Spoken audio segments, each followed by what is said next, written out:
eliminated. Phase 2, May 16 till June 11, 2025. One misstep and you're out. Week 4, only the strong survive. Day 1, top 12 from Phase 1 compete in 6 matches. Only one team advances to the grand final. Day 2 and 3, the remaining 11 teams battle alongside underdogs ranked 13th and 14th. One winner per day advances to the finals. Week 5, second chances. Days 1, 2, and 3, the same format continues with underdogs ranked 15th to 17th. Each day crowns a new finalist. Week 6, the last chance. The final 11 teams, as well as the 18th team, compete across 3 days in 18 total matches. The top 6 teams will secure a spot in the grand final.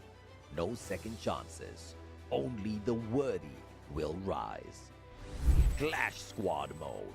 Before the grand final, the top 8 teams from Phase 1, based on the overall standings, will clash in a Swiss-style tournament. Key dates: Round 1, May 22. Round 2, May 29. The top 4 teams from this stage will advance to the final day of Clash Squad Mode, which follows a single elimination format. The winners gain extra preparation time for the grand final. Grand Final, Champion Rush, Last Squad Standing. The ultimate showdown begins. Teams carry their momentum from earlier stages. Objective: reach 80 points and secure a booyah in the next game to be crowned champion. If no team achieves this after 10 matches, the highest scoring team wins. No retries, no excuses, just one path: victory or nothing. New feature: live broadcast situation. This season's live streams will include live in-game challenges. Who will rise? Who will face punishment? Don't miss a single stream. More than a game, it's your legacy on the line. Will you survive or become a legend? Challenge your limits.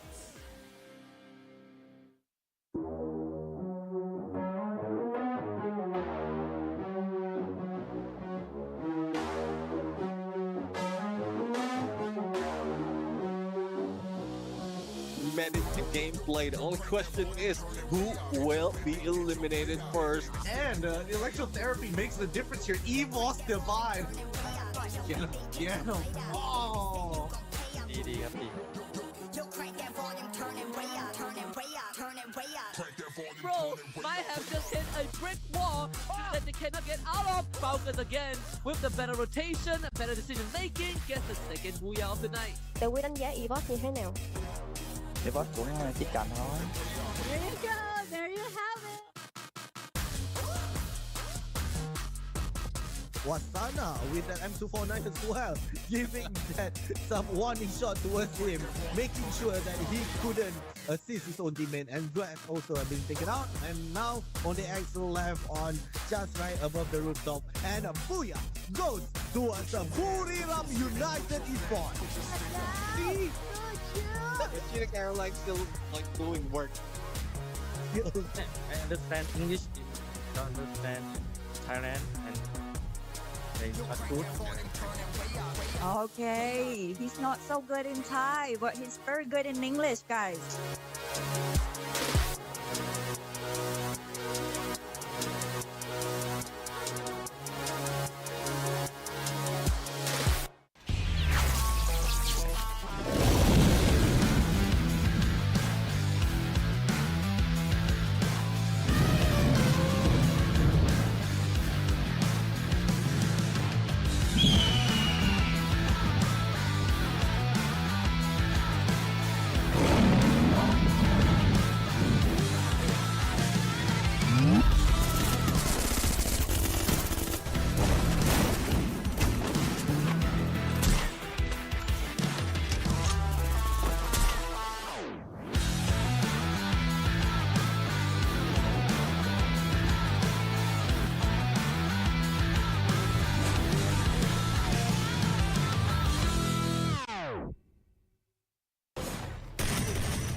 best.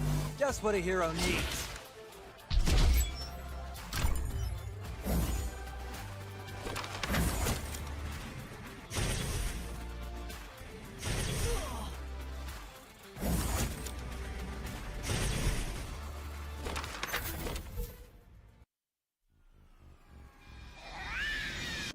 Hello, Grieza. Stop trying to look cool and help out already.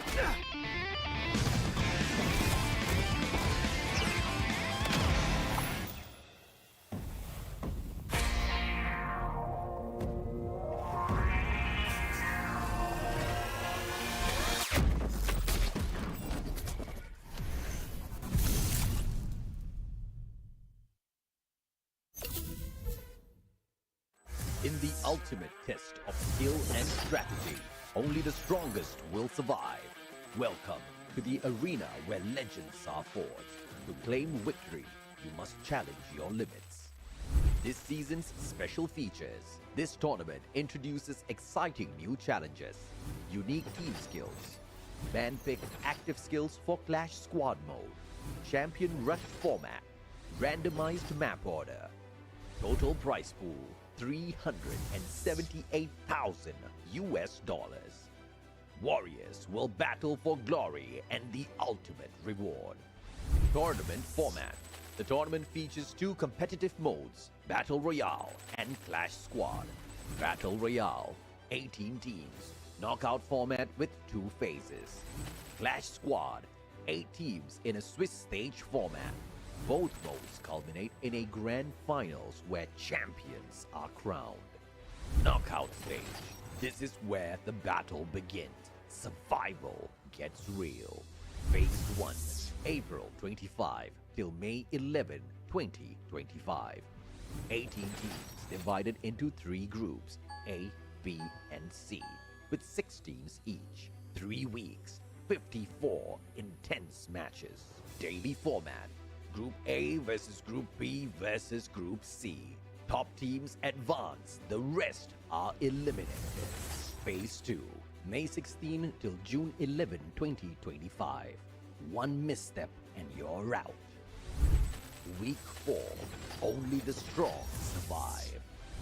Day 1, top 12 from Phase 1 compete in 6 matches. Only one team advances to the grand final. Day 2 and 3, the remaining 11 teams battle alongside underdogs ranked 13th and 14th. One winner per day advances to the finals. Week 5, second chances. Days 1, 2, and 3, the same format continues with underdogs ranked 15th to 17th. Each day crowns a new finalist. Week 6, the last chance.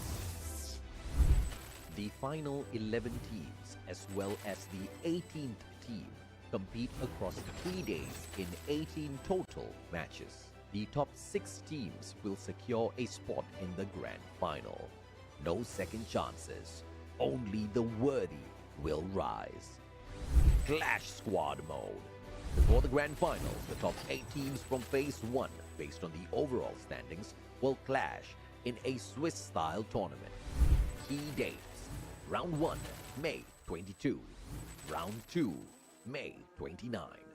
The top 4 teams from this stage will advance to the final day of Clash Squad mode, which follows a single elimination format.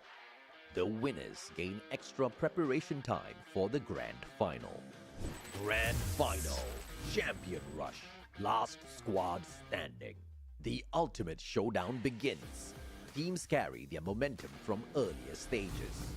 Objective: reach 80 points and secure a booyah in the next game to be crowned champion.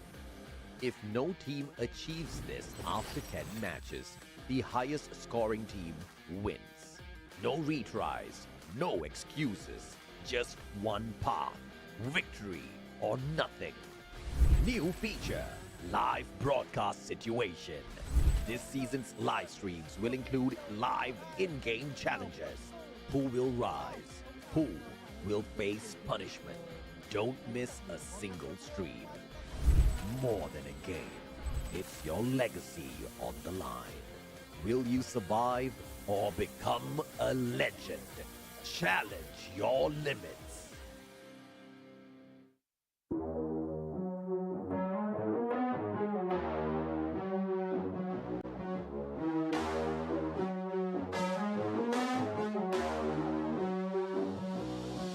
Minute to gameplay. The only question is who will be eliminated first. And the electrotherapy makes the difference here. EVOS divide. Get him. Oh. ดีครับดี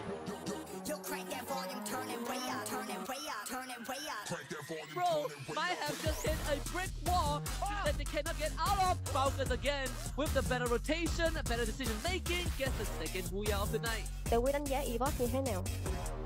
Esports cũng tiếp cận thôi. There you go, there you have it. Wasana with that M249 as well, giving that some warning shot towards him, making sure that he couldn't assist his own teammate, and Dwaz also being taken out, and now on the axle left on just right above the rooftop, and a booyah goes towards the Buriram United Esports. See?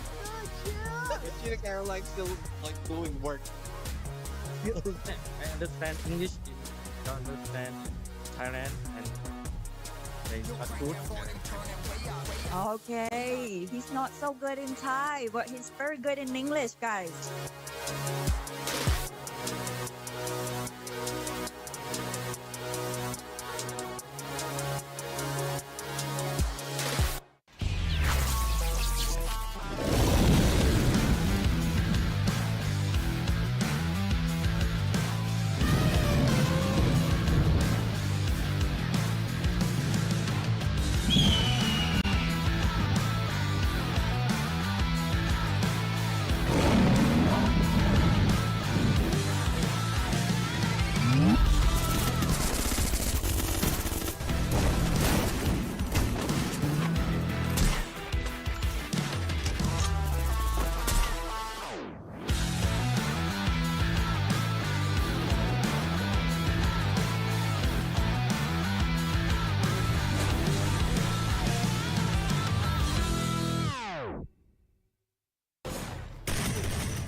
Power boost. Just what a hero needs.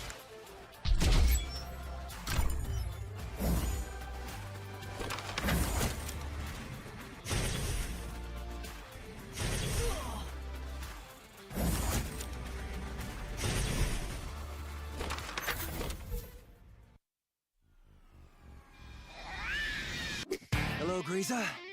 Stop trying to look cool and help out already.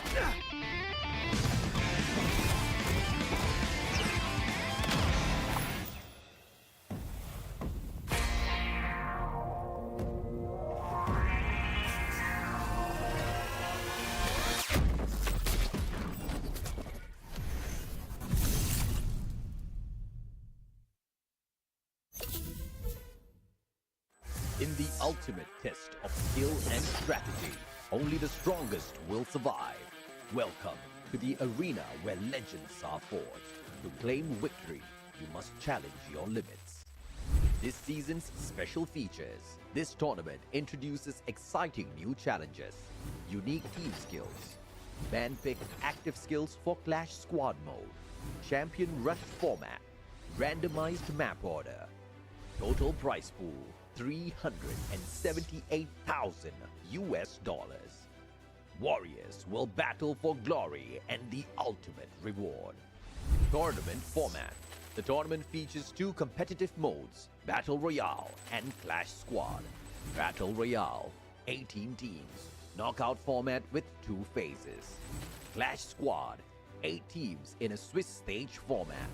Both modes culminate in a grand finals where champions are crowned. Knockout stage. This is where the battle begins. Survival gets real. Phase 1, April 25 till May 11, 2025. 18 teams divided into 3 groups, A, B, and C, with 6 teams each. 3 weeks, 54 intense matches. Daily format. Group A versus Group B versus Group C. Top teams advance, the rest are eliminated. Phase 2, May 16 till June 11, 2025. One misstep and you're out. Week 4, only the strong survive. Day 1, top 12 from Phase 1 compete in 6 matches. Only one team advances to the grand final. Day 2 and 3, the remaining 11 teams battle alongside underdogs ranked 13th and 14th. One winner per day advances to the finals. Week 5, second chances. Days 1, 2, and 3. The same format continues with underdogs ranked 15th to 17th. Each day crowns a new finalist. Week 6, the last chance. The final 11 teams, as well as the 18th team, compete across 3 days in 18 total matches. The top 6 teams will secure a spot in the grand final. No second chances, only the worthy will rise. Clash Squad Mode. Before the grand final, the top 8 teams from Phase 1, based on the overall standings, will clash in a Swiss-style tournament. Key dates: Round 1, May 22. Round 2, May 29. The top 4 teams from this stage will advance to the final day of Clash Squad Mode, which follows a single elimination format. The winners gain extra preparation time for the grand final. Grand Final, Champion Rush, Last Squad Standing. The ultimate showdown begins. Teams carry their momentum from earlier stages. Objective: reach 80 points and secure a booyah in the next game to be crowned champion. If no team achieves this after 10 matches, the highest scoring team wins. No retries, no excuses, just one path: victory or nothing. New feature: live broadcast situation. This season's live streams will include live in-game challenges. Who will rise? Who will face punishment? Don't miss a single stream. More than a game, it's your legacy on the line. Will you survive or become a legend? Challenge your limits.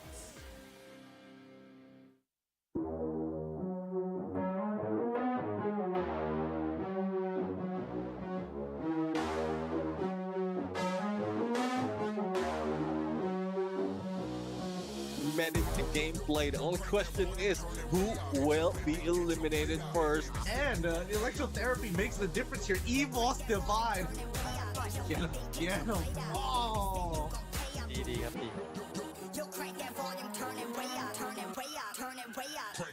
Bro, might have just hit a brick wall that they cannot get out of. Falcons again with the better rotation, better decision making, gets the second booyah of the night. Tớ Quy đánh giá Esports như thế nào? Esports cũng chỉ cần thôi. There you go, there you have it. Wasana with that M249 as well, giving that some warning shot towards him, making sure that he couldn't assist his own teammate, and that also have been taken out. And now on the axle left on just right above the rooftop, and a booyah goes towards the Buriram United Esports. See? Cheetah Caroline still like doing work.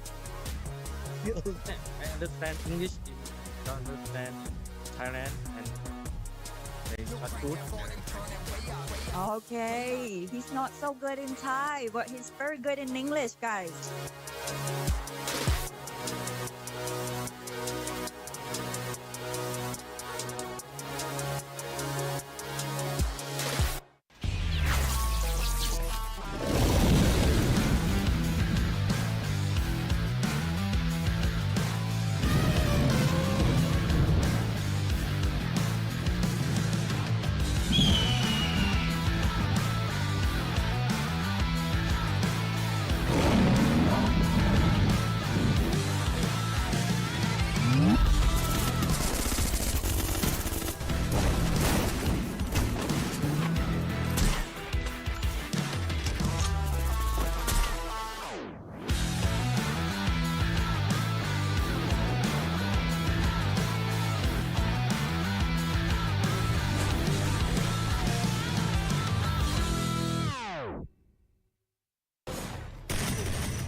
Just what a hero needs.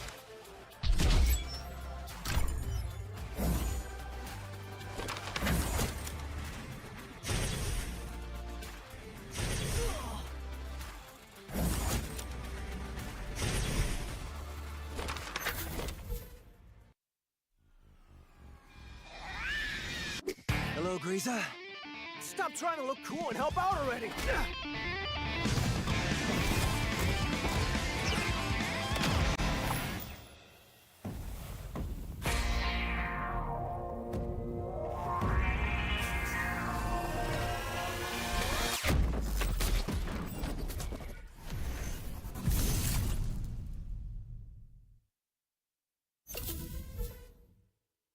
In the ultimate test of skill and strategy, only the strongest will survive.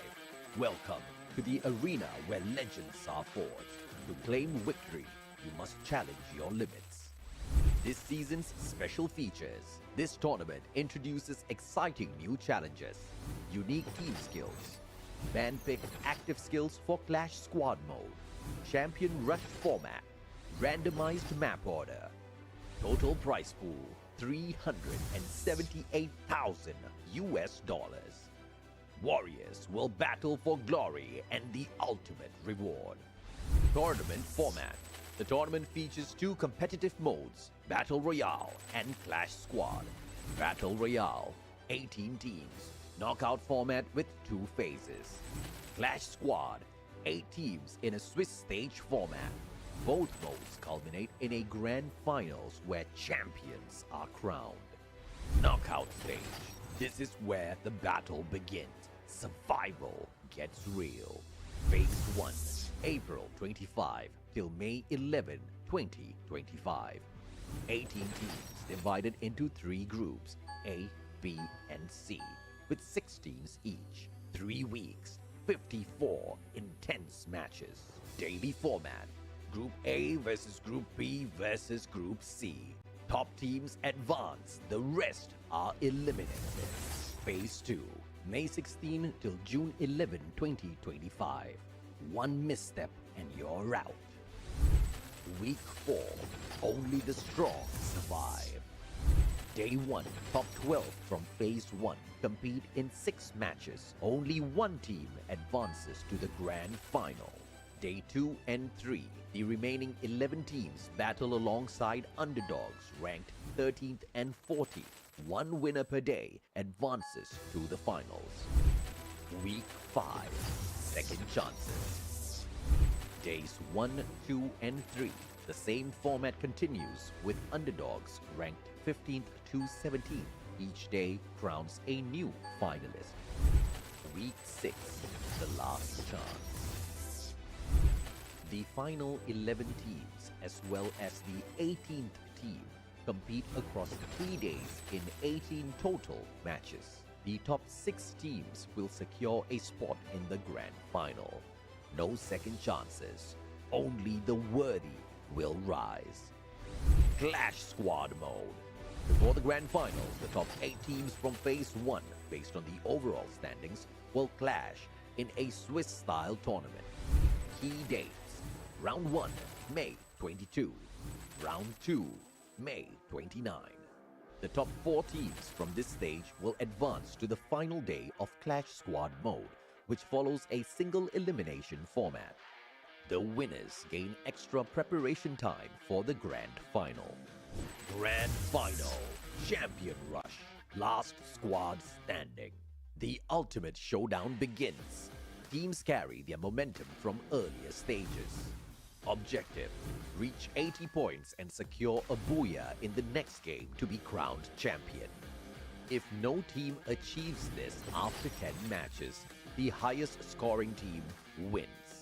No retries, no excuses, just one path: victory or nothing. New feature: live broadcast situation. This season's live streams will include live in-game challenges. Who will rise? Who will face punishment? Don't miss a single stream. More than a game, it's your legacy on the line. Will you survive or become a legend? Challenge your limits.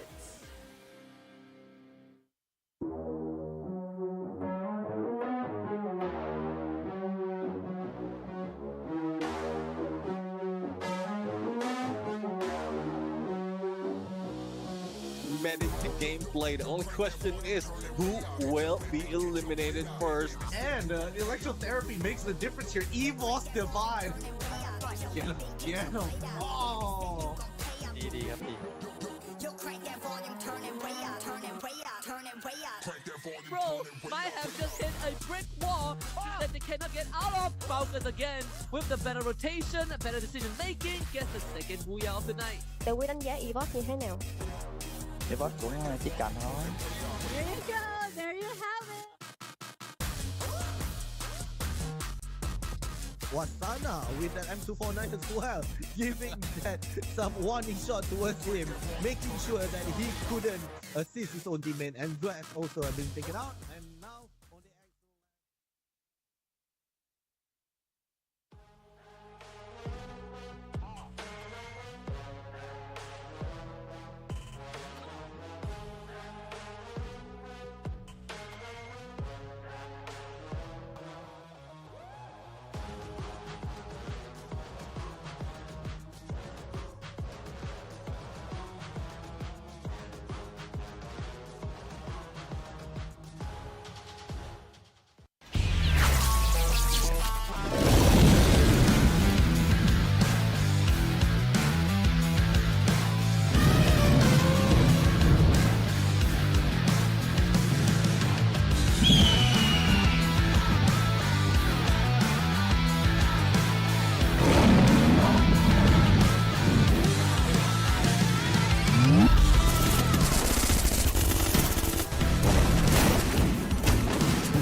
Ladies and gentlemen, welcome to the show. And this Free Fire World Series Southeast Asia Spring 2025. We are now on week 5 of knockout stage phase 2. And by the end of the day, another finalist will emerge. The question remains, who will be that team? I am Neptune, the Gentleman Garcia. And everyone, join me in welcoming Natalie back on the caster's desk. It's been such a long time. I'm so sorry. I wanted to come back sooner, but you know, sometimes stuff happens, real life happens, but man, it is so good to be back with Free Fire. I was telling the person that organizes us, I was telling her, you know, I really miss being on the Free Fire team because I had to take some time off.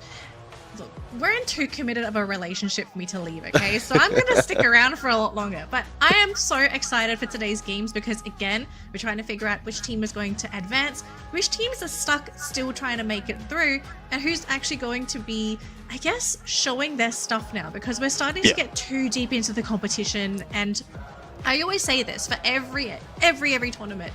You can't afford to play with regrets because if you play and you regret how you performed the previous day, you weren't giving it 100%, that lack of effort could be the reason why you don't advance to the next stage. So you gotta pedal to the metal, folks. Do it now, because if you don't start doing it now, that might be it for you guys. Yeah, definitely. And here comes our prediction for today. As you can see, there's a little bit of a comparison, especially at number 3.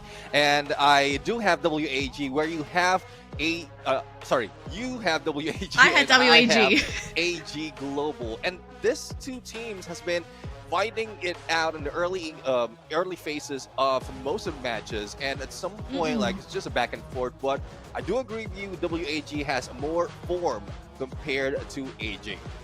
Yeah, although I'm not sure if we're on the same wavelength here. The fact that we have EVOS and GOW together, like, I think did you pick them because of their consistency? Because that was my thought process with my first two choices actually. EVOS, they've been playing and they've been finishing pretty high up there, and I kind of feel like they're due to make it through. And same with GOW.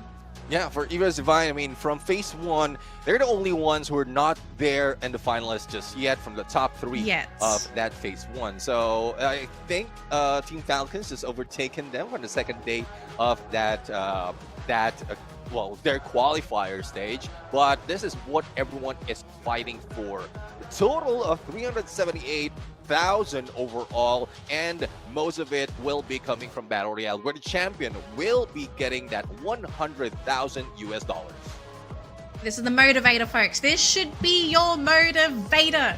Play at 150%, okay? Because if you are not playing at 150%, someone else will. Yeah. Ultimately.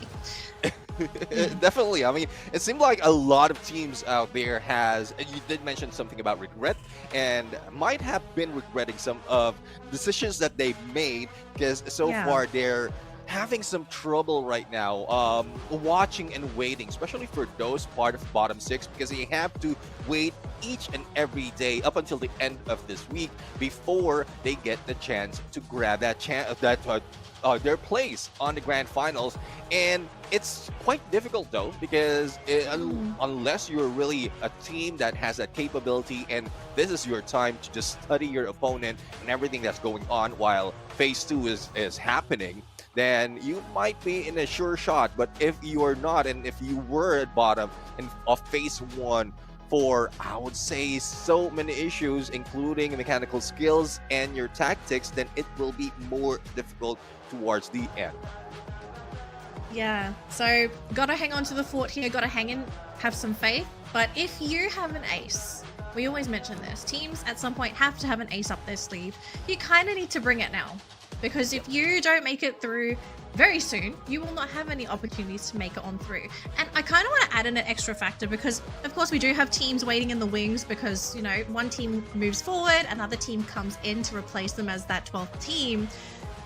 What if we have a situation where we have one of the teams that comes in because they have watched so many games that they've formulated this genius plan and they steal a slot away from teams that actually ranked higher than them coming into the phase?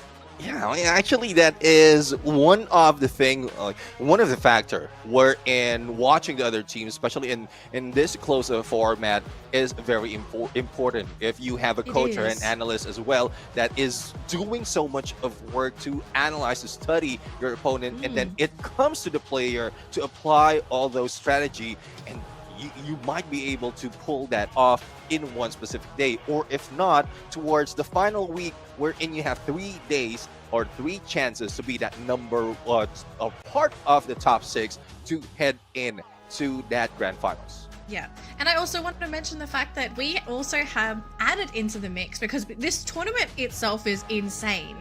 We have a new map. Basically, teams have only had, 2 weeks to practice on Solara. So the fact that you have a new map with new mechanics, let's be real, okay? You've got new mechanics, new areas people have to memorize, new hiding spots that are, to the public or most players, would be an unknown. I feel like you have all these crazy factors that's going to allow an underdog to be able to beat some of the favorites in the competition. Like, I don't think everyone is putting as much emphasis onto Solara, but AJ said this a long time ago, and I 100% agree with his perception. When a new map comes out, you need to put the work in to really learn that map, because if you have knowledge, extra knowledge that your opponent doesn't know about a brand new map because it's so new, that might be the reason why you actually win in an engagement against another team. Even in the final circles, there's so much on the line for these teams. Like, you have to make the most of every little advantage that you can get a hold of. Definitely, and we've seen that as well for the first 3 days of Solara being played. I mean, BTR, Team Heavy, Onyx Olympus had their Booyah already, but some, if not most of them, has already taken so much in terms of elimination points every time they jump in, and or not only elimination points, but also the consistency in getting a top or a higher rank in the placement, and that like big shout out to BTR for doing so, because with the introduction of Solara, that is where they really pop off, and that helped them really move up. But let's see though if that one map can be the game changer for them, because they need to dominate, if not all, at least 3 Ls out of the 5 that we have on the maps. I know we've done team predictions, but I'm going to throw in another crazy prediction. I feel like it's the team's performance on Solara today, it's going to determine who actually makes it through in today's matchups. I know it's a bold prediction, but I truly feel like Solara could be that defining factor. Like the points from that map could be what you need to make it through. We'll find out if I'm right. I could be 100% wrong, because I love making these crazy predictions, but I'm just glad that we actually get to add another map to the map pool, Neptune. You know, it's like, it's a breath of fresh air. And as viewers, okay, like I know sometimes we're not the best at this game. Sometimes we kind of get lost and we kind of don't know what's going on. But one thing we are going to have in common with the pros today is that there are going to be times where the pros also don't know what's going on, because Solara is so dang new. So everyone's going to feel pretty relatable here, but man, the players, it looks like, Neptune, they're in good condition. Lots of smiles, actually. I have to say that everyone's looking really calm and collected today. Yeah, I mean, probably it's because of the rest, especially for those who didn't play from Clash Squad mode yesterday. Right. Yesterday went late. Oh my gosh, Neptune. I don't know how you survived yesterday's games and you are still okay to cast today.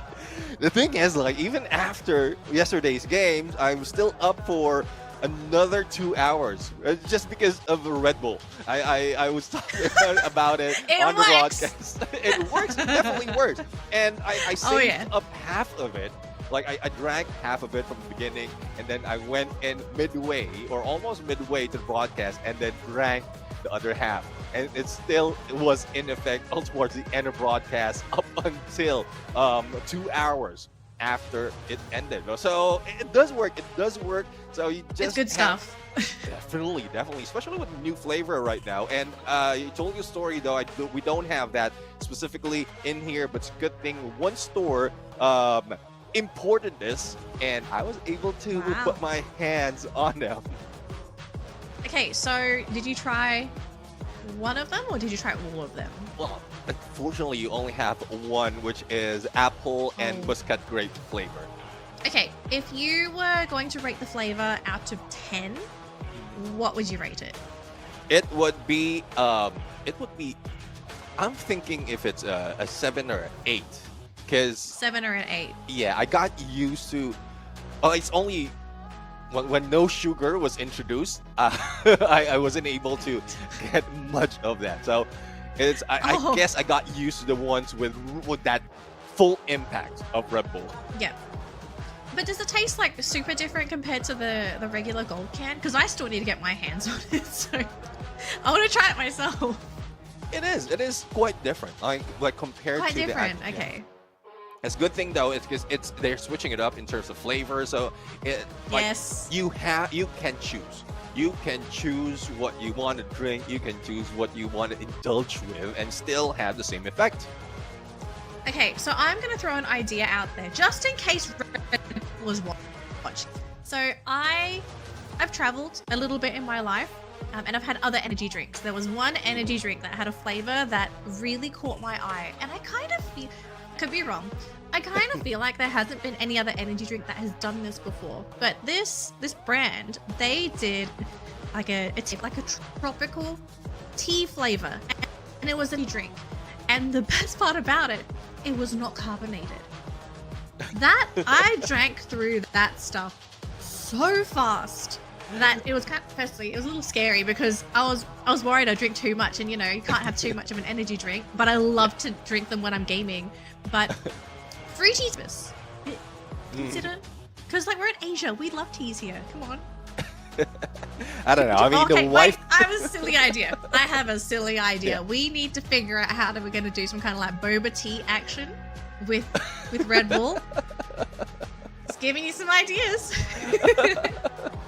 See though, but the wife did warn me on having so much of Red Bull, and at my age, it would be real difficult. But Heading back now, this is something that has been happening all throughout the weeks. It has been the randomized maps right now, and as you can see, there's no more random 6 map because we have all 6 maps already available. And like what I said when Solara was introduced, we have been waiting for this moment wherein all the cards has been filled out.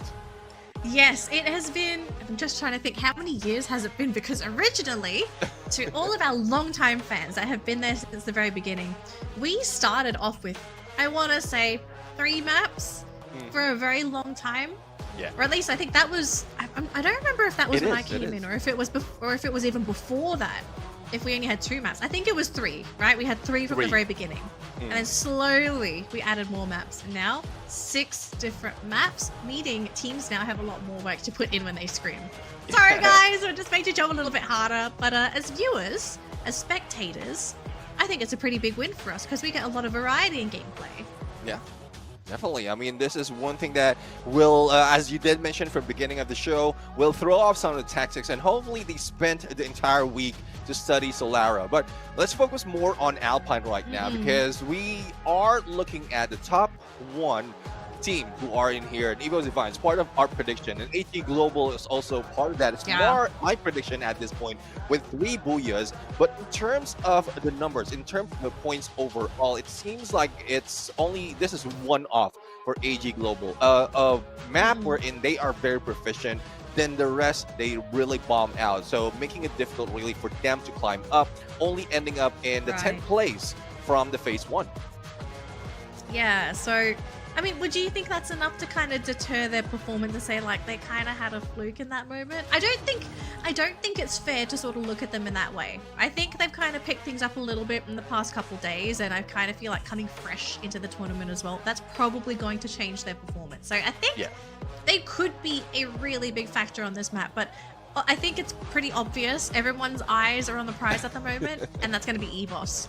And I wonder how everyone is going to treat EVOS going into this game. Are we going to see any teams try to go for any hot drops? Is everyone going to like delta split? Like once you know where EVOS is going, everyone's like, all right, guys, other side of the map. We don't want to deal with them at all. Because that is a strategy as well. We've seen in the past where teams, if you know that you have an innate weakness or you don't feel confident playing up against a certain team early, it just makes sense to dodge them. Yeah, I mean, the thing is, for Evo's Divine, they do have one specific player that is a threat, especially in the long range. That is Rasia, the wonder kid that we have right now, only 16 years old and still like shooting heads out of everyone, especially in his role as a sniper. And it's really tough right now, especially if you drop very near to where Evo Divine often drops, and that would be a factor really that you need to watch out for. So it's either you rush in quickly so that you will avoid any of those shots coming from Russia, but you know the rest of the teams as well, they will not be letting go that easy, especially if the information has been relayed that you will be going in against them. So it's really tough right now for Evo Divine. I think, as you did mention, and everyone has been mentioning, they will be a target by a lot of teams, and they might be or try to be denied of getting into that grand finals. But hopefully Evo Divine will be able to get through it and have their spot. Yep. All right, it looks like we're ready to jump into the game, folks. So Alpine for our first match. Let's see who's going to take that first booyah, because everything is on the line for all of our competing teams. Neptune, look, quick prediction. Is it EVOS or you think it's AG? Well, top 3 teams right here, it seems like it's still EVOS who might be taking this, but AG Global is very, very close to let very, very close to be able to take that. So let's see though, that would depend on the flight path as well as to where they will be dropping. But most of the time, when I cast, it's a pretty flight path, so let's expect that it would be favorable for everyone. Well, unfortunately for you, you're casting with me, so we're probably going to get a couple of lopsided ones today. I swear, every time I'm casting, they're always kind of lopsided. But it's a good, strong start for everybody. So far, though, for drops in Neptune, doesn't look like we're looking at any crazy business yet. It's pretty clean drop across the board here. Yeah, it seems like no hot drops will be happening unless they decided to split up and probably find one. Yeah, Onyx did go for a bit of a split. We saw the team on the very right side. They went for a bit of a 2-2 split. So they are a bit exposed here, but look at this though. FFWS just going to try and go for that quick pick off. First blood right off the bat, and GOW looking for blood. Yeah, well, I mean, these two teams have been performing, especially when beginning of Phase 2, and they have one off from the other. There goes Fuwara being taken down. This is BP, who's a little bit lost where they are dropping, because we were just looking at Visaka Sriwijaya and then GOW, and then here comes Fuwara, who, what we pointed out, especially from yesterday's Clash Squad, has been an aggressive, very aggressive rusher, and there's no regards for the team. He just go in for the rush, just try to get as much information as possible, and most of the time really fail and be knocked down. Well, sometimes if you don't try, you never know, Neptune. So it might be a bit of a fail every now and again, but eventually we are going to be seeing some success.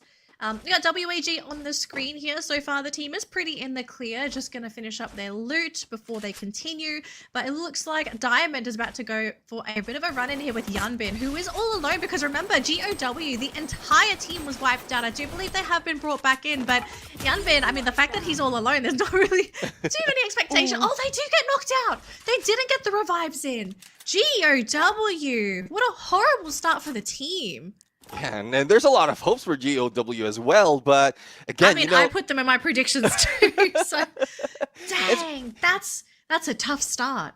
Yeah, definitely. Probably it's because of how they performed from last week. Imagine they did take second place once we get into that week number 4. But right now, it's Team Flash going against BTR, and Glue Walls has expired and has been taken down. I guess this is BTR right now to go in for the rush against the 3 players of a Team Flash.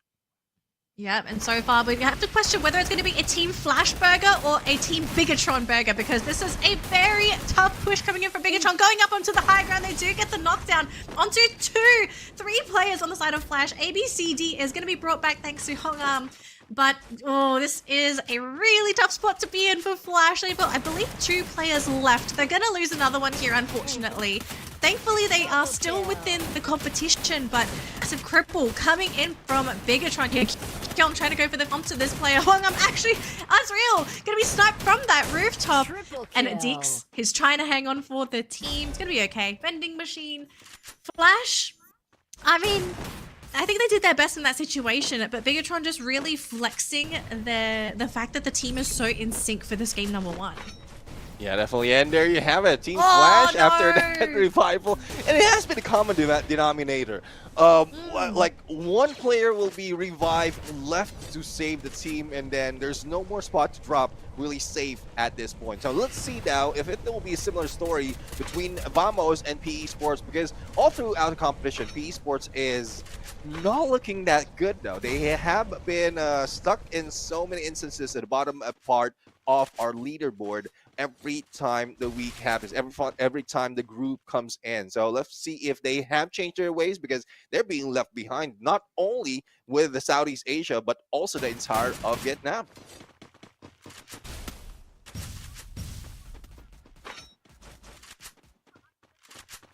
AG.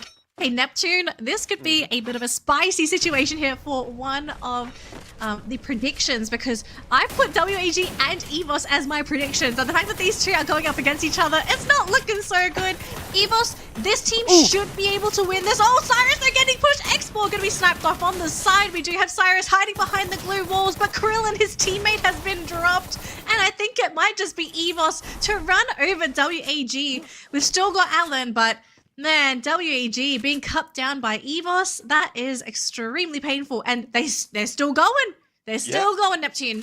They're still going. And I felt that when that airdrop dropped on them, and 2 of them has been pushed out. And I mentioned that yesterday as well to AJ, and I've experienced that in game. So it's really tough. It throws your movement off guard. But speaking of movement, Alan right now needs quick movement because Evo Divine really is on a hunt. But thankfully for that revive, Pirin will be able to get and drop in a different area, but he's not out of the woods just yet because we do have a list or a hit list against him, and they might be tracked out in there. Visikas Vijaya right now going into Esports and LBT M590. And also Lao Ho on the other side doing damage with that AWM, but quick recovery that has been done by Visaka Sriwijaya. I guess that is the only saving grace for most of the teams right now. It's a good thing Revival is in play.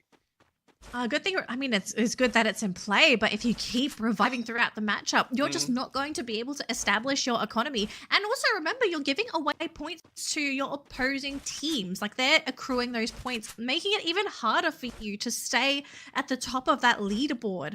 So hopefully, VSJ, the team is going to have to figure out a way how to stabilize and actually give themselves a good chance going into that next circle.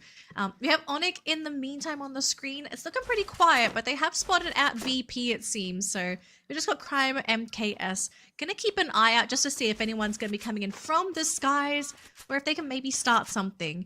But PE Sports, it looks like they want to start something. A party, Neptune?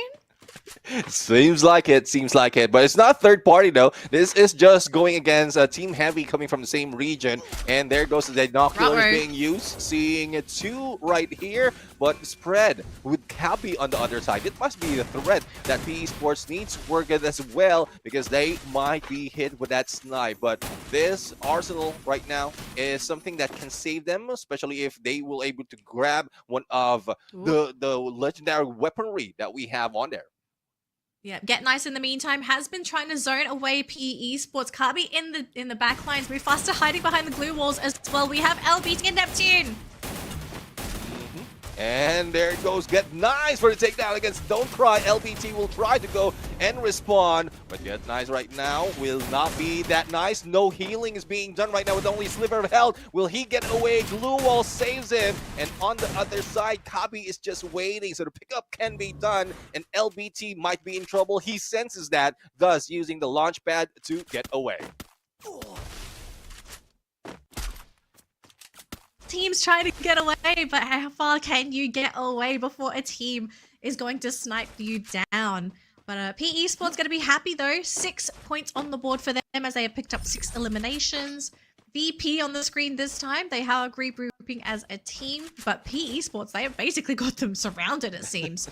Just going to be scouting around with Exposy. All it takes, Neptune, is a single head. The moment you see somebody, you got to whip out that gun and try and go for the headshot.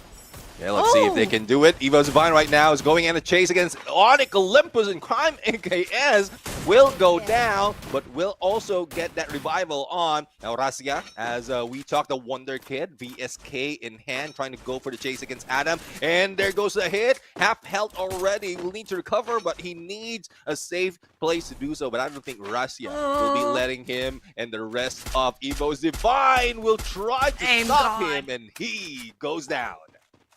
Perfect sniping. I don't even think Adam had anywhere to go though, because he was about to run into PE Sports. We are starting to reach a point where these teams, they are very clustered in one central space. We've got PE Sports, EVOS, Heavy, and Bigatron all in the same map space on the corner of the map. That's how close these teams are playing against one another. Now for Heavy, they are playing with glue walls, and they're going to have to try and find a safe spot for them. Otherwise, they will be burning resources. EVOS though, going to be changing their trajectory, and Kochil leading the way. They're about to run into Bigatron, and both of these teams, they do have compounds. And knowing EVOS, they're probably going to be the ones to initiate this. Let's see if they can initiate, but they need to bring back Razia though, and that's one thing why they're heading in this area for that vending machine. Well, I think BTR is just waiting for a team to do so, probably the ones flying in, and we are Where's also... Razia dropping in? We'll have to find out though, because that would be a signal to cue BTR that Evo Divine will be here. And that reason as well why BTR has slowed down is because we're already getting into the third phase of the circle, where the blue might be, or where the circle will be closing in, and they need to find their position. Razia is back into play, it seems, and he did get sniped in the air, so that was that was good news for the team. It couldn't possibly happen because of so many players being in that one little vicinity. But EVOS, it looks like they've put on the brakes. So they're going to be playing around the compound and they're just keeping an eye out to see where teams are going to be coming in. Maybe they can try and go for a little bit of a gatekeeping situation, but looking at everyone on the map so far, it looks like everyone is currently hiding in their own compound. So we might have to wait for that next circle before we start to see some more movement. Yeah. We haven't seen the outside of the circle, actually. I'm kind of curious to know if there's anyone that hasn't made it in. It looks like, just looking at the map, we do have one of the players of AG coming in, but the rest of the team is kind of dragging their feet. And if WAG spot this is going to be a good opportunity for them to pick up some free points. Yeah, definitely. And speaking of opportunity, binoculars already being used, and they have been spotted right now. I'm talking about BTR, and the Vamos will be slowly creeping in, but I don't think they are expecting Evo's Divine also onto the other side. So it's either our team BTR needs to decide, will they be chasing Vamos right now, or the ones who are on the corner of Malaysia, which is Evo's Divine. So that's a decision that they need to make right here. Yeah, I don't even know which way they go. You go one side, it's going to be Bigatron. Other side, you got EVOS. But it looks like EVOS are going to be the ones to make a move instead, Neptune. Look at the way that they are moving around that corner. It looks like they're going to try and flush EVOS out. Sorry, they're going to try and flush Vamos out. I don't know how Vamos is going to be able to get out of this, because they only have one direction to run, and that's actually on the right side. But you go that way, and you're exposing yourself on the road. Yeah, I do have open area, though there's a vehicle available, but they are still on exposure, I don't think it's close enough. Yeah. And they will still be shut down because all the noise right here, and two teams who will be waiting.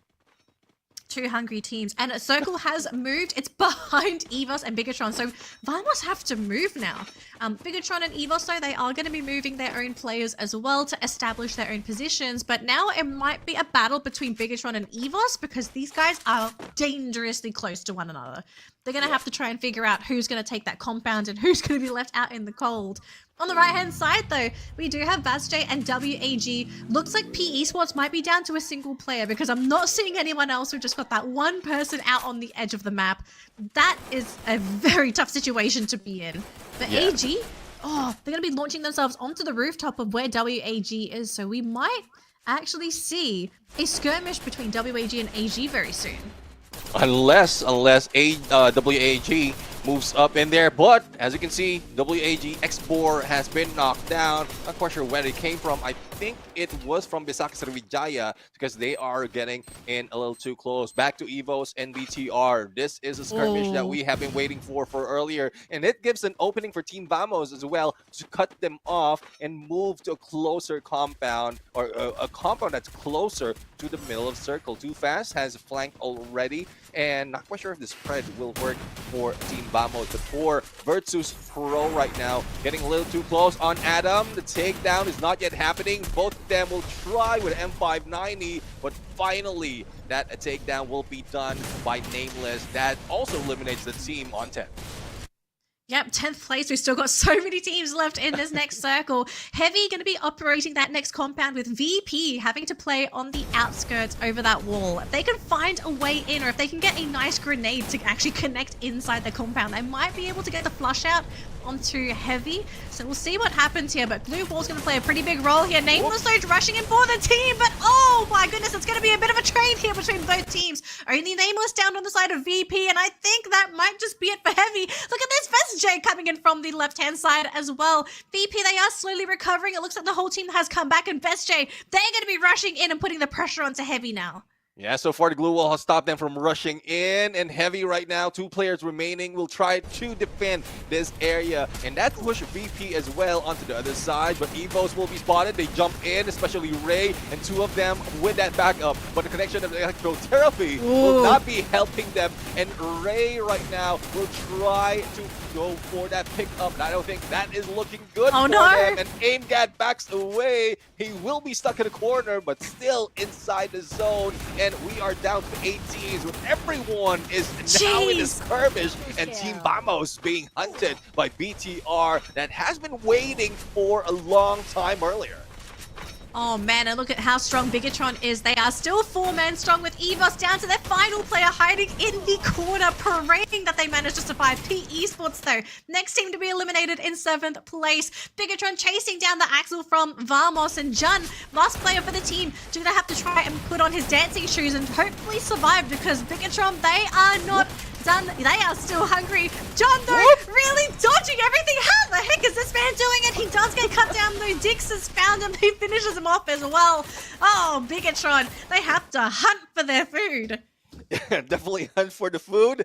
But speaking of hunt, Aim God might be hunted by a lot of teams. WAG, though, has been eliminated, taken out on the 5th place a little bit early compared to Evo Divine. But so far, we have 2 teams that is a complete squad. It's Bigatron Esports as well as Virtus Pro. And Virtus Pro has had a lot of eliminations, especially with those engagements, with those skirmish that has been happening in close range. But VTR right now a little bit too aggressive, heading into heavy, and please one and get nice. We'll try to get away, hide out in the monster truck, and it is VP right now who's welcoming them. So there's really no way out for them other than to use that monster truck. Action. You know, someone's going to bring out that monster truck every now and again. Oh boy. But it looks like that circle is starting to move, Neptune. And we do have VP being the ones to make that move first. So they will have that positional advantage up against Bigatron. Evos, I don't know how Evos still has a player in the running, but the fact that they hit in the corner, it has paid off for them. But I don't know if we're going to be able to see this final player from Evos make it higher up on that leaderboard. I think for Aim God at best, the best thing you can do here is just try and go for any cheeks whilst VP and Bigatron battle it out for this next position. But look at this, though, VP and Bigatron just hurling resources, anything they can, just to flush each other out and put them in position. But it looks like they do lose that final player, so Aim God, he tried his best. But now it's Bigatron versus VP. Who's going to come out on top for this first booyah? Yeah, he did his best, but his best wasn't good enough at this point. BTR is doing their best. Top in the elimination is still on the hunt. Kyong and Koja right now. Diamond has been taken down for Warak. Finish off Kyong. And here comes a VP on quite a balanced battlefield, but Exposé might be the winning factor at this point. Nameless still alive. Kyong will try to dance, but Ezreal brings Exposé. Oh, one of the players down for Warak. It's now a 1v1 up close in the sniper versus an M590. It is Bigatron Esports for the first booyah of the day. Key Young. There's a reason why he's got 2 G's at the name at the end of his name, because it stands for GG. Man, what an ending there for Bigatron. But very, very interesting one, the fact that we had 2 teams with 4 players, full rosters going into that final circle, and then you had Evos coming in. Aim God's just like, okay guys, I'm just here to annoy you because what else am I going to be able to do? But really interesting maneuvering coming in from Bigatron, right? They slowly crept their way forward up until they got to snipe onto Diamond. After that, that was when they made their move. That 8124 that has been triggered has been the cue for them to make this move, and it might have been averted, especially with a time turner that has been pulled out by Warak and that M590. But Young was just a little bit too strong though, and even in this up close and personal battle, Exposé is using the wrong weapon in the wrong time. Is snipers against a shotgun. Definitely the shotgun will win. Sometimes you're just not going to win in that situation, right? You kind of hope, like, is the right person alive for that final fight? Okay, is it somebody that has a shotgun? I think Exposé also knew that he was going to have a really tough time trying to win that 1v1. So, I mean, best case scenario, you just get up as close as possible and just hope that you're going to be able to get that one tap. But, you know, not this time. Kyong going to be stealing that away, and Bigatron off to a fantastic start after game number 1. They're getting that booyah, getting a whole bunch of eliminations, and basically setting them on the right path to possibly just making it through after today's matches. Yeah, definitely. And we're going to hear from them what was the ideation from those battles, because so far there were a few instances wherein we thought that they'll be moving against the team and they just stopped in their heels. It might be the timing, it might be the blue as well, it might be the number of teams that's still alive, because the moment that we saw Evo's Divine, BTR, Bigatron Esports, as well as Mamos all together, it's still 10 teams remaining. So we're going to head to Frontier Caroline as well as Bigatron Esports for the interview. All right. Thank you, casters, survivors. First game of the day, and the booyah goes to Bigatron Esports. Woo! What a game. It was definitely intense, and I'm here on stage with Keong. Hi, Keong. Halo. Apa kabar? Masuk pekan kelima. How are you entering the 5th week? Alhamdulillah baik. Alhamdulillah baik. Doing good, doing well as per usual. Oke. Kita bahas game yang tadi baru aja selesai. Wah, ini benar-benar pembuka yang gong banget. Tadi kita lihat dari 4 versus 4 sampai akhirnya 1 versus 1. Gimana kamu mendeskripsikan match pembuka di pekan kelima ini?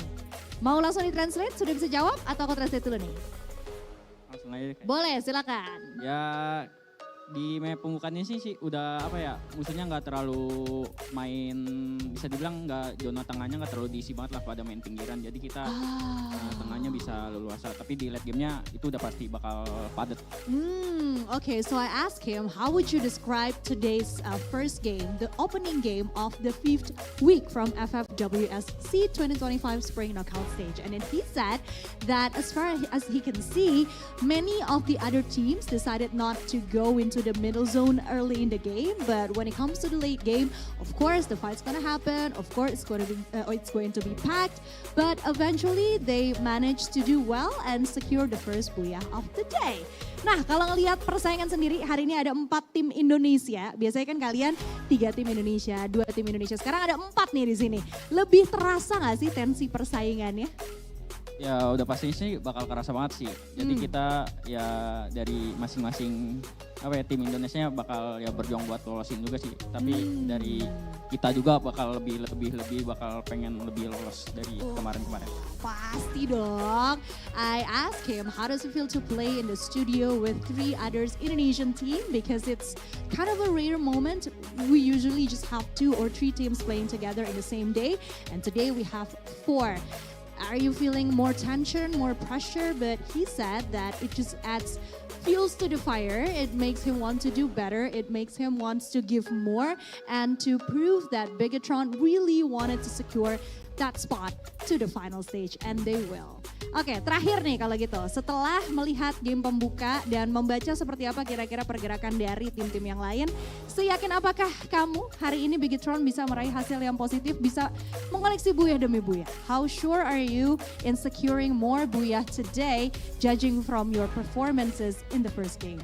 Udah pastinya yakin banget lah, nggak ada batasan seberapa yakin lagi. Wow, he's very sure, super sure, 100% sure, and even more. Okay, we're just gonna have to wait and see. Congratulations once again for the booyah. Thank you for watching the interview, survivors. Let's go back to the casters. Take it away, casters. Look, I think if you're doing great in game number 1, I think you're pretty right to assume you're going to get a lot of booyahs during the day. I mean, Bigatron did play that match really well, very clean, very crisp. We didn't really see them make too many major mistakes, like obviously maybe a couple of missteps here and there, but I mean they managed to pick their players up and basically just have a really smooth game leading up to that final circle. Do you, I don't know about you, but do you kind of feel like there was any major reasons why Bigatron had such an easy game? Like, do you feel like their pathing into that circle was really great? Was it like restraint? Did they prevent themselves from going a little bit too ham? Well, it seems like they really chose their fight, because earlier, as we pointed out, the most significant is that them being close to Evo's Divine as well as Team Vamos, but they chose to slow it down. Thus, they were able to get like a full squad, and the same goes for BP. But right now, looking at Vix as our MVP, 7 elimination, 29-62 on the damage, 8 knockdowns, wearing that Cassie, that electrotherapy really is something to help their rusher. And also with the Tiva and Olivia together with the Joseph, it's more of a healing healing gameplay from this guy, the quick pickup that will be brought in by the Tiva, as well as the healing touch to help them heal a little bit faster. Thus, despite of them being taken down from that final fight, they still managed to bring it on.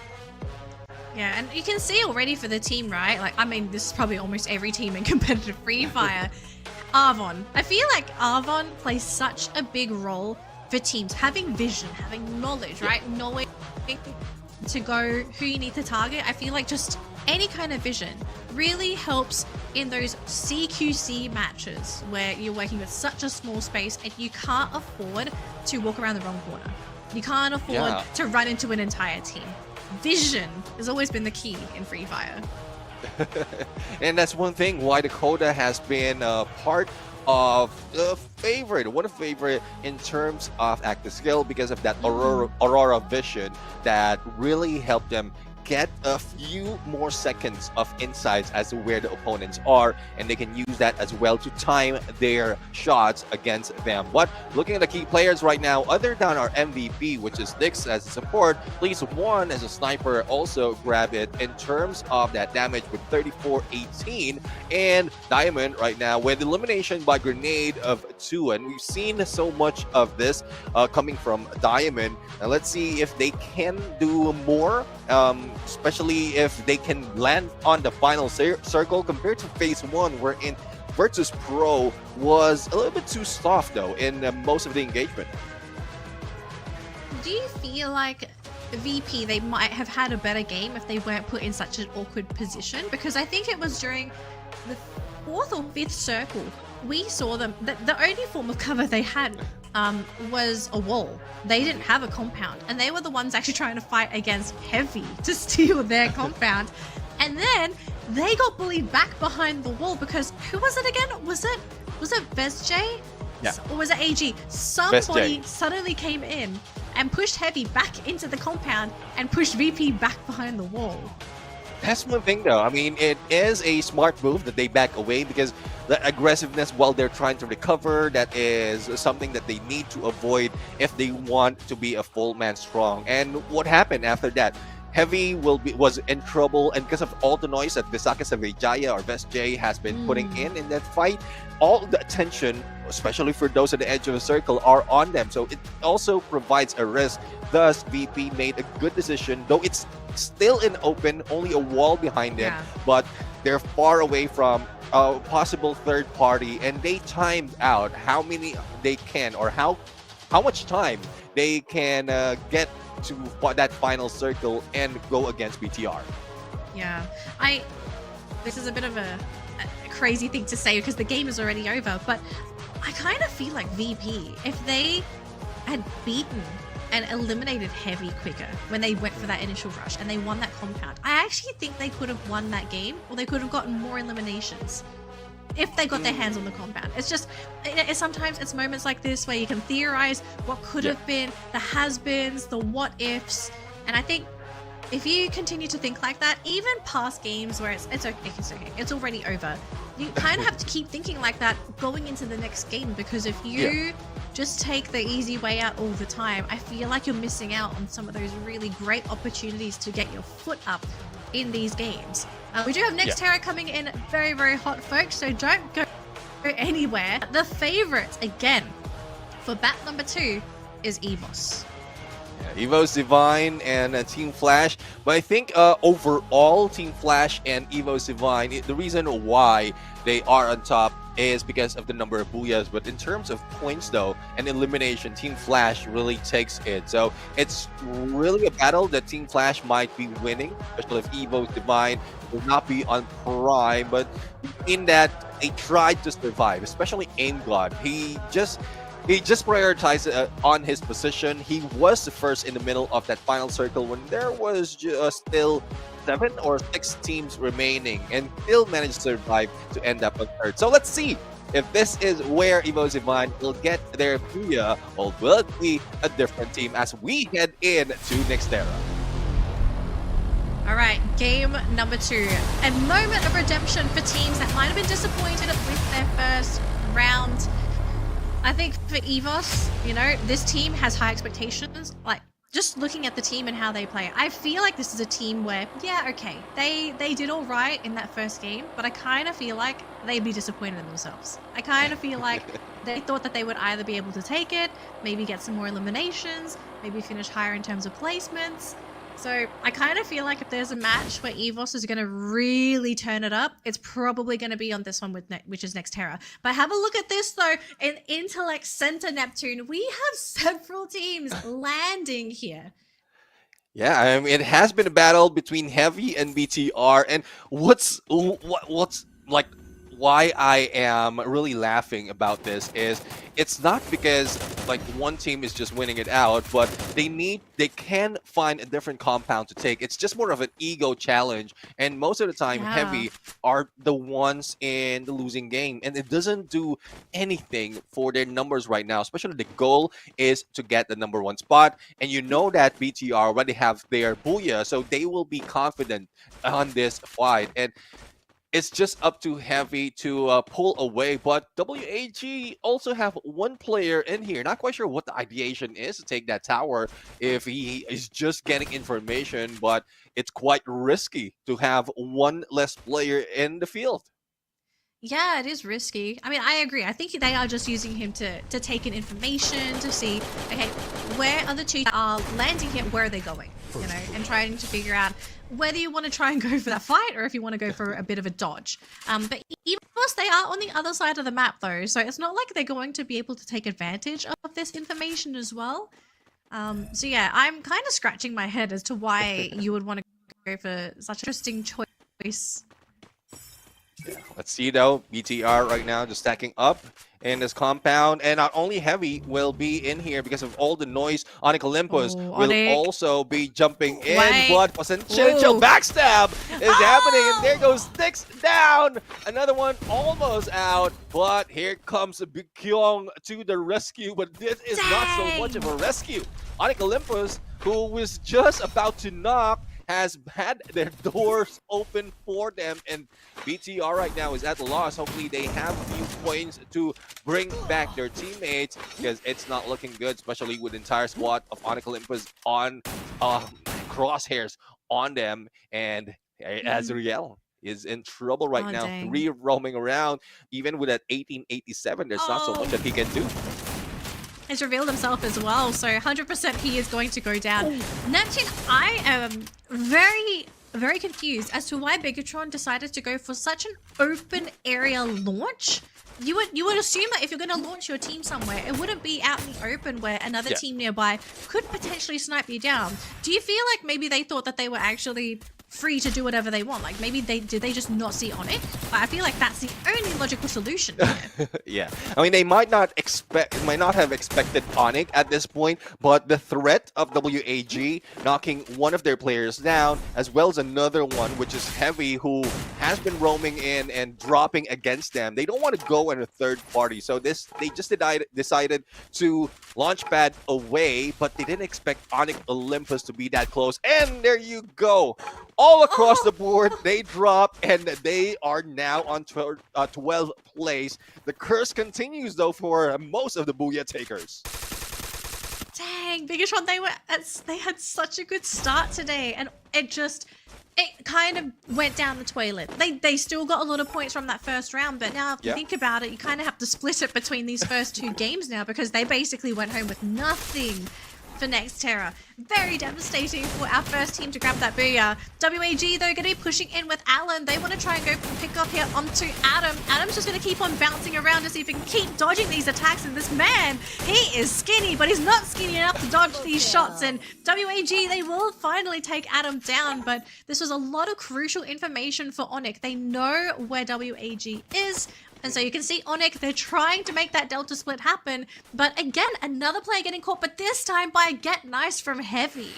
So Heavy is one of the teams that has been in here with Bigatron Esports before WAG jumps in. And there goes Get Nice trying to get away. Max 7 will not do anything with an M590 against Alan. And there goes Get Nice being taken out. I'm quite sure, though. I think we've seen a couple of revive that has been done, especially with the vending machine right here. But for WAG, Export has been hanging in there, trying to wait for that perfect opportunity for a takedown. Managed to drop one of the players of BTR, and then the moment that they had all Ooh, their too loot, fast, they went no! in on to that approach. But too fast, not too fast though, on launch pod, and has been taken down as well by GOW Taunt.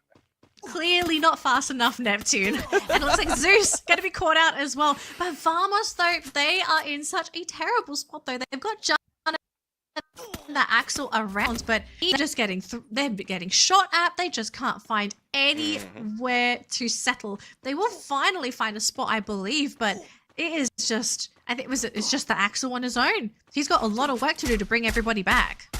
Wings. Oh, Yeah, wait, you know what he's going to use those wings for? To go back to the spawn point. Ooh. Yeah, I mean, Red Bull might give you wings, but wings But where do doesn't those get you wings that take much. you? Well, Evo's Divine right now, they have 5 elimination already on the hunt against AG Global, but before hitting their Ray just went in for that airdrop, and I'm not seeing much of AG Global. I think Cypher is the only one remaining right here, and Flash with one player as well, the Zom, who's moving in. The moment Cypher gets too close, he might be the one who takes him down, and there you have it, Butterfly in hell, but the finisher will be done by Ray, and you just revealed your position, the Zom. You need to zoom out of here. He probably thinks he's going to go down anyway, so he just decided, you know what, I'm going to try and go for the sneak. It's just unfortunate he didn't get that final hit, so the Zom is going to be eliminated any moment now. Ray's just trying to finish him off, but these blue walls are causing them a lot of grief. But they will have Aim God finally coming in from the back, and Ray going to finish the job off for the team. And PE Esports actually running into Vest J, it looks like. See if Best J will be able to take a number against PE Sports. Hit list has been put in onto Visaka Sriwijaya as well as a VP. Ooh. But on the other side, the Vamos has been eliminated out of this game. Gardu will be taken down as well as Guns, but the vending machine is available. Well, let's see who will be going down first. What a turnaround by Joel! But also, Bay has been taken down by the sniper, which is Lao Ho. Oh, no! And it's a good thing they were able to time that revive though, but loss of resources for this team of Visaka Sriwijaya, where NPE Sports will be taking advantage, but I don't think they have any information or probably heard the shots already coming from Virtus Pro. But you know how Exposé works. He will try to look for that headshot, but Lao Ho will try to respond as well. So let's see who goes down first.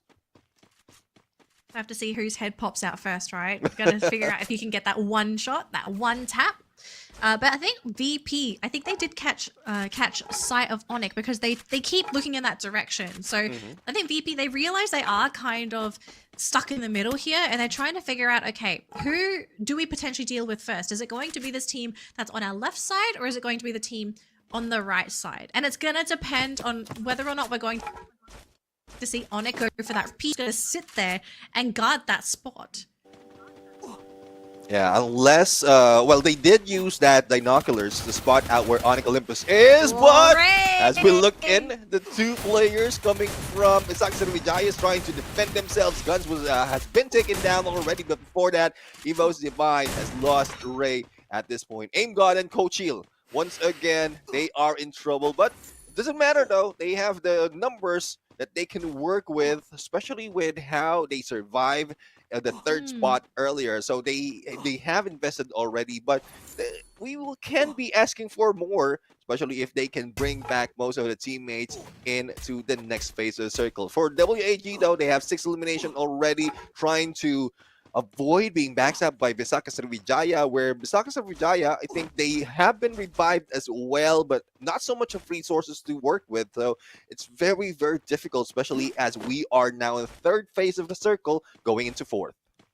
Yeah, and they're basically playing around WAG as well. I mean, it just goes to show how difficult this game is. EVOS though, Coach Eel going to be going down. Neptune, I want to mention this actually. EVOS are playing fast and furious, but it's in a way where I'm feeling really uncomfortable watching this team. Like, they are playing so dangerously. And yeah, every elimination that they get, every team that they get rid of, it's a big win for them, but they are basically playing Free Fire as a two-player game. And I'm just sitting here thinking, when is it going to end? Like, who is going to eliminate them? Because when I see a team just running around as a pair, shooting heads, popping heads, without having a care in the world, you have to think that this is going to crash and burn at some point. And this is EVOS being the favorites to win this map as well. Like, the fact that they're playing so dangerously. Do you think they're doing this because they feel a little threatened today? It seems like it, because a lot of teams are aiming for that #1 spot, and we did mention that since they are on the top of the leader, a lot of predictions are on them. They know that a lot of teams might be targeting them, so they're just making it work with elimination. But speaking of elimination, X4 about to be eliminated, but it's good enough he was able to recover. But who is hunting him? It's Virtus Pro, as well as PE Sports and Team Flash, and he's in the middle. So it looks like another aim god situation, but knowing X4, he won't be silent because he is sniper, so he has a good chance to get all those eliminations from afar. Man, the bottom of the circle is an absolute mess. You have Heavy going ham on PE Sports down here. You have EVOS down there as well, who has to figure out a way on how to get into that circle as well. Then you have Flash wanting to come in. Looks like they're going to be launching themselves closer to this action towards the bottom of that circle. Look at Kabi. Kabi's looking at this and he's thinking, guys, there's no way I get in this circle. I am stuck. He's stuck literally, and was able to rebel rush onto the other side, but he's trying to disrupt the defenses of PE Sports with that M79 grenade launcher. And I think it is working because they had an opening right now, but a little too close though on Team Flash. I'm not sure what ideation is. He backs away, takes a U-turn. That is the wrong way, brother. I feel like I could hear his heartbeat from here, just dung, dung, dung, dung, dung, as soon as he saw the glue wall. He was like, oh, dang, okay, this was a mistake. Oh, but it looks like they know where each other are. Okay, so Flash, we saw them throw a bit of a grenade, but it looks like they're hesitating. They're thinking, like, is this worth taking? There's Jay in the meantime, though, going to be eliminated in that 9th spot.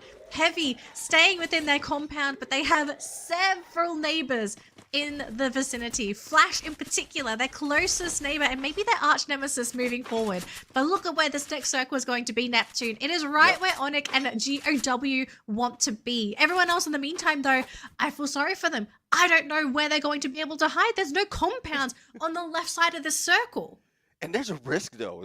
I mean, even if you have the compound, there's still a risk because a lot of teams will be gunning for this area, especially for those with the launch pad. I'm expecting, yes. Yeah, they might 100%. be dropping in right here. But for Virtus Pro, pickup will be done on Expo C. And here comes Evo's Divine trying to break through the glue wall. But Diamond right now, turn around. And not quite sure if Nade will help them at this point. But Team Flash might be in trouble. All those melters as well as those ice grenades might slow down Team Flash. And this might be the cue for Fuwara to go in for the rush. It's just hanging in on the stairs. And backstab is potentially about to happen right now from VP. But they're not really stepping out of the compound. And Nameless has been dropped the moment he did. Oh boy, VP already down to 3 players. They're trying to play on this high ground, but at some point they're going to have to go downstairs and deal with this problem. We do have somebody that is a bit of a stowaway here. I do believe we saw EVOS somewhere. There's Ray. He's actually right next to... Look at where Ray is. He's right next to Police One. Oh my goodness, that circle is moving in though, so it's time to go. We're running out of space here. PE Sports are going to be hanging on towards the bottom end of that circle. Flash occupying the top side. Onyx, AG, Jay on the right-hand side of that circle. EVOS, unfortunately, going to be eliminated in 8. So even though you had the eliminations, you're not going to get those placement points. AG, though, hiding behind the cover of this corner, but they just could not get around that glue wall. Not so much that they can do right now. AG Global will just need to inch their way in to the next phase of the circle, and it will shift as well. So those who are stuck in here, which is GOW and Onyx Olympus, who not quite sure is what they're doing right now. I think they're playing tic-tac-toe, is just going down after the other. Onyx Olympus might be the ones winning it, and with the 6 teams remaining in this final circle, it will be tough, especially once it heads into the open space. But Yanbin will be taken down from that snipe with that SVD, and Onyx Olympus will need to make their way, but Adam is in trouble as Expo C has his crosshair on him. So Onyx Olympus is stuck and trapped and no way out. Flash is going to be taken out. Look at where this next circle is. It is in favor of VP. So anyone that's not within the circle now, they're going to have to try and figure out how the heck do you get in. Looks like PE Esports, though, they will manage to make their way through unscathed. And I think these might be our 2 leading teams going into the end of this match here, Neptune. It's really going to come down to how Onyx makes it in. They are on the right-hand side of the circle. They are slowly creeping in, but I don't know if they're going to have a free way in, because PE Esports and VP, they're just going to sit and wait. They're going to wait to take him out. And look, that's what's happening. Actually, Adrian just gets eliminated by the play zone. That's one thing, though. It's troublesome, especially if you don't have that much opening at this point. And this face up the circle, VP right now, Virtus Pro will try to go in for the flank against PE Sports. What will the 3-man strong team, will they be able to break through on this compound? PE Sports managed to do so, and they will head in to that 2nd floor. Just make sure that they will not be spotted by Virtus Pro. But there's no going back. There's no going away for Virtus Pro, but into the window. It's a good thing the glue wall saves him, and Expo C goes down with that grenade. All it took was for Frulak to try and get a winning headshot, but he just the first one to be taken down. Nameless next player to go down on the side of VP, and unfortunately for them to try and make that aggressive move, it has completely back him, and now Onyx are going to get 2nd place for those placement points. There's only 2 players though, but LBT tries to go for the rush, but he gets taken down. Don't Cry gonna be the next one to go in, and Nero getting the shot. Crime MKS gonna be down. It's down to Wings. Last player for Onyx. Can he do something? If he can 3v1, it would be a miracle, but no. PE Sports gonna get that 2nd booyah of the day. Final PE Sports popping off with that 11 points that they grabbed for that game number 1. It would be even more. But the only question is this enough to go against Virtus Pro, who managed to survive a little bit longer and also had 22 points from the earlier match? Because they might not have been taking any booyah, but in terms of placing on the top 3 for the 2 games, they are taking 100%. Yeah, I mean, look, we are seeing teams play hyper aggressive today, Neptune. Sure, we're still seeing maybe like 9, 10 teams coming in towards that 5th, maybe 6th circle, but we are seeing a lot of eliminations because of that revive system. And I kind of feel like with how fast everyone is playing, teams are kind of forced to play faster than they normally would, because they know if they don't, they're going to fall back because of those elimination points everyone else is picking up. Yeah, that's one thing though. I mean, at some point they really try to avoid eliminating the entire squad. It gives them more chances to get all those elimination points, especially if they can spot on where they will be dropping once they revive. But for PE Sports, they have been a slow pace at the beginning of this game, and not so much that they brought in a lot of noise. But the moment that they were in that final circle, they know, they planned out how they can take out Onyx Olympus, even Virtus Pro. So no pressure right there, PE Sports. I think this is the day that they will be heading to the top. The only question is, will they have that consistency? Can they reach the summit? I think that's what we're all kind of wondering here. Who's going to be hitting the summit and making it through to the next stage of the competition? I kind of have to say as well, actually, props to Onyx for playing it really, really conservatively when we had that movement, when they were the ones in a very disadvantageous position. They were trying to fight the blue zone, okay? Yeah. Whereas VP and PE Esports, they were waiting in the wings. And I kind of wonder the fact that VP, they feeling that they had to be the ones to try and make that aggressive play happen. Do you feel like they had to actually push into PE Sports so soon? Because I kind of think, I felt like they had time. They didn't need to play so aggressively Yeah, I mean, it's just a gameplay. It's just a style of Virtus Pro. And they want to bring the battle up close and personal. It just so happened that the Blues closing in on them, and they didn't have that much time to really turn that corner and go against PE Sports, as well as the second floor that has been taken. That made it difficult for VP to rush in. If it was just the first floor, or it would just be the ground floor, nades will be popping in, and then VP will be rushing, and that might have been the end of PE Sports. Maybe.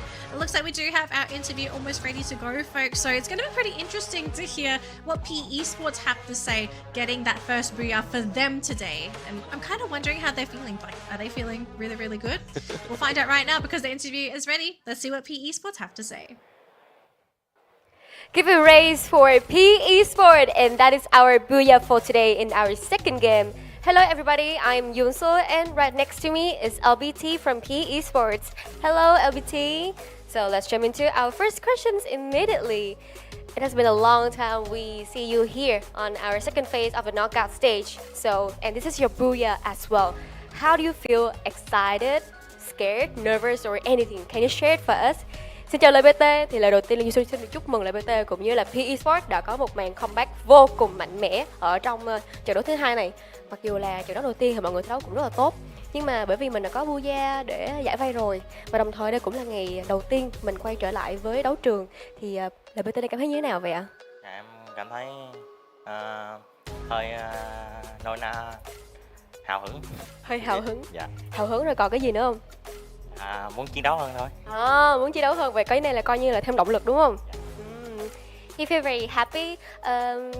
I think there's a little bit of mixed and nervous in it, but overall, this is a push for him. It's like an adrenaline for him to push himself more, so he wants to fight more. So, LBT, do you think that you have been satisfied with your game today, or you haven't? Thì đến với game thi đấu này thì không biết là mặc dù là chúng ta đã có một khởi đầu cũng khá là ổn và game thứ hai là có được cả booyah luôn, nhưng mà LBT đã cảm thấy là thỏa mãn với cái màn trình diễn của mình chưa, hay là vẫn chưa? Dạ chưa chị ơi. Mặc dù là có booyah nhưng mà vẫn chưa luôn. Dạ. Vậy thì LBT mong muốn là đội tuyển của mình sắp tới là sẽ thi đấu như thế nào thì mới thỏa mãn được bản thân của mình? Thi đấu tốt hơn nữa. Thi đấu tốt hơn. Vậy là mình có chiến lược gì chưa? Dạ có rồi. So for himself, he feels like he is not satisfied with his game yet, but overall he wants to put himself and also his team to fight more so that they can really satisfy themselves in the next 4 games. So LBT, at the end of our game, I can see that there is a huge combat. It's like a very messy one with a 6 team. I would like to ask, because you guys are very successful in that game, so who is the main caller and what were you guys doing? Can you share with me in the audience? Thì có một cái pha ở trong một ngôi nhà thì có rất là đông đúc. LBT chắc là cũng cảm thấy được cái sự căng thẳng khi mình đang giao tranh ở trong đó đúng không? Rất là đông luôn, 6 đội tuyển.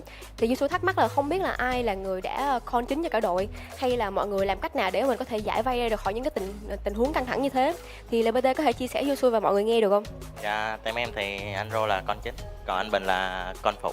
Anh Rô là con chính, anh Bình là con phụ, còn LBT thì sao? Dạ, em thì chỉ góp ý những tình huống thôi.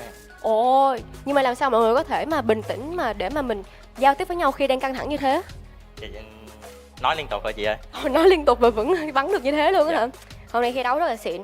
Fighting. So overall in the game, Nero is the main caller, and for Don't Cry, he is the sub caller. And for LBT, he just play. And second, he having like small conversation to mood everyone down. Well, I give him a luck so that he can play better in the next game. Cảm ơn LBT rất là nhiều và hy vọng sẽ thấy mọi người tỏa sáng hơn và thậm chí là có được vé vào chung kết sớm ngày hôm nay luôn nhé. Thank you so much for watching our interview. Now let's head back to a caster and see the game stats. Thank you very much, Yoonsul, as well as LBT. And there you have it. PE Sports finally grabbing a booyah. And the question is this enough to bring them to the #1 spot? Because I think it would be a huge disappointment for the other team if they are the ones in the #1, because it's just tough that PE Sports has just been introduced today and they're already taking the board overall, even against some of the teams that has been here for the past 2 weeks. Look, I said this at the beginning of today. You should not be underestimating the newcomers. That's what we're going to call them, I think. The newcomers coming in every day, every time a team advances, because they have been watching these games. I promise you, they've been watching the games. They've been studying how these teams are playing. They're coming in with a lot of strategies because they know their time is limited. And so being somebody that is under stress, under a lot of pressure to perform, I feel like some of these teams down here, they're going to have that extra motivational factor that takes their game to the next level. So seeing this already for PE Sports, it's very promising, but this is where you have to question, do they have enough consistency to stay on top of the leaderboard? Because you can have one great round, but one great round is not going to make it to the very end. It's just going to keep... You're going to look good for one game and then everyone's going to go back to, oh, it's just PE Sports. You don't want that. BTR. They grab that booyah and then they bomb out. And hopefully they will be able to get back on their heels. But for MVP, Lau Ho, the sniper, with that wall brawl coming from Iris. Looking at the rest of the teams right now, it's quite different though, because they are introducing back that A124, last year's most used, or one of the most used active MVP, skill. I want to say. Yeah, MVP. I think A124 was literally the MVP last year. Just the go-to. And if you didn't have it, or you had one less A124 than your opponent, that's it. You've lost the matchup because you just did not have enough to compete with the opponent's A124. Oh boy. But team stats though for PE Esports, I mean, they did really well this game. And compared to Bigatron's stats in that previous matchup, Lau Ho popped off. Popped off 4,000 damage. You got Don't Cry and LBT coming in with some solid backline supporting damage. And then you have Nero there coming in with the assists, getting some knockdowns as well. I think I kind of wonder, like, are we going to be seeing a turning point with PE Sports where they come in for one day and they just blow everybody away?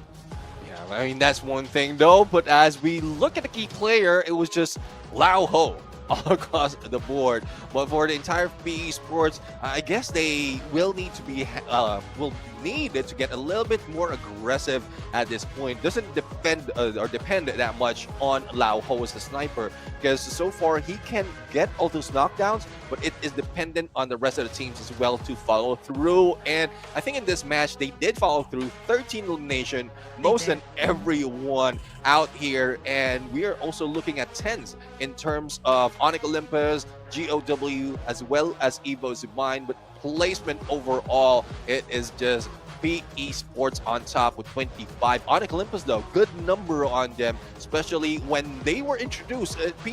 Onyx Olympus was in the same position as PE Sports. They grabbed their booyah as well and got a lot of points. And PE Sports, because of that booyah, they took that number one.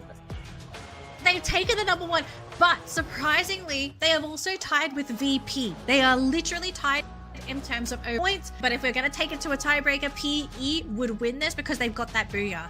So PE, great start, going to be super happy with themselves. Bigatron is not out of the running, right? That was our previous team that got their first booyah today. They're still sitting, if you think about it, I think they had 0 points or 1 point before they got eliminated. So they're still doing pretty dang good for themselves, but they cannot afford to have another 1 or 2 games where they completely bomb out. So I think at this point, would we confidently say the team to watch out for at the moment is VP? Because look, no booyahs, but they're in second place. Yeah, definitely. I mean, the consistency on being that top 3 is on VP right now. As we often say, no booyah, no problem, because they are very close. But that is the end of 2 matches already. In a bit, we're going to go with a quick break, and as well as heading into our next match, which is happening in Bermuda, as well as Kalahari following that. So hopefully you are peeled right now, especially those watching in the Free Fire official channel. Keep those likes coming in as well as a comment, because we'll be right back in a bit for more Free Fire action. See you.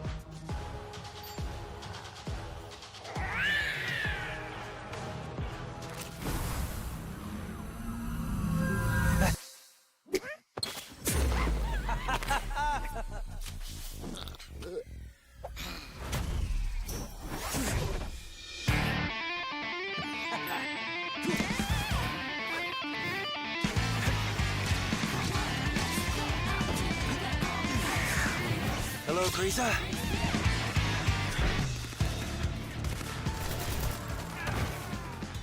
Still so impulsive. Don't rush, little guy. We have more important things to take care of.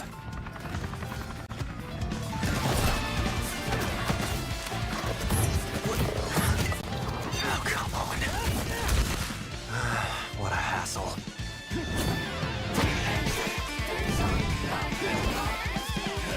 Stop trying to look cool and help out already!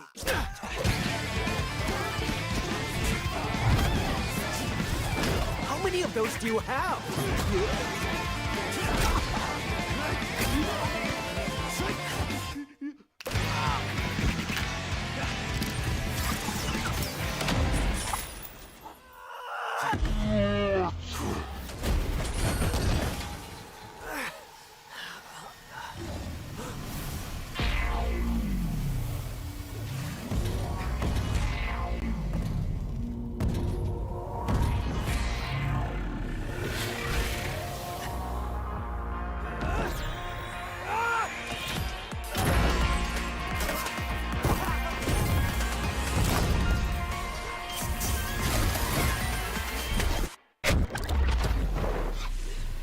Okay. Time to save the day again!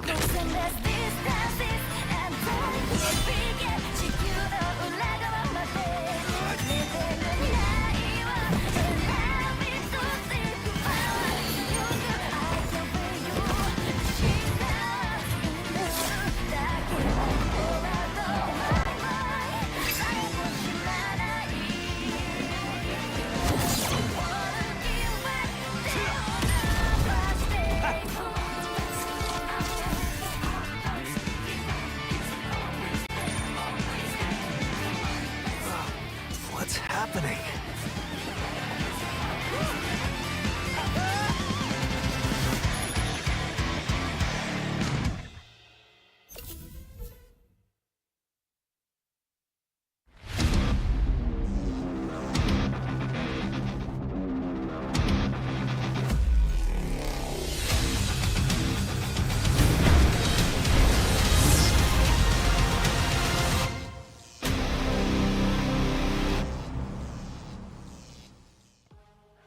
What is up, survivors? Welcome back for our quick commercial break. We are just about ready to jump into match number 3, but so far so good for our games. No back-to-back booyahs yet. It's really up to anything at this point. But Neptune, Yeah. I want to hear your thoughts going into this next matchup, okay? Because we have a lot of questions. We had questions whether or not EVOS really are in good form today, if they're going to be able to make it through, because they're technically the favorites. If VP might be the one to steal the spotlight away, is P Esports going to be the one-day wonders when they come in and they steal away that spot? There's so much happening, and I can't believe it's happening today.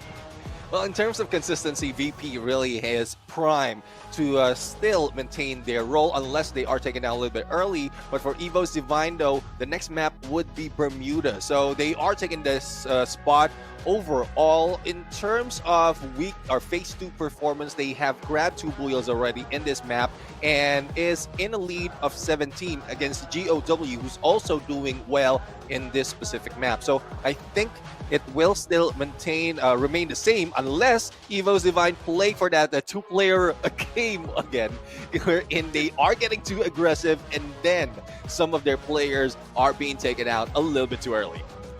Look, I'm so glad you brought that up because I had so many questions when we saw EVOS playing in the blue zone, hunting players down. Like, sure, I think that's not something that is uncommon, but they were playing very dangerously, like to the point where their players were like, what, half health? They were tethered to each other by the hip. They were desperately hunting for these eliminations when I kind of felt like the game was so early. Did you really need to make a play like that happen? Like, I think we can probably see this being a more common occurrence if it's already like the 4th or 5th circle, you're down to 2 players, you're surviving, and you know that there's no way to bring your team members back. It was just, yeah, maybe that last game, EVOS just had a lot of unlucky occurrences. Like maybe now things stabilize, okay? Because we're going back to Bermuda. This is a map that everyone is capable of playing. I wouldn't say it's easy mode, but it is definitely a more comfortable map for all of our competitors. Yeah, especially this is the OG map, and we were talking about like years before before Alpine as well as Nextera has been introduced because of Solara being part of the mix as well. And everyone knows, as you did mention, this is where we grew up overall in terms of playing Free Fire. So Bermuda is something that everyone's familiar with, but EVOS Define has topped this off. But we did the same thing on the previous map, which is Nextera, where we thought that they are the ones taking the board, but they did get a lot of elimination. But in terms of placement, not so much. So unless they change their pace, but I do agree. I think agree with their tactics though.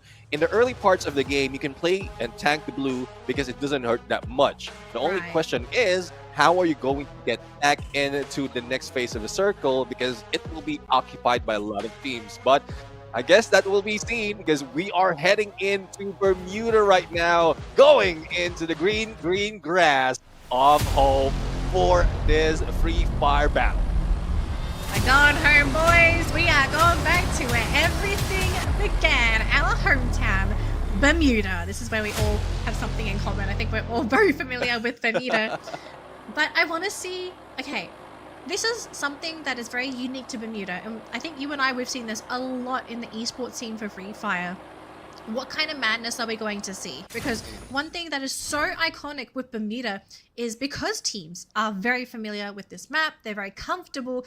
The game, it plays extremely fast. You see some incredibly quick knockouts. Teams get eliminated within the first 1 to 2 minutes. And I kind of wonder who's going to fall victim to being eliminated at the get-go. And at the moment, it looks like we are going to be seeing a hot drop here as Flash are going to challenge EVOS here right over Plantation.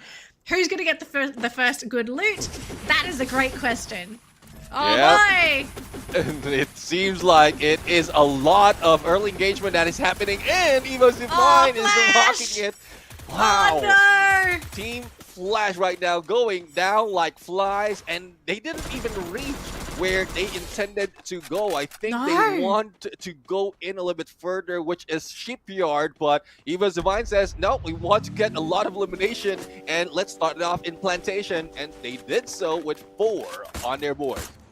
I want to be very clear when I say the game moves fast. I didn't mean that fast. As in, a team literally, their life flashes beyond their eyes. It was an incredibly quick elimination. But then again, it is EVOS. You cannot doubt this team's aim. But as soon as they hit the ground, you saw them shooting, and you can see Flash. They realize, wait a minute, guys, we messed up because we have nothing to fight back with. WAG, though, is going to be running into VSJ, and actually WAG themselves are going to be the ones to retreat because, yeah, you kind of don't want to challenge a full team when you're just running around as a pair. Yeah, definitely, and that's something that they need to work on. Of course, sure, if this is intentional, that they spread out for more information or more loot. But Visaka Sriwijaya is a team that is very aggressive, especially when they spot that opportunity. And Alan has been tagged already, though M82B in his hand, he might be able to take one, but not so much. Everyone right here, Rebel Rush, to get away into the factory, but I think Visaka Sriwijaya has put in the launch pad so that they can get their level quicker. And here comes Gardu right now. The blue wall will not make it, and Cyrus will need to run far away, but I don't think this is enough for him. The rest of WAG is quite far as well, and Gardu as well as Guns will be gunning them down. It is Obey who brings it down to his knees. Yeah, really unfortunate. Like, Export was the closest player that they could have run to, but he was just too far away on that hill. So WAG, they cut their losses. They do get the buybacks in, but it does mean that they're going to have to go for the resets here into Cyrus and Alan, right? They got to figure out, okay, we've got to find a place, we've got to loot them back up, and then we can go back to our own shenanigans. But at the same time, you kind of have to hope you don't run back into VSJ, because they are still running within that vicinity. Changing on over to EVOS here, it looks like after a very quick elimination as they dropped in, they have a very smooth game ahead of themselves. And I kind of feel like this might be the calmest game EVOS has played today. Because the first two games, really chaotic, really off the rails, really had me on the edge of my seat. Now just, it feels kind of nice to see this team relax a little in their skin. I guess it was a part of plan really to slow down. It just so happens that Team Flash dropped in Too fast. against them. Yeah. And yeah, they had to respond. Too and fast, if I'm not it mistaken, didn't act like that. and if I'm not mistaken as well, earlier we've seen Evo Divine, they use that plasma gun. And that's one thing that we rarely see. But once it comes to the early drop, you get to use what you have available. And they did it with such perfection that they can do it, as you mentioned, too fast into that hot drop. But right now, BTR, the team that has been taken down a little bit too fast as well earlier, is being challenged or will be challenging GOW Demon right now. Though he is far, the rest of the team's already onto the other side of that bridge. Oh boy, I don't know if I feel very comfortable with these two teams fighting, because we have Onyx on the other side of that river. And actually, look at that, Adam going to be shooting a couple of pot shots, and that's actually enough to chase them away and basically stop this engagement from happening. So, looks like Bigatron and GOW, they have another moment before they're going to either fight or just launch themselves in a different direction. They fly right over, right next to Vasya on that rooftop. This is the wrong place, wrong time, buddy. But EVOS, they do have their teammates nearby, but Vasya, he's all alone on the rooftop. The sniper is gone for EVOS. Oh, there you have it. Rasia, the Wonder Kid, will be taken out. And it's tough, though. It's tough, especially with Evo's Divine losing that potential of information. But what more information do you need other than a team is going against you? Well, let's see if they'll be able to do so. That Heal UAV didn't go that far, and Ray will be taken down. But before doing so, he managed to go in for knockdown as well. Dix will need to be picked up, but the finisher has been done into Ray. Evo's Divine will need to move away, otherwise they might feel the threat of BTR Esports. Yeah, good job.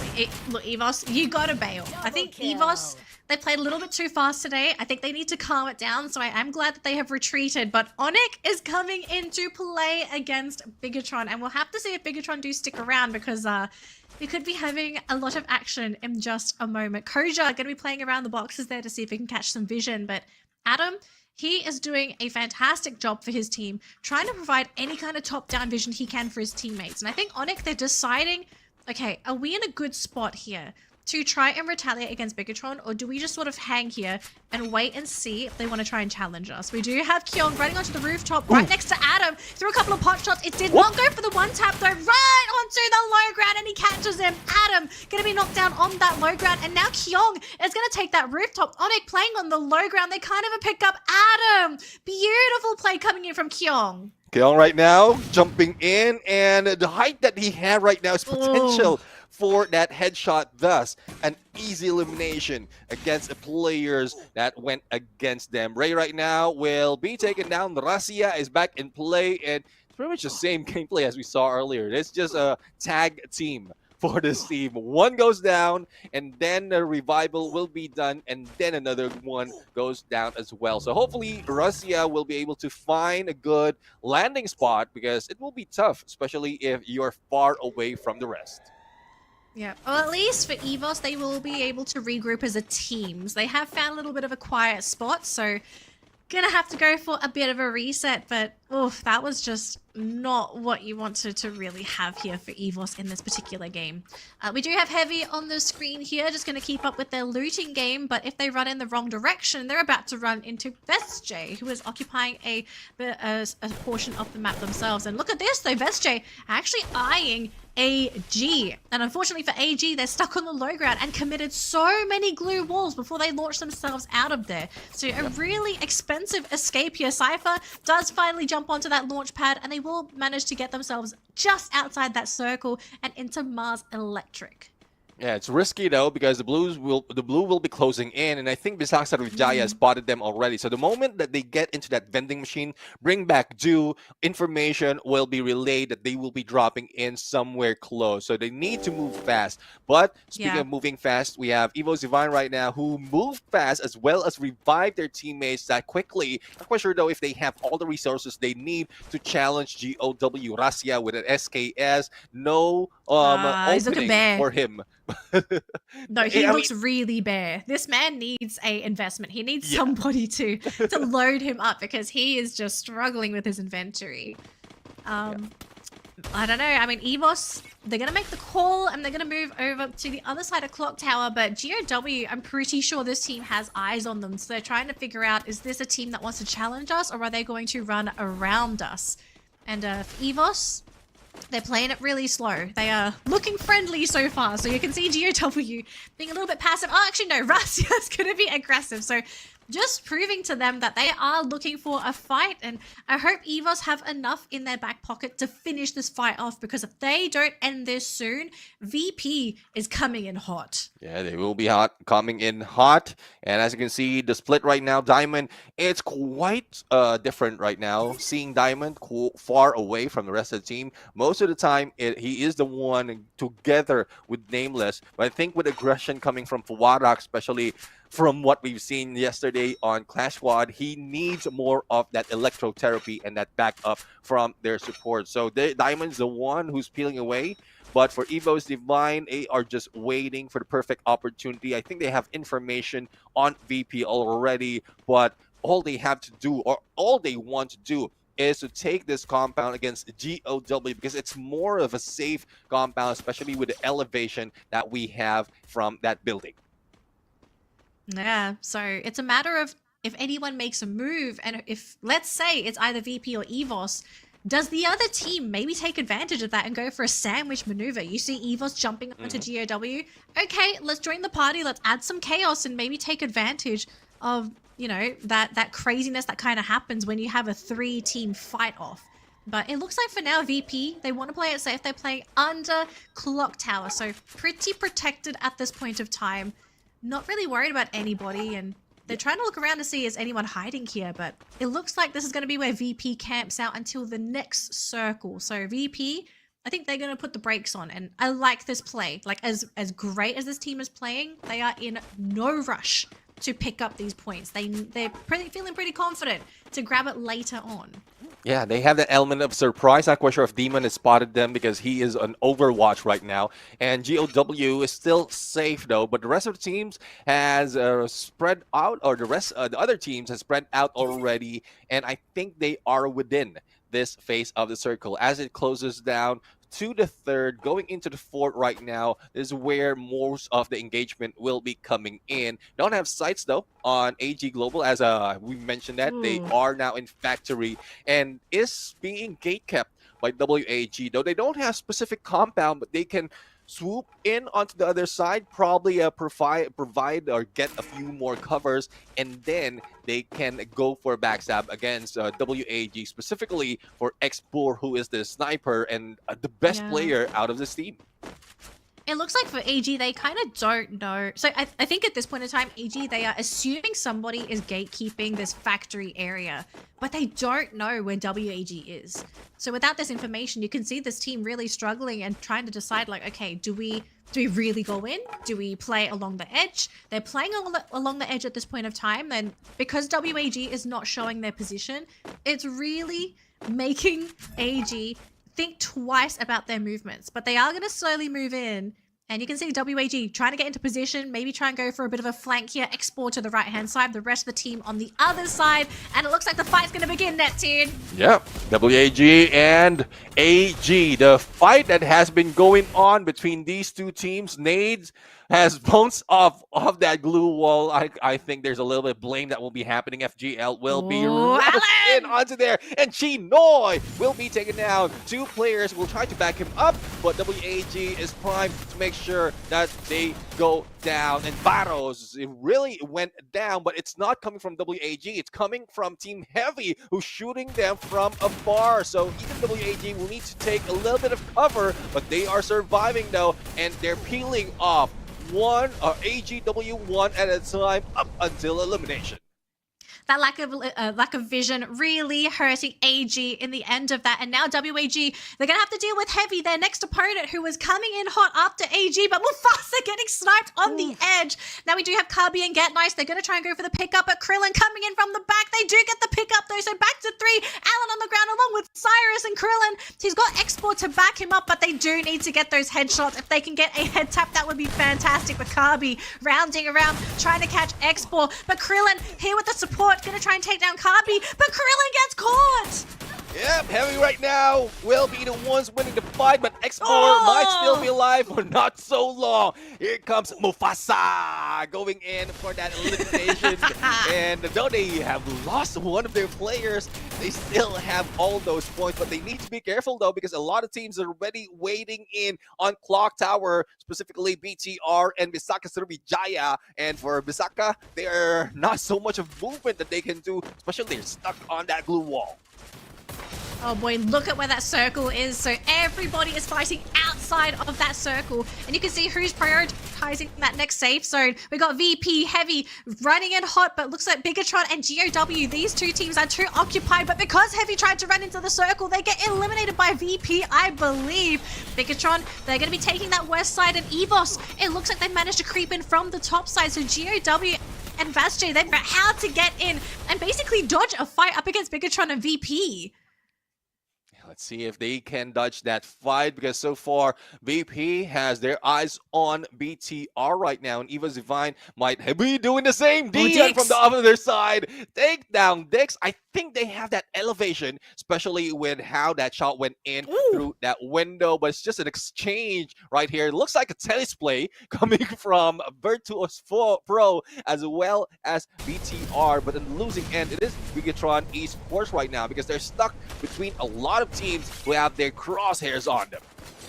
Yeah, they're actually in a really unfortunate spot. Like, as great as it is being in the middle of the circle, once you're the piggy in the middle and everyone's lobbying these grenades at you, it really puts that pressure into you having to watch your front and your back. Ideally, you want to be playing on the edge like VP, where the only team you have to look out for is in one direction. And you can now start to see the desperation. We're starting to see vehicles coming in. The famed monster truck coming in, waiting in the wings. And EVOS, it looks like they're going to have to try and deal with GOW, because these two teams finally converging, and look at where that next circle is going to be. There's that bottom right-hand corner, and you're running out of space. EVOS being jumped on by GOW. Dion playing around the corner, but it looks like EVOS, they've overwhelmed the Wolves. GOW going to be sent back to the kennel and thinking about that next match. And Dion, though, still fighting back. Drogon in hand and managed to take down 2. The pickups being done on Evo's Divine, but there still is Demon on the other side with that sniper. And Coach Chill, nowhere to go. The Blues closing in. It will be tough right now to really survive. Now, Virtus Pro, the team that had made a good decision to stay this edge of this circle so that they can move openly. But speaking of openly, there's an open area that's waiting for everyone right here. Bisaka Sriwijaya with his full squad need to be a little bit too quick, especially when they are being targeted by Exposé from Virtus Pro. So they jump in and goes for the battle in this open ground hill. It's going to be that 4v4, and it's going to come down to those blue walls. They've lost 2, and VP again going to grab their second booyah of the day. The performance we have seen from this team so far, I think the writing is on the wall. VP looking hot, looking strong, in a really good position to take this spot today. And it's only game 3. It's only game 3. And out of the 3 games, Virtus Pro managed to take top 3 in all of them. So 100% top 3 rate. And And when we thought they will be doing the rest with no booyahs, they will change their mind, especially as the challenge is something that they are really up to, especially with Visaka Sriwijaya, who have been hunting a lot of teams earlier into this game. But I think Visaka Sriwijaya also did a lot of elimination at this point, if I'm not mistaken. But for Virtus Pro, that decision to go in underground in Clock Tower, wait for the perfect timing, went in behind everyone, was the smartest move, especially in how the circle was moving. They are so perfect with their restraints. Like, they know when it's time to go, and they know when it's time to just put the brakes on and wait. I really admire how much restraint they're putting in, especially with how clustered some of these fights are. Like, you've got 3 teams occupying the next 3 houses to one another. One of them is VP, and they could, if they really wanted to, attack that team that is in the middle of this 3-man fight away, but they choose not to. They decide, okay, this is looking a little bit risky. Let's try something different. They go either underground, they take a different path, they prioritize their position. And I kind of think you have to think of this when you start getting late into the game, because I think it was a really good idea that I mentioned this for Bigatron. It's great if you have the compound in the middle, but once you become the team that has to watch your front and your back, then you're going to have some issues, because now you have to watch out for 2 teams attacking it rather than 1. Definitely, that is what happened with Bigatron Esports, but they did manage to survive, and VP just slowed down and they saved up all those resources. But I would agree, the decision making that Virtus Pro really did right there, going underground, heading in towards the edge of the circle behind everyone else, had focus on BTR, and even GOW has slowly been taken down by a few players from Virtus Pro, but the rest of the teams who are surviving in I think that final phase of the circle before it shifted has their eyes more on those in the middle. So as you did mention, getting into the edge, especially when you're on the 4th phase of the circle, is one of the pro move that needs to be done, but not so much if there's no compound to work with. So it just happens to be there's a lot of real estate to work with, especially on that final circle in Clock Tower. So VP, they've had 3, ultimately I want to say they've had 3 great games. Sure, they only got 2 booyahs. Then again, only 2 booyahs? I think getting 1 booyah is also already a very big feat. But can anyone catch them? I think this team is, just because of those 2 games, or these 3 games, they are already starting to run away with these points. And is anyone in a position to catch them? We're going to have to find out in these future matches, but it looks like VP is ready for their interview, so let's see what our winners have to say after getting that 2nd booyah. Congratulations on your first booyah. And right now I'm here with ในเมล็ดครับจากแวตัดโปครับเอกโพซี่จากแวตัดโปครับ You guys notice any changes at all? หมุนตัวนิดนึงโชว์หน่อย New costume guys. How about the aim? Is it increase the aim? เปลี่ยนชุดใหม่ยิงคมขึ้นไหม นิดหน่อยครับโหดอยู่แล้ว ได้ only a little bit because he's as good as น่าจะมีส่วนมากเลยครับเพราะว่าชุดสวยมากครับ Custom's pretty good, so it increased the aim a lot. Okay. And do you think you'll get to the grand final today? คิดว่าวันนี้จะเข้าแกรนด์ไฟนอลเลยไหม 9,999.999%. Okay, 9,999.9999%. Sure, he'll get to the grand final. ส่วนอีก 1% เพราะว่าอ่านตรงนี้ไม่ออกครับก็เลยยังไม่มั่นใจว่าจะเข้าไหม So that another 0.001% is because of he couldn't read this. What's it say? Guys, you can tell us what's it say. หันหลังส่งคำตอบกันเข้ามาได้นะคะว่าใครสามารถอ่านตรงนี้ออกส่งกันเข้ามาได้เลยคอมเมนต์กันเข้ามาเลยหันกลับมา Okay, last question. Were you upset on the first and the second game because you almost got the booyah? It was just a little bit more. เกมแรกกับเกม2เกือบได้และอีกนิดเดียวเองรู้สึกแบบเจ็บใจไหม ไม่ครับเพราะจริงๆก็คิดไว้ว่าได้เกม3ครับจริงอยากให้แฟนๆรอหน่อยเดี๋ยวมาแน่ครับ he would like fans to wait a little bit because he knows he'll get the 3rd match.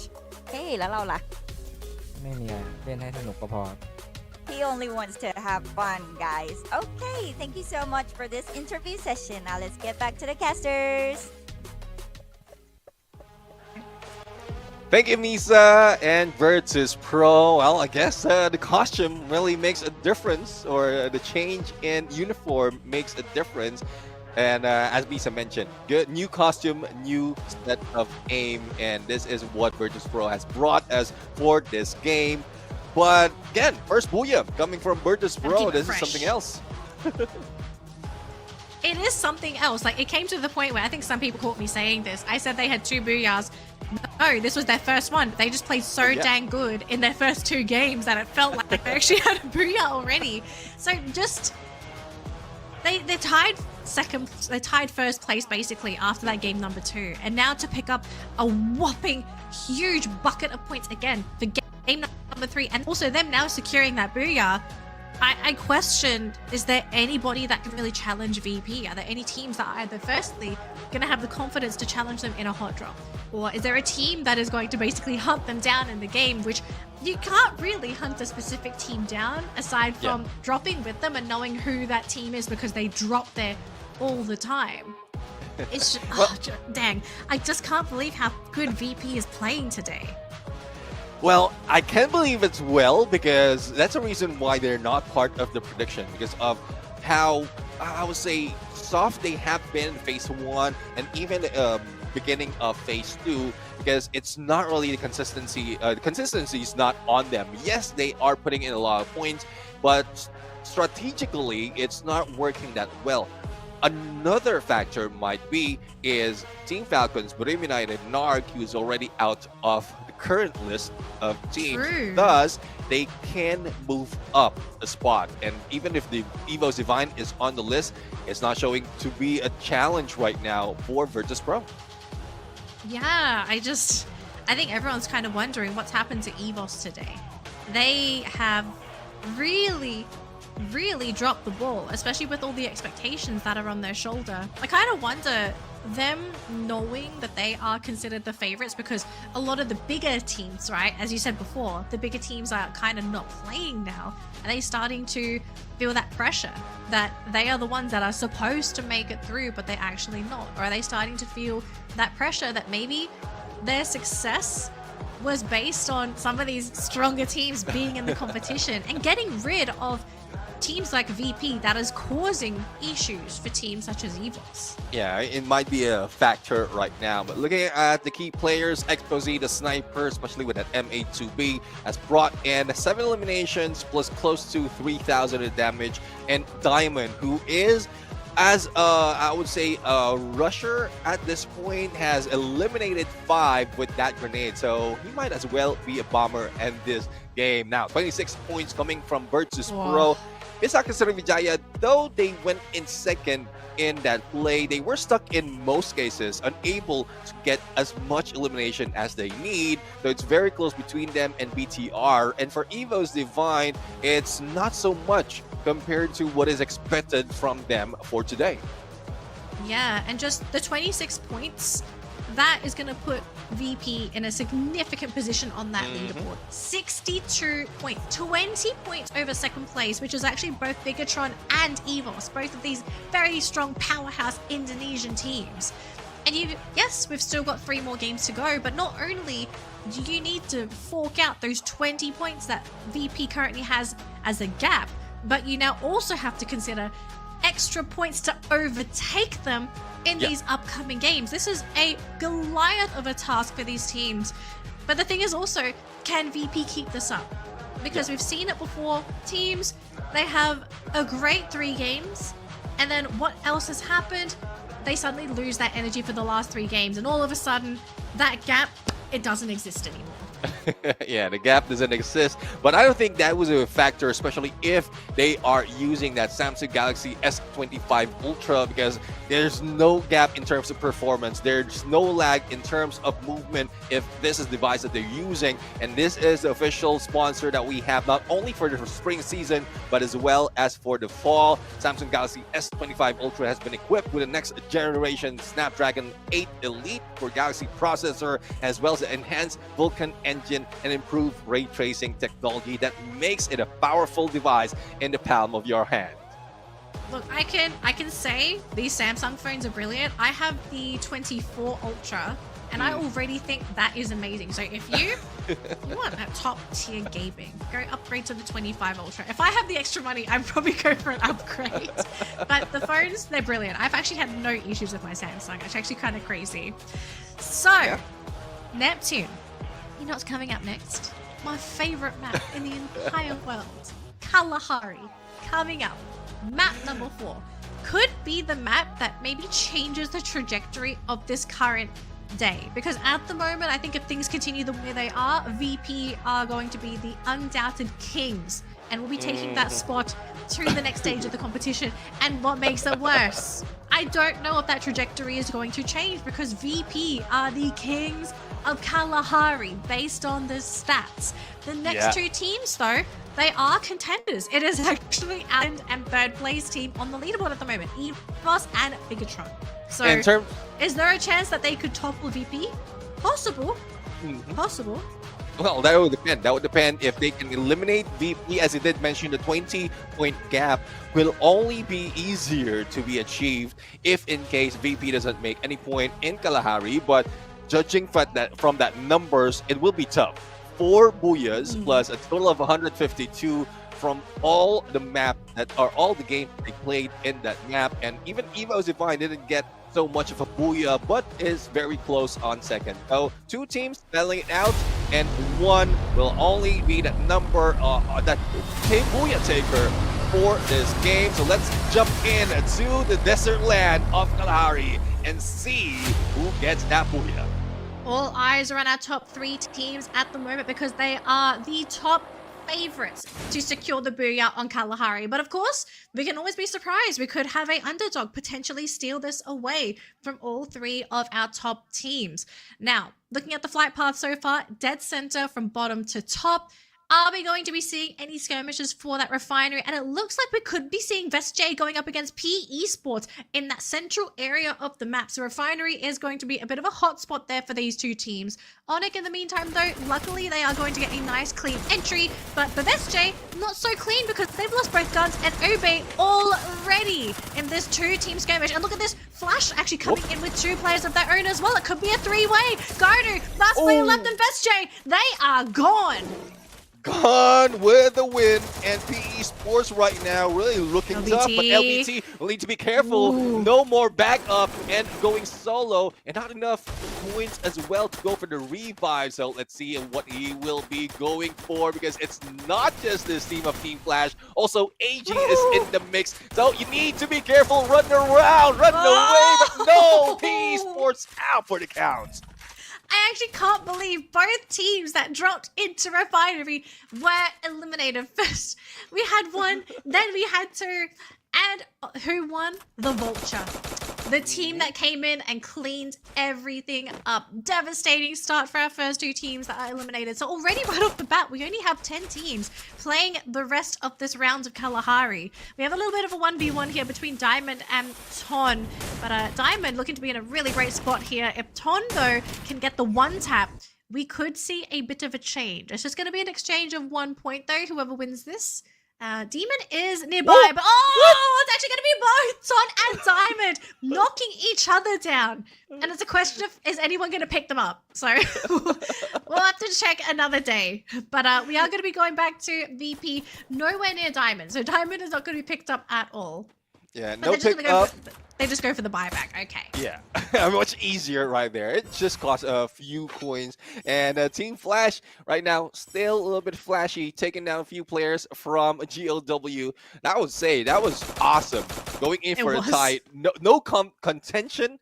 It's just Mag 7 as well as M590. I thought M590 will be able to make that hit, but I guess the delay as well as the extra bullet coming from that Mag 7 had put down one of the players from that list as well. But death will be close to death at the moment. Let's see if he can survive as the Zom will try to zip in to this floor. Yeah, they weren't able to save Death, but they do bring him back though. So Flash going to be back to 4-man gaming, but they will sacrifice Refinery though. Going to leave that to Vamos, and instead they're going to try and do something different. In the meantime though, it looks like Onyx were cut down to 2 players, so they only have Adam and Adrian left. They're going to have to try and figure something out to bring Crime, MKS, and Wings back, because you kind of don't want to play with a 2-man roster this early on in a game of Kalahari as well. But the thing is, are they about to run into a team that could eliminate them? EVOS, waiting in the wings, stalking and hunting. Wings and Crime, they are going to come back, but if you lose Adam and Adrian here, then your team is basically reset with no items. A smart move though. I mean, they just whoop and passed across Evo's Divine on command post. So even if Adam, as well as another player from Onyx Olympus, which is Adrian, will not be able to get away, there's still hope for Onyx Olympus at this point. But Vigo will be there. Not quite sure if Ray will be able to take him down with that AC-80. A little bit too quick though, and Adam is out of there. Fast and furious. Yeah, I think if Adrian got eliminated there, that it would have just been a complete reset for Onyx. Like, you have no items, nothing. Everyone's coming back into the game completely bare. You kind of don't want to do that in Kalahari. You kind of need those resources if you're going to be able to move. We are seeing a tiny skirmish though. Looks like Heavy going to be losing Kabi here potentially to Bigatron. It's just him though, so it's another point going into the back pocket here of Bigatron. A team that is potentially set to take the booyah from this game. But the fact that it's a very uneventful early game for Bigatron, I feel like this is a good sign for the team, because you're free to loot, you're free to choose where you want to be when that circle starts to move. And I guess, like, the good news, as long as you don't run into VP early, you're going to probably make it in towards these next couple circles.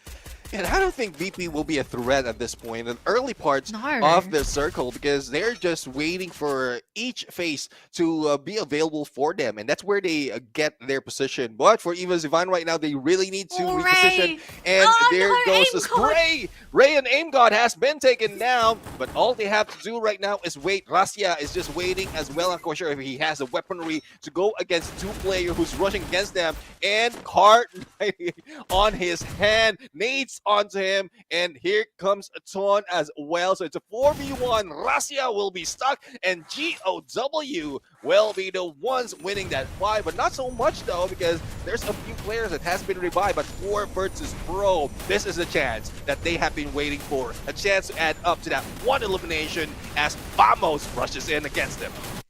Yeah, and I think Vamos are going to lose a number of players here, but we do see one of VP's players getting knocked down as well. Jun and Diamond on the ground. Nameless getting clipped as well. Exposy, last player left on the team. He does go for the buyback though, so they will still have Diamond hanging around. It looks like they're going to abandon Nameless because they realize there's just too many players there. It's too risky for Exposy to try and go for that buyback.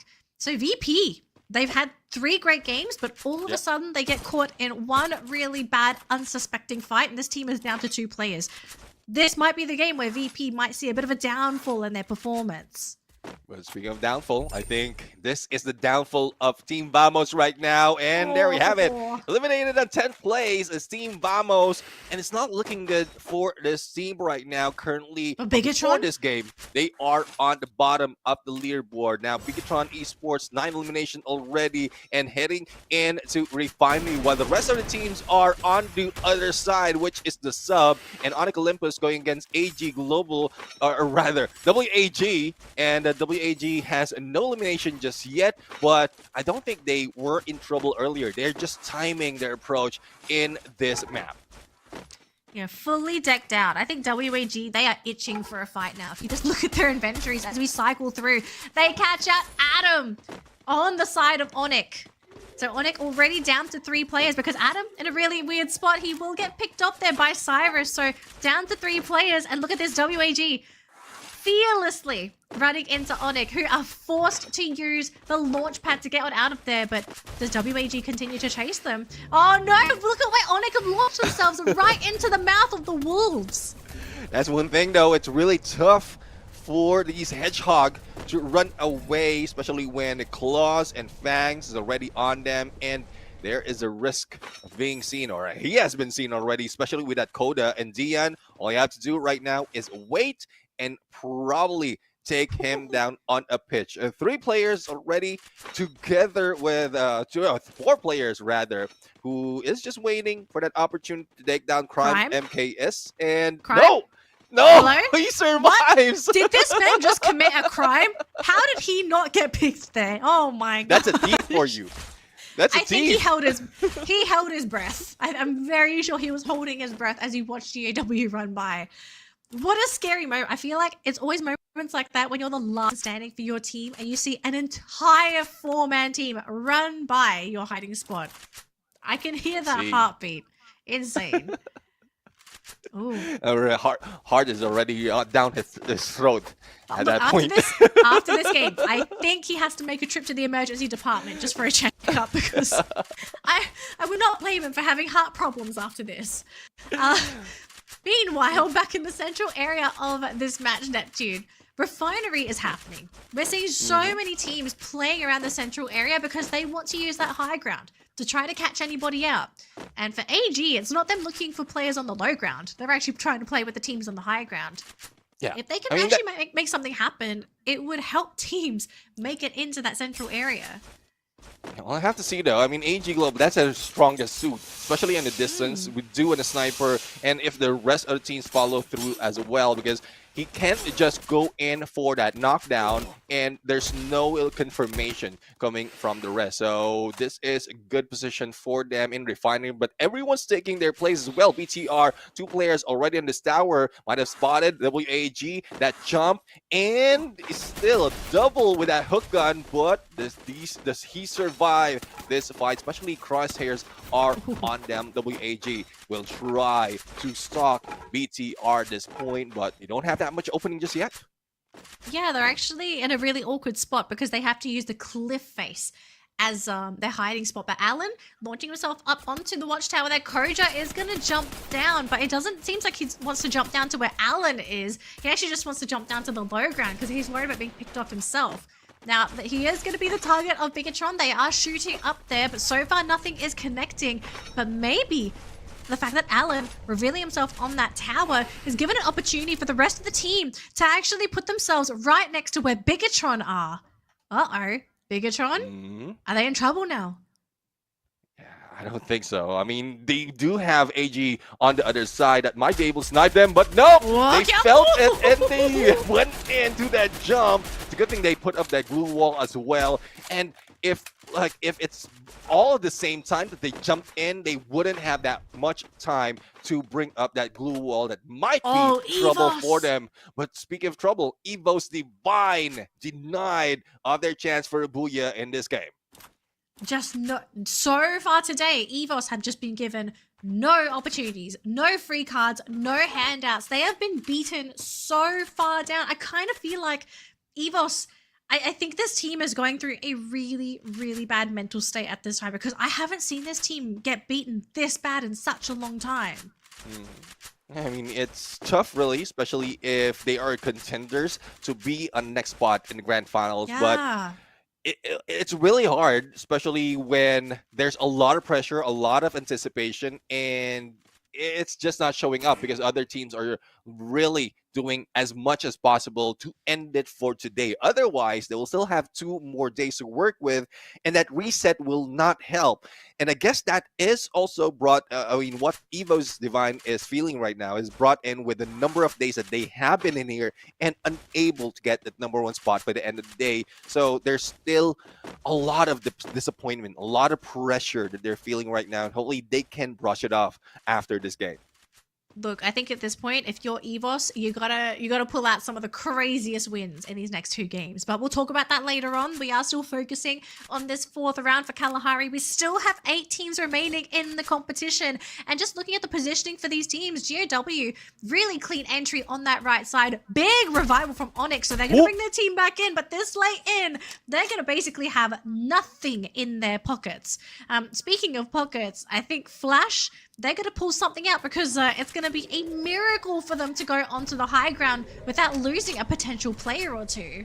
Yeah, I mean, they're just waiting for a lot of engagement to happen. The GOW will not be waiting And there goes Dakota being used right now to spot where position of the opponents are. Now DN right now just bringing it all with all those groove walls, melters, with all the grenade, and Team Flash has been pushed in onto that ridge with natural cover. Though I think this is time for GOW to pull back, and they are doing so, and they still have an opening at this part of Refinery, where the rest of the teams right now is just going in for the battle, especially WAG and BTR.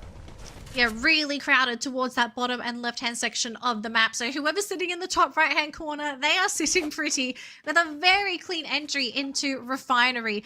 And I have to say, for teams that aren't already up on the high ground in Refinery, or at least in a favorable position, this is going to be really tough, because you can see here GOW running into Flash, but I think they're going to regret this decision because they immediately lose their front runner. It's now back to Yanbin and Ton to try and make this play happen, but they can't pierce through these glue walls. Flash still sitting on 4 players, and look at this desperation coming in from GOW, but they caught ABC and the Zom. It's 2v2. Maybe they're going to turn it around. Oh, the Flash! They're all gone. Yanbin and Ton, they pull out a miracle play. And I was about to question why GLW turned around, get away from Team Flash, but I guess it's a smart move from them. Once Team Flash moves away from that ridge and start to challenge GOW, they had no choice but to fight back. But Onyx Olympus, there's no fighting back for them. They have been eliminated, and AG right now will try to break through, especially against Virtus Pro, but Fawarak will be stuck in the corner. Not so much of help will be done, and I think this will be it for BP right now. AG Global brought them to that 6th spot. The Kings have been knocked off the throne. We're going to be seeing another team grab a booyah here and maybe close that gap from BP. Whoa, this is starting to get very scary here, Neptune. WAG, though, going to have to play on this low ground, climbing up that cliff face. Heavy, they did have a small opportunity to stop them coming up on that high ground, but now I think it's been lost. WAG wanting to push to maybe take this crate for themselves, but they have to be careful. Bigatron is just around the corner, and so is AG Global. GOW playing on the high ground as well. Yamin playing up there with Ton, looking for those next eliminations. Bigatron, I mean, they are dead center on this map, but I don't think this is where you really want to be here. Yeah, it's tough to be dead center unless you have elevation, but they don't. It is GOW. If a grenade connects in that crate, it is over. Let's see. AG Global, Chinoy tries to go in for the push. Doesn't have to be out in the open, and he goes down first, but managed to take down is Kyong. And there goes the response overall. AG Global falls to their knees, and BTR survives. Who says that we can be taken down from this container? But the same story is happening right now for WAG, and this is a challenge by Team Heavy, but they are the ones falling down. Heavy is fighting back. The ones holding the box are the winners. What is this? Is there like a fight club within this one crate? Everyone's invited. Last man standing. Oh my gosh, incredible. But it's not over yet though, Neptune. We still have GOW playing on that high ground. Heavy hiding in that crate. But look at Bigatron though. They're saying, it's okay guys, we're going to try and go for it. We're seeing a monster truck flying in from the sky as well. Oh boy, I don't know what position you're trying to use, Azriel, but you've got so many glue walls you're going to have to use for cover. He manages to get out and hide under the building. And Bigatron, I think they found a hiding spot because GOW can't reach them here unless they go down to the low ground.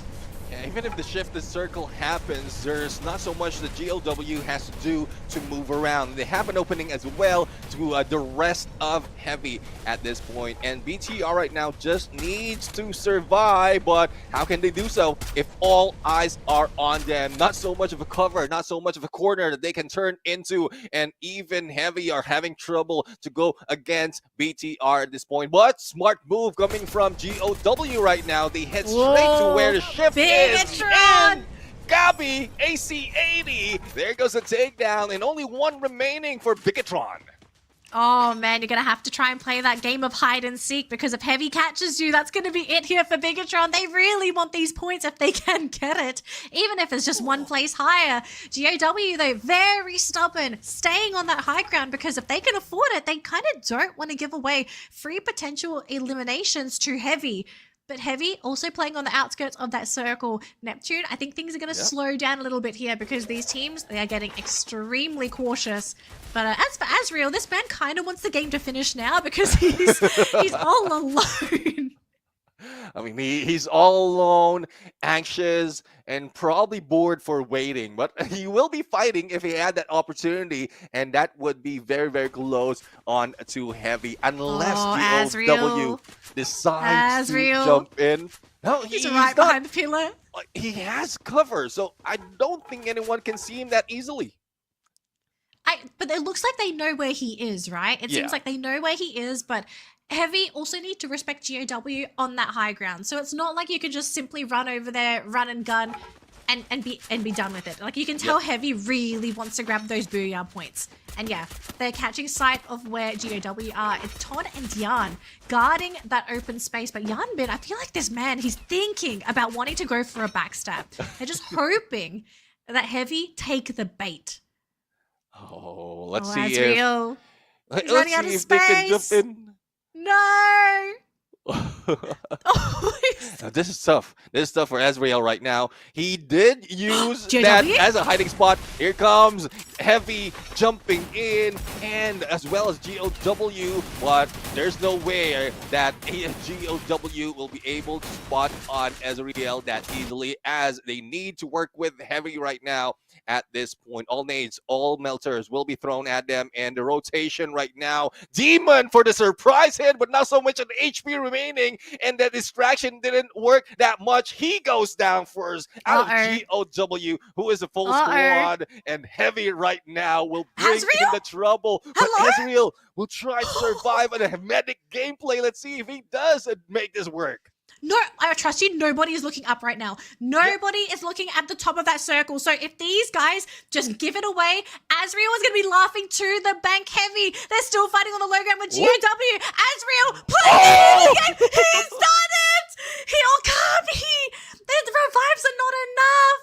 Azriel. This is why I don't care who you are.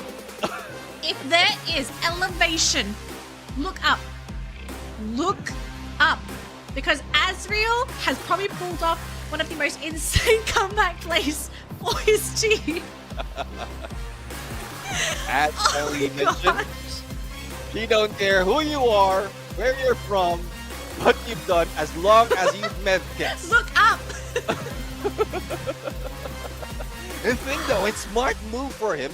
I think he just timed it. He has a hook gun, and he just timed it that everyone is busy and managed to move up in there. That ledge is just in a perfect spot that he can save up this HP, and he managed to do it. And it's been a while that we've seen that medic gameplay, that medic track work, or it has been used, because it's rarely that it happened. Most of the time, they just rush in and eliminate the squad. So I know there are going to be people questioning, oh, what is this medic gameplay? You know, what is this game of hide and seek? This is a game of Free Fire. It doesn't matter how you win. If you win, you win. Okay, you're gonna get the points. It doesn't matter. And you have to give props to Azriel, because making a play like that happen, trust me, okay? If it was you or me, anybody, any one of us, the viewers, the casters, if we were playing a game of Free Fire, we would probably not think of what Azriel did in that moment, because of how stressful the situation is for him to simply survive and to pay attention to where the other two teams are currently positioned. Could you not think of how genius it was for him to count how many players fell from the rooftop for him to decide it's actually safe for me to go up there? He counted all the players that came down. He went up there and he was like, all right, guys, this is the last hurrah. This is the last play. And he pulls it off. Okay? You know how? You know how he was able to do it? He was just lying down in there because he's all alone. He was meditating in there, clearing his mind. Meditating, yes. He's clearing his mind. And he just found them dropping in, and then he got that opportunity. So let's listen though to the interview from Bigatron Esports on how they made that work. Thank you, casters. Second booyah of the day for Bigatron Esports. Terima kasih. That was truly unbelievable. I am here with Azriel, man of the hour. the man who surprisingly managed to secure a second booyah for his team. Hi Azriel. Halo. Wah, aku nggak percaya banget sih nonton match tadi. Kalau boleh jujur, dan aku harus minta maaf dulu. Aku tadi agak meragukan, ya nggak jadi booyah, nggak jadi kerja nih gue kayaknya karena tinggal tersisa 1 orang. Benar. Tapi ternyata kamu masih bisa bertahan sampai akhir. Apa yang ada di pikiran kamu pada saat kamu udah tersisa sendirian? Udah gitu kamu ngelihat juga posisinya tim yang lain masih sama-sama full 4 orang di dalam masing-masing tim. Apa yang kamu pikirin? Mungkin yang aku pikirin ya mungkin orang juga ada pernah ngeraguin aku lah tim aku sendiri kan. Tapi gimana caranya aku ngadepin dengan tenang dan aku yakin bisa ngebuktiin ke orang aku bisa booyah. I asked him what was running through his mind when he was literally the last person from Bigatron that is left on the game. And what does it feel like to see the other team still have 4 players and still going against each other? But he said that he knows that some people might doubt him, but he will try his best, and he did try his best to prove that he can still secure an booyah, and that's exactly what he did.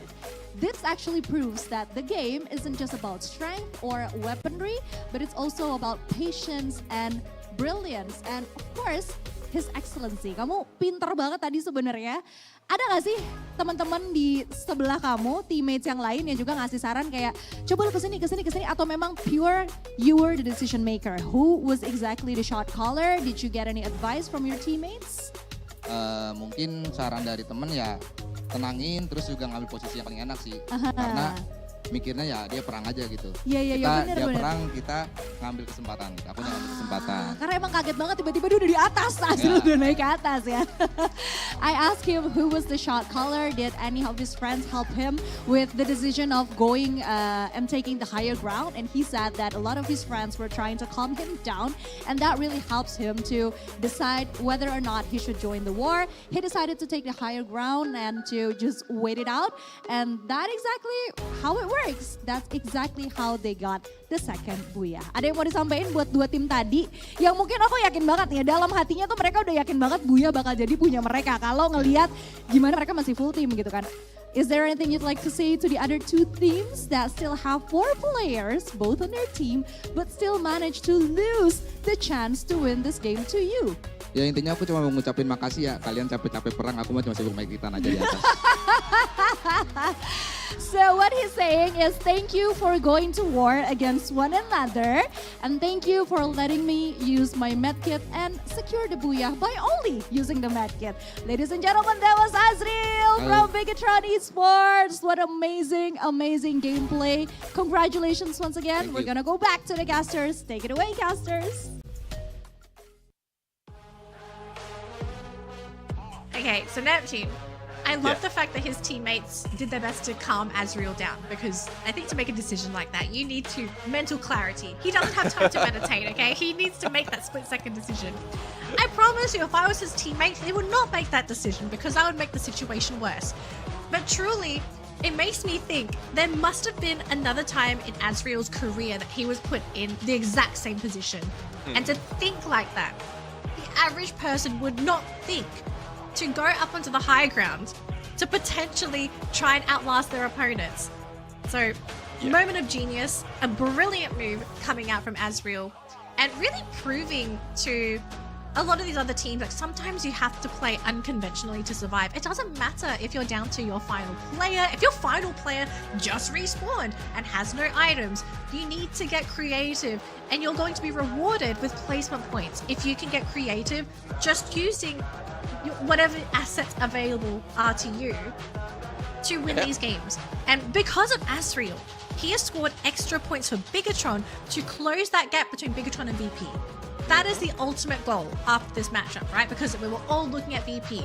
This was the team to beat. You have to score 20 points to catch up to them. And heaven forbid, you have to score enough points to overtake what points VP are scoring as well to overtake them.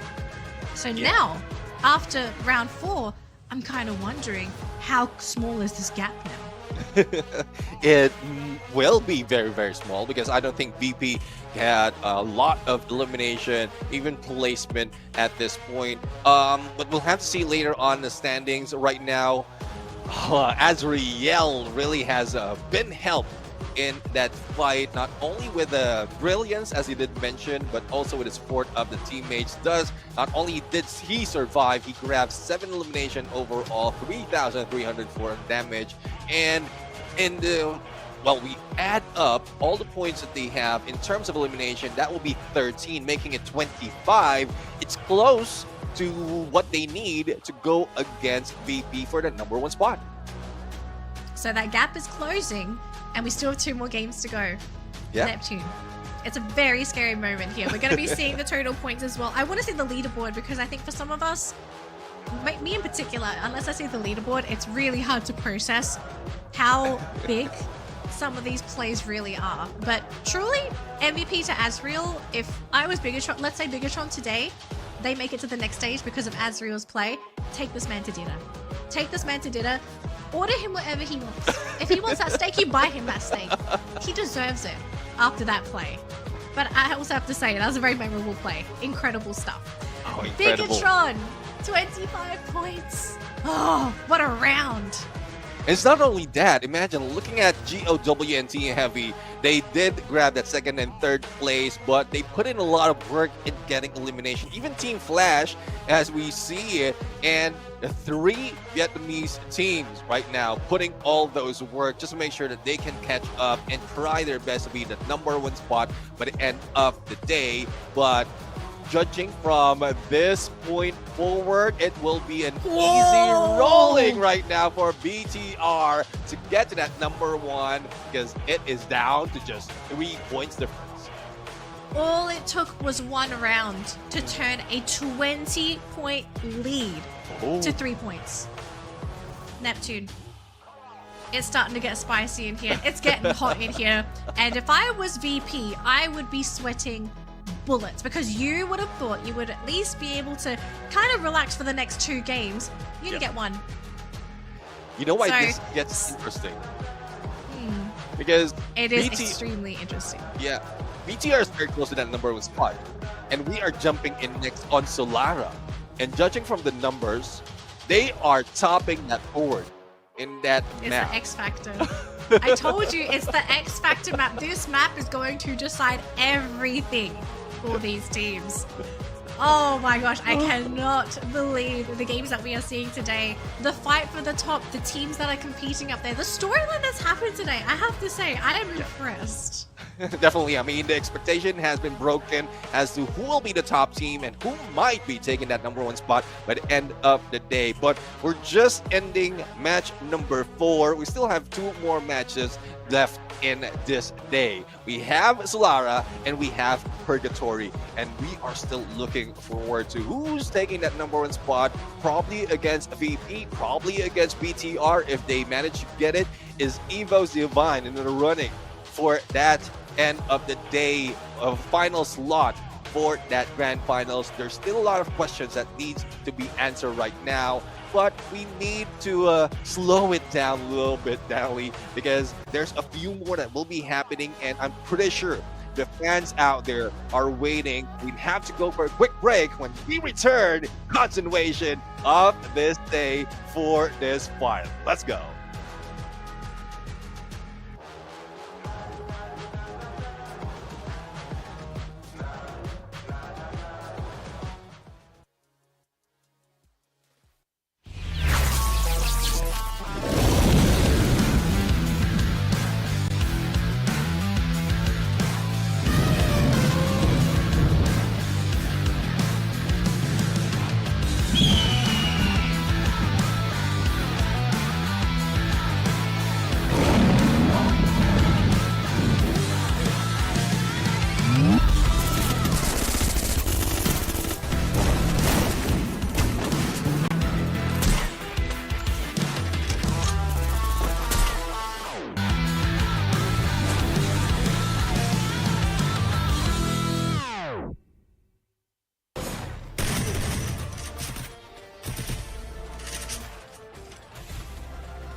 Power boost. Just what a hero needs.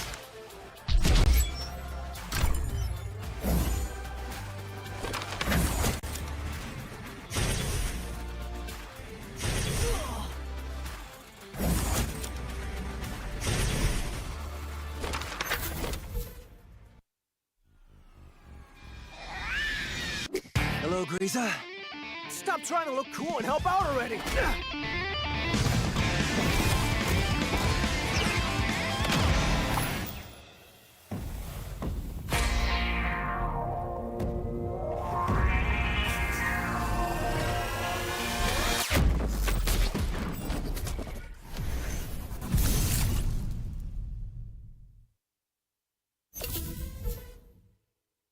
In the ultimate test of skill and strategy, only the strongest will survive.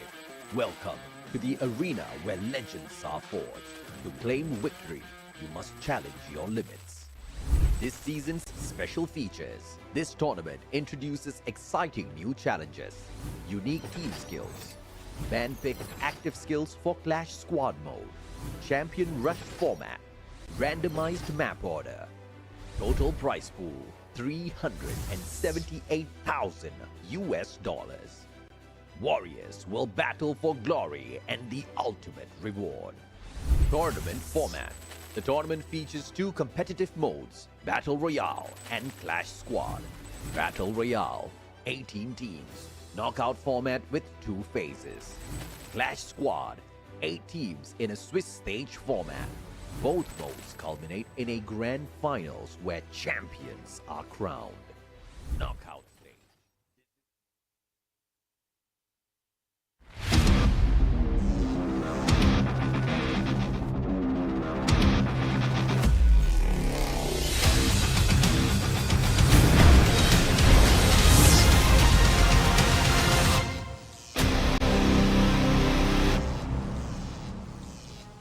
Ladies and gentlemen, welcome back to the show. This is Free Fire World Series Southeast Asia Spring 2025. And big shout out to Red Bull official energy drink of FFWS Southeast Asia 2025. Both the spring and fall, their new energy sparkling line is perfect for the players as well as the fans. It's very crisp, fruity, and this is a chance for you to grab yours today because our hashtag for Red Bull right now is Get a Taste for More.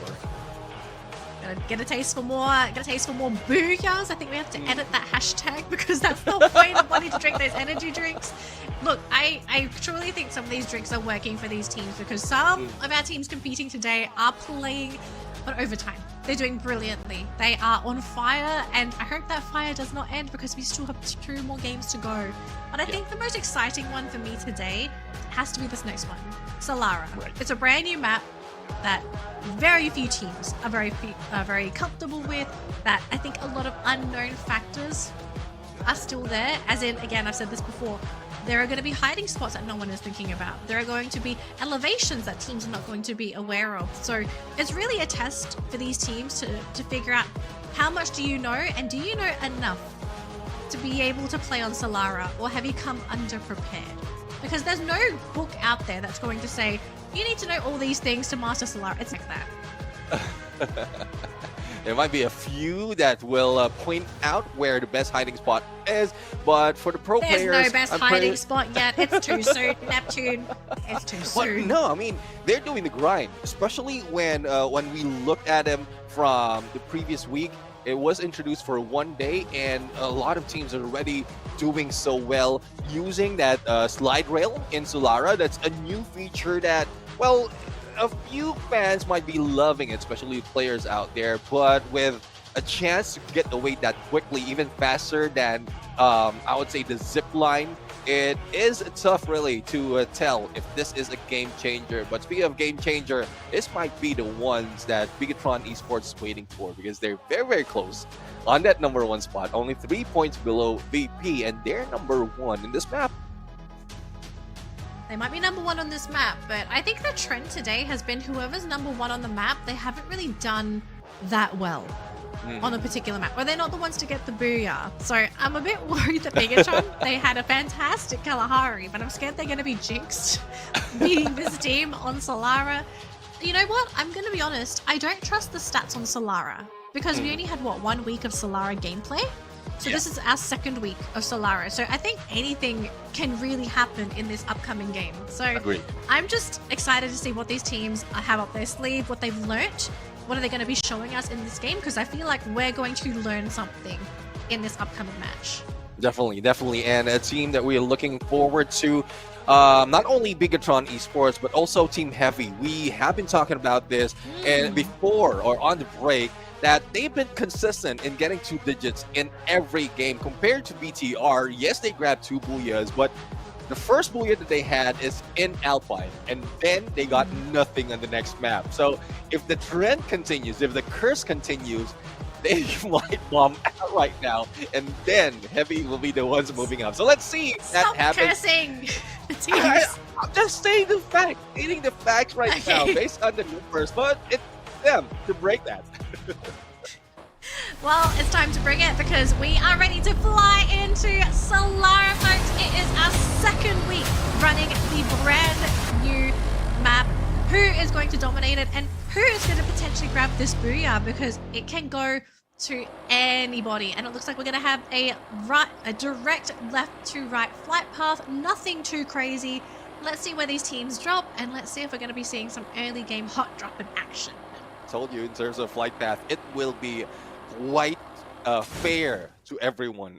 But The so Neptune far, curse is very strong. Apparently it's offsetting my lopsided curse. which is a good thing. Which is a good thing for everyone It's right probably, here. and I think the teams appreciate it. They do not appreciate it when I'm casting. I'm going to say that. So. Virtus Pro right now, who is heading in a little bit too early. No contentions right there. But speaking of contention, Team Flash onto Windmill, who is chasing against Visaka Srivijaya. And Visaka Srivijaya, a team that is, well, trying to do their best. No booyahs that so much of a booyah, but they're still in the middle of the pack when it comes to the day standing. So let's see if they can change it right here, especially if they can take down Team Flash.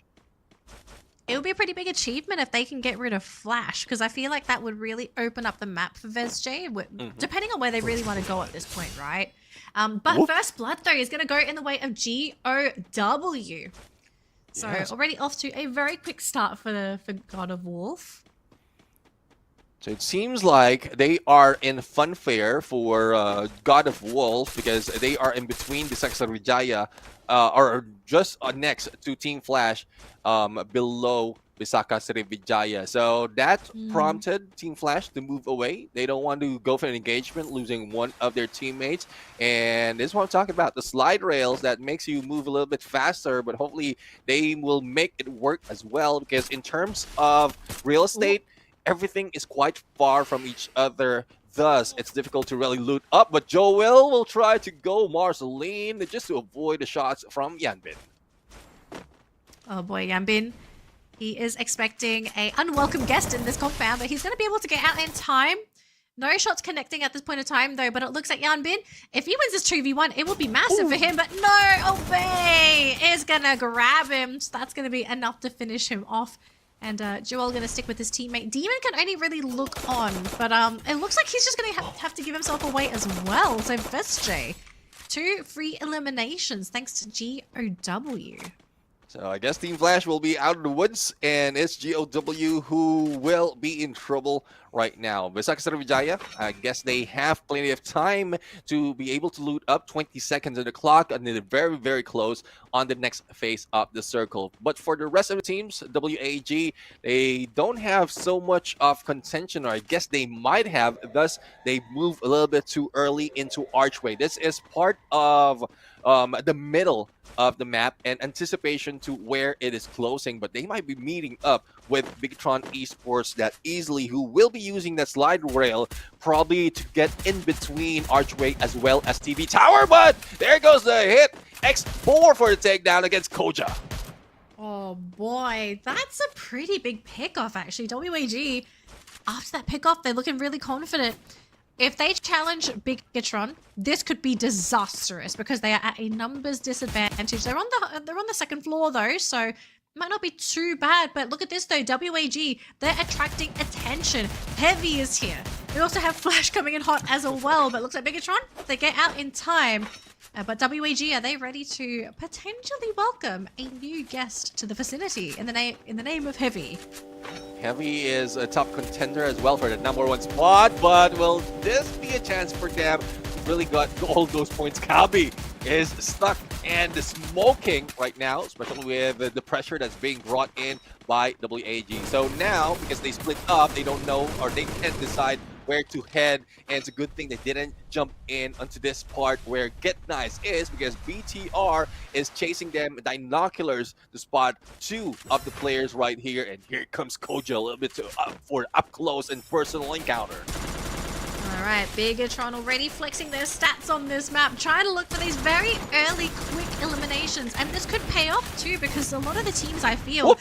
I'm not sure about you, Neptune, but I feel like everyone else is playing really passively. No one's really putting themselves out there to try and go for these early eliminations. It's really just Bigatron. Yeah, Bigatron Esports, probably they worked so hard to study this map.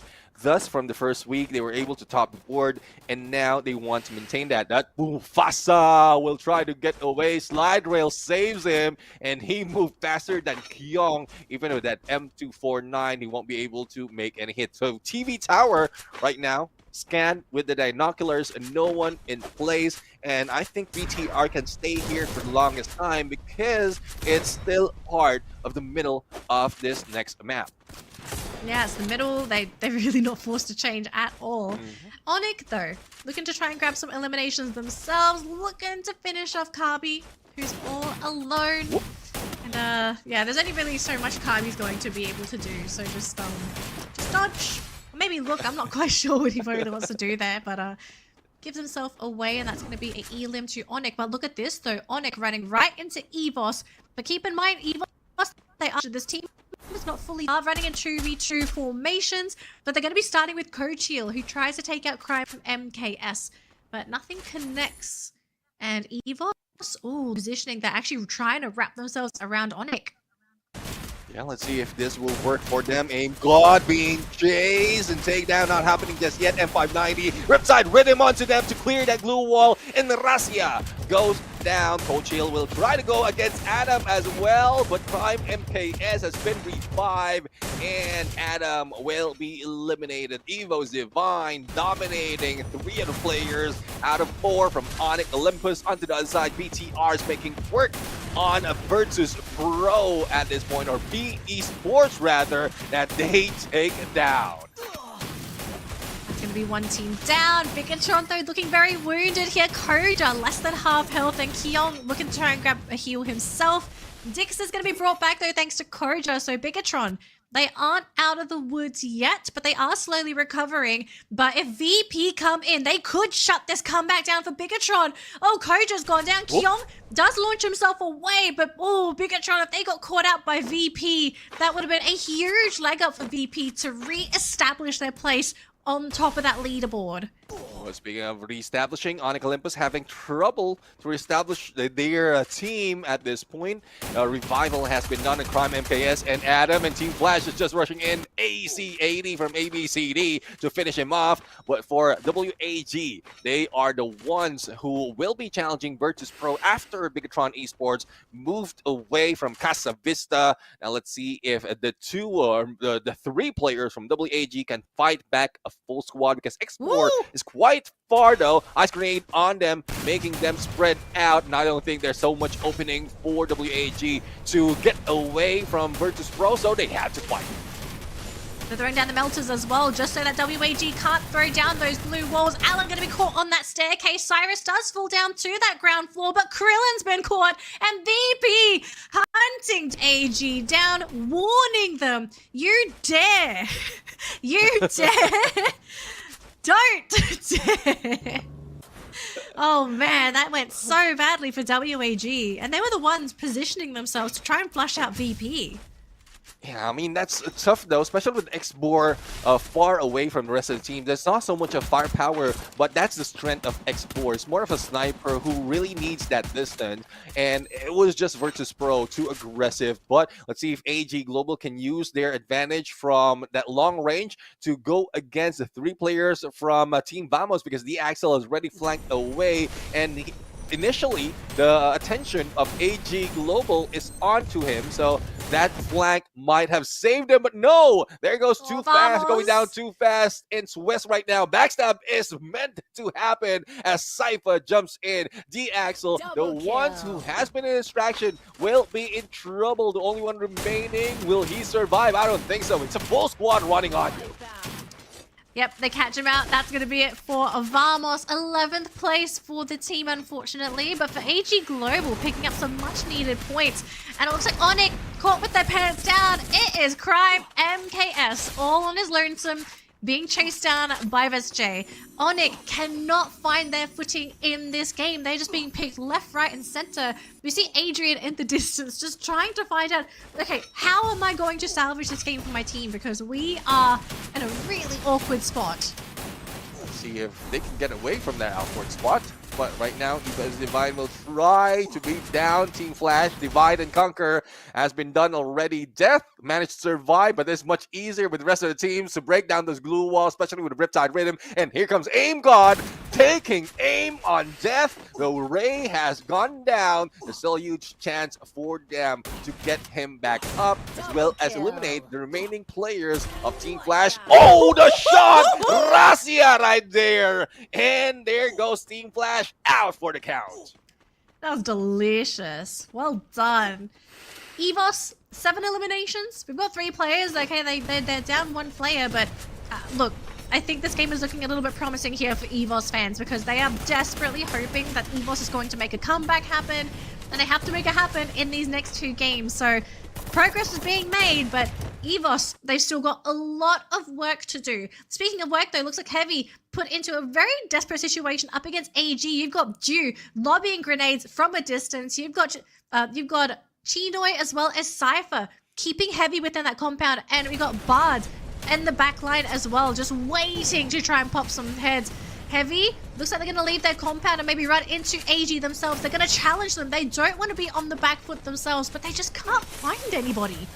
And find any opening as well against Team Heavy. So this back and forth might be trouble later on because God of Wolf will be very, very close. And you know how it is. At this close of a competition towards the end of this phase of the circle, there will be third party who will be unsuspecting that will be rushing in against all those who are engaging. But AG Global back away. Chinoy, I guess they want to make sure that they don't have an open area to be spotted, and Cypher will try to break down all these blue walls to take down on that. And Heavy is feeling so heavy damage on them. Do taken out though, but Heavy is now out on the 9th place.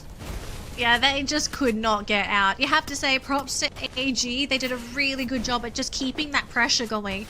But AG, they're not alone here. They still got GOW outside of that compound. And it looks like they actually managed to clip one of the players. Cypher on the ground has to be picked up and is successfully done so. GOW trying to come in from the other side, but they don't successfully get that backstab. Barros has been caught and is eliminated though. Cypher will be brought back on the side of GOW. And it looks like AG, looks like WAG on the other end of the map, going to be eliminated. But Chinoy, last player for AG, is going to be hunted down by the Wolves. GOW coming out on top in that skirmish, sitting on 7 eliminations now, and we have 6 teams remaining, Neptune. 6 teams remaining, 7 elimination already taken by the God of Wolf. Let's see who's the next target to be hunted. There goes a shot. Razia! You know how it is, a wonder kid, especially if we have both AWM as well as MA2B. He's just switching it around, not even waiting for that reload to happen, and he managed to hit it. Regardless of where you are, how you're moving, Razia will have you on his crosshairs and pull the trigger. I'm glad this man is given a chance to actually play the game now, because I feel like all game EVOS have just not been given any control. But now that Razia has actually been able to play his own game, this is some great news here for EVOS, but they've got to keep it up here. Bigatron, everything is going to come down to Dix, but look at this though, Dix going to be picked off thanks to Razia. We do still have Koja here for Bigatron, but this is going to be a really heavy game for them. They're going to have to play that game of survival. EVOS, 9 eliminations, looking fantastic. Looking to catch more here because look at this VSJ out in the open on that high ground. Look, all it takes is for Russia to get a couple of those connections, and EVOS might be able to break through. But look at this though, Neptune. The biggest battle, I think, for EVOS has got to be VP. They have to get rid of their biggest rival right now if they want to have a chance at climbing that leaderboard. The thing is, before they get to VP, they need to deal with Bisak Sriwijaya, and they're out in the open. Only Hill that will help them. Now the glue walls has been popped off. Bigatron But on the other gone! side, Bigatron out for the count. GOW made work of them, and now they're jumping in this format, in this battle. Bisaka Sriwijaya has been taken down. Evo Divine will be looking for that #1 spot, but let's see if they can take down GOW at this point. And the flank is coming It's from VP. VP. Oh my goodness, the pinch. How will they make this work? The ideal situation here for EVOS to get the booyah and to close that gap at the top is for GOW to fight into VP, and that is what is happening now. Now the question is it just going to be a battle between these two teams, or will EVOS come in as a third party? It looks like they're going to hold their horses and let GOW and VP settle the score before they decide to step in and battle themselves. Diandre can't quite find a way into this, but he gets clipped from the high ground, doesn't even get a chance to play the game. Demon, there was Frock. He wants to play. He says, Demon, I want to deal with you right now, but instead he's losing health himself. Evo's Divine coming for a payback. They have him brought down Ray. to a top 5 Ray. on this day, and this might be it. Evo's Divine, only 2 players remaining. Todd has been spotted, raying into the corner, and just have to deal with one, and they do so. Evo's Divine for that booyah. 19 eliminations at the end of that game. 19 points plus 12. Neptune, is EVOS back? Oh, sure hope so. Hope so. Because like they have been pushed down in there in the top 5 of today's standing, and a lot of teams has been taking their spot in their number, or the potential spot in the #1. So this is where we expect VTR to really bring it on in terms of numbers to go against VP, but even VP are falling because of the position that they have, and as well as the decision that they made on that final circle. So it's tough luck definitely for the top 2 teams, but Evos are just here to bring the numbers, to make sure that they get the booyah as well, and they did so because they bought their time, not really going in for a third party or not really going in for that triple team skirmish. This next game, it's Purgatory, in case anybody is wondering. This map of Purgatory is about to be the game-deciding map for our team that is going to advance out of this group. It is that close, Neptune. I can feel it in my bones. It is so close. And it's all because of that game on the new map. Oh, EVOS. I can't believe this team. I had doubts. I had doubts for such a long time. I mean, after seeing them have a really rough 4 games, it's really hard to get back behind EVOS, but they've done it. My confidence is coming back. Game 6, I think it's really just going to have to come down to whether or not they can keep it up, and whether either EVOS get rid of VP and Bigatron, or vice versa for the other 2 teams. They've got to get rid of their biggest contenders. Yeah, definitely. I mean, Evo's Divine had put in a lot of numbers in that Solara map, but I don't think VP slowed down as well, because they felt that VP are very close against them, because they need to do more work. So let's listen though to what Evo's Divine had to say in interviews. So let's welcome back Evo's Divine as well as Conchita Caroline. Okay, thank you, casters and survivors. That was the 5th game of the night, and the booyah goes to EVOS Divine. I'm here with Ray. We're gonna have a bit of a talk as per usual. Halo Ray. Halo. Ini perasaan aku aja, atau kamu kelihatan agak lebih sedikit nervous hari ini? Is it just me, or are you looking slightly more nervous tonight? Nervous sih karena 4 game kita awal nggak maksimal. Oh, okay. So he is feeling nervous because he feels like EVOS Divine weren't giving their maximum best when it comes to the first 4 matches. Apa yang menjadi kesulitan di 4 match sebelumnya? Karena sebenarnya kita expect EVOS tuh bisa booyah lebih cepet nih sebelum game ke-5. What are the difficulties that you guys have to face when it comes to the first 4 matches? Because we were expecting you guys to get a booyah before the 5th game actually. Mungkin karena kita suka ngelupain hal-hal kecil yang padahal itu bisa impact-nya besar di in-game. Contohnya? Mungkin vision. Okay. So basically what he's saying is that the team is still somehow forgetting the small details or the small things that could have a huge impact on the game itself. One of the example was the vision. Oke, jadi ternyata alasannya masih suka ada hal-hal kecil yang ketinggalan gitu kan. Tapi ini sepertinya sudah bisa di-resolve nih di match kelima. Kita masih punya satu game lagi, masih ada satu match lagi. Apakah kalian sudah menemukan bisa dikatakan performa nyaman untuk bisa all out lagi di game selanjutnya?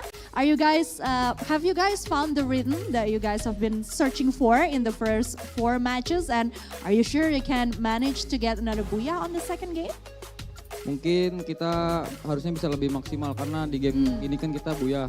Jadi game selanjutnya mungkin bisa nge-boost mental lah. Ritmenya udah ketemu gitu ya. Okay, so he's pretty sure that since he got the booyah on the 5th game, they can be better, they can show better, they can play better in the 6th game, and that's just what we have to just wait and see. Baik, terima kasih banyak Ray, congratulations, good luck. Tinggal satu pertandingan lagi, we only have 1 game, and so far Indonesia has managed to secure 3 booyahs out of 5 matches, 2 for Biggitron and 1 for Evo's Divine. We're gonna go back to the casters now.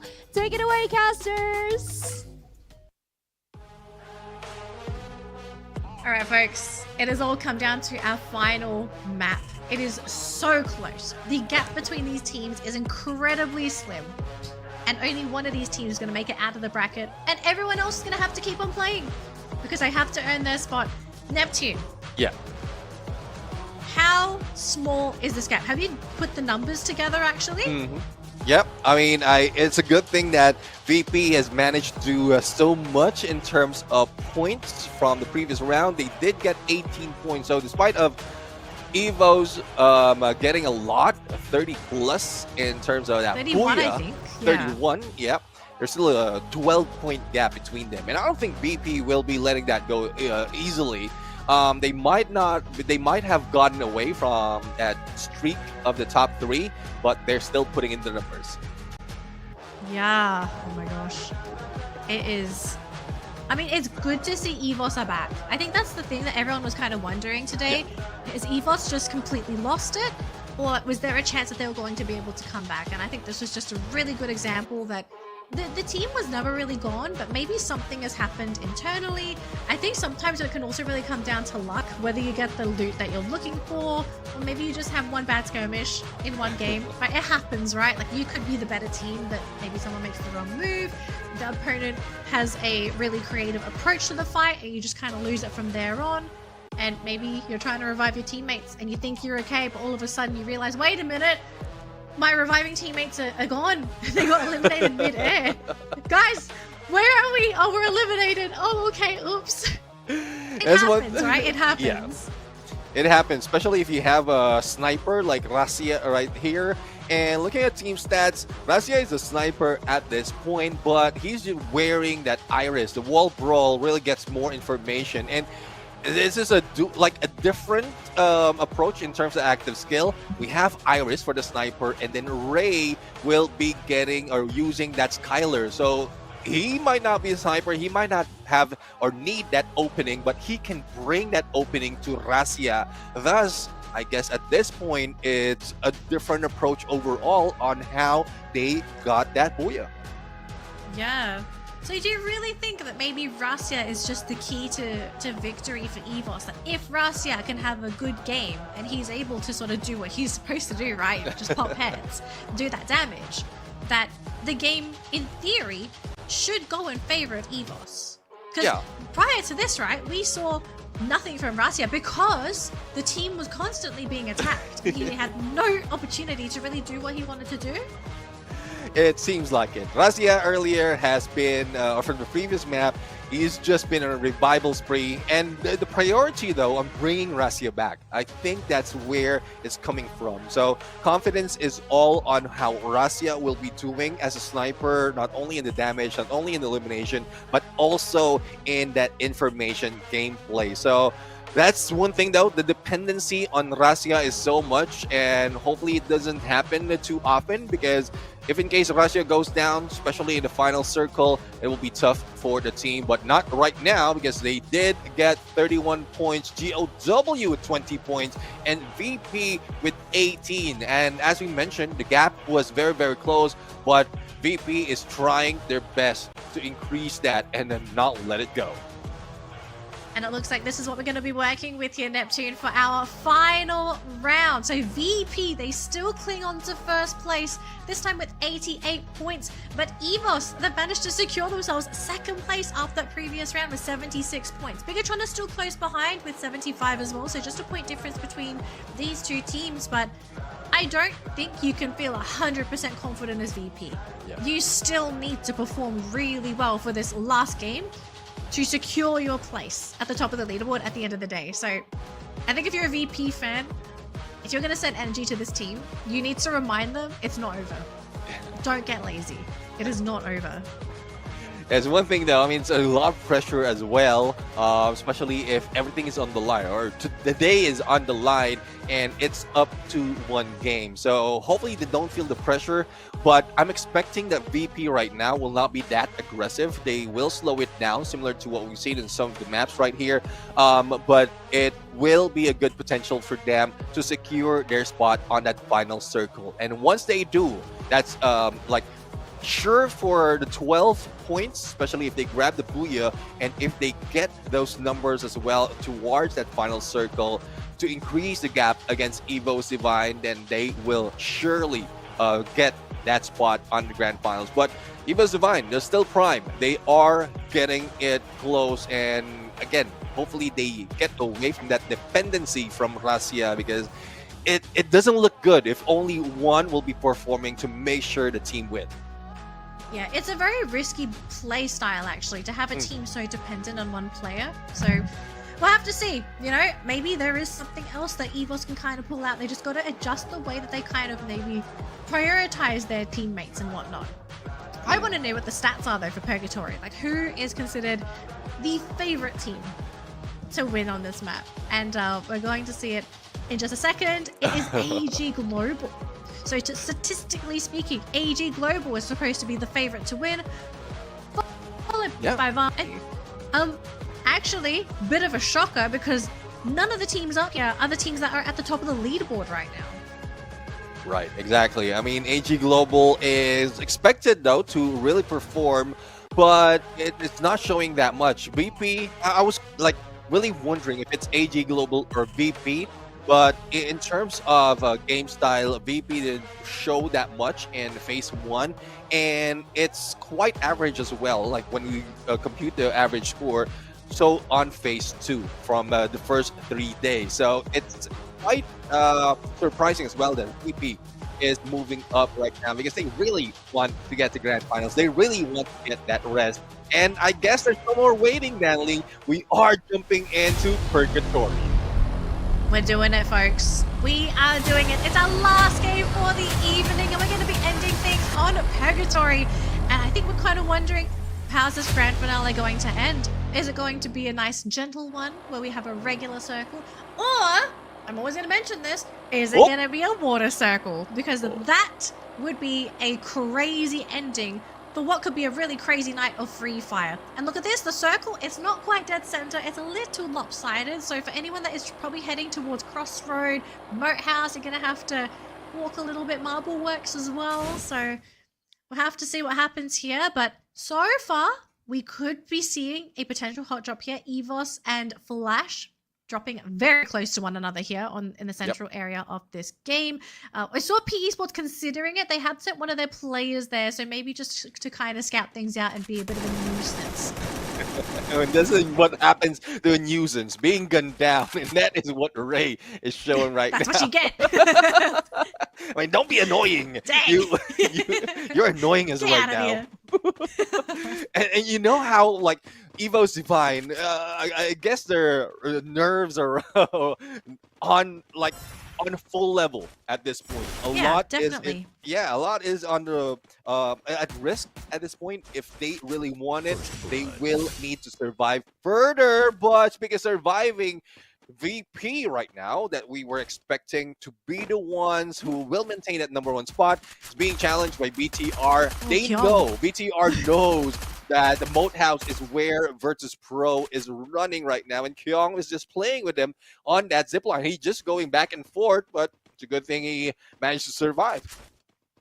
I'm actually kind of curious to know, like, what's the play here for Bigatron? Because it kind of feels like, is this targeted play by Bigatron to chase down VP? Because if that works out, it would be a genius play for Bigatron to basically eliminate their biggest rival in this game. Like, let's be realistic, okay? Everybody's rival. So you kind of need to get rid of them to give yourself a good chance at scoring points to push yourself up high on that leaderboard. We'll have to check out what happens later for VP and Bigatron. We are flashing on over to Flash here, who has maybe, I don't think they actually caught sight of Lao Ho, so this will be Lao Ho spotting Flash running down the hill here.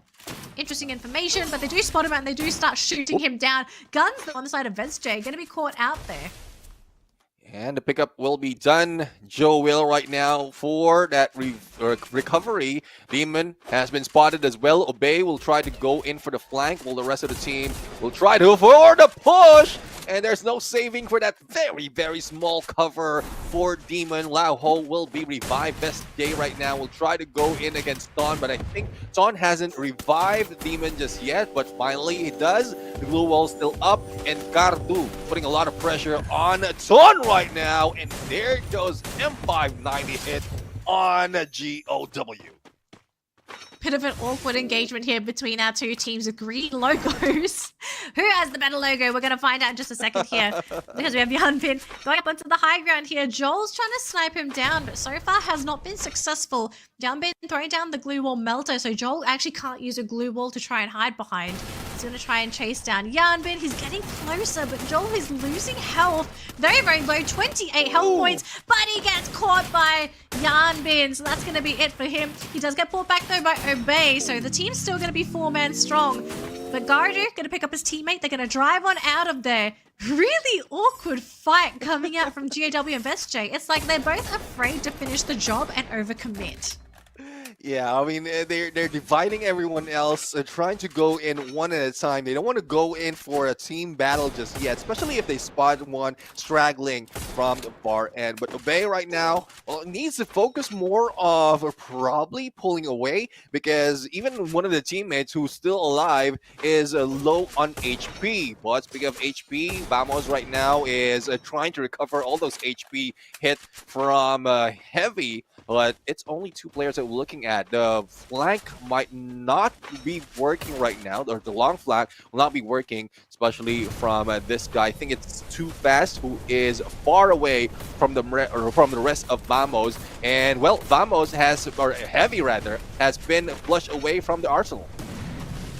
Yeah, they've been chased away. They're hiding behind their glue walls, and it looks like for Heavy, they know they can't leave, because if they try to leave, they're going to get picked off. So Vamos, they're going to have to fight into Heavy full on, and they have to get rid of them too, because remember, I think Heavy is also a top contender. Vamos, no, Jun and Zeus straight away get picked off. Next to drop is Too Fast, and now it's just the Axel all on his own. He's got 800 coins, but doesn't really matter. Fighting into Mufasa, but that's going to be it for Vamos. Sayonara, and that's going to be 4 points to Heavy. I want to sort of bring up Heavy because I don't think Heavy is... Oh, actually, no. I think they might be too far, actually, in terms of points, because they are at 65 points, and VP is 88. Okay, so I was going to give Heavy a chance, but too far. Double kill. We'll have to see, though. If VP doesn't do that much in terms of points, we're talking about 23 point difference, and if they continue on the onslaught that they can bring, not only to Vamos, but the rest of the teams, they might be able to get at least 30 points in this game. But for VP, they're making it work. They want to make sure that they have the points to defend their #1 spot. And regardless who it is, up close and personal or far away, they have the weaponry as well as the player to deal with. But speaking of player to deal with, Obey right now trying to get away from Ton, who's dealing with him, but no shots. All recovery, all the rescue mission to make sure that 2 of their players will be brought back. And it looks like they're going to give up on the chase as well. So VSJ and GOW, Gonna end their skirmish with 2 players left each.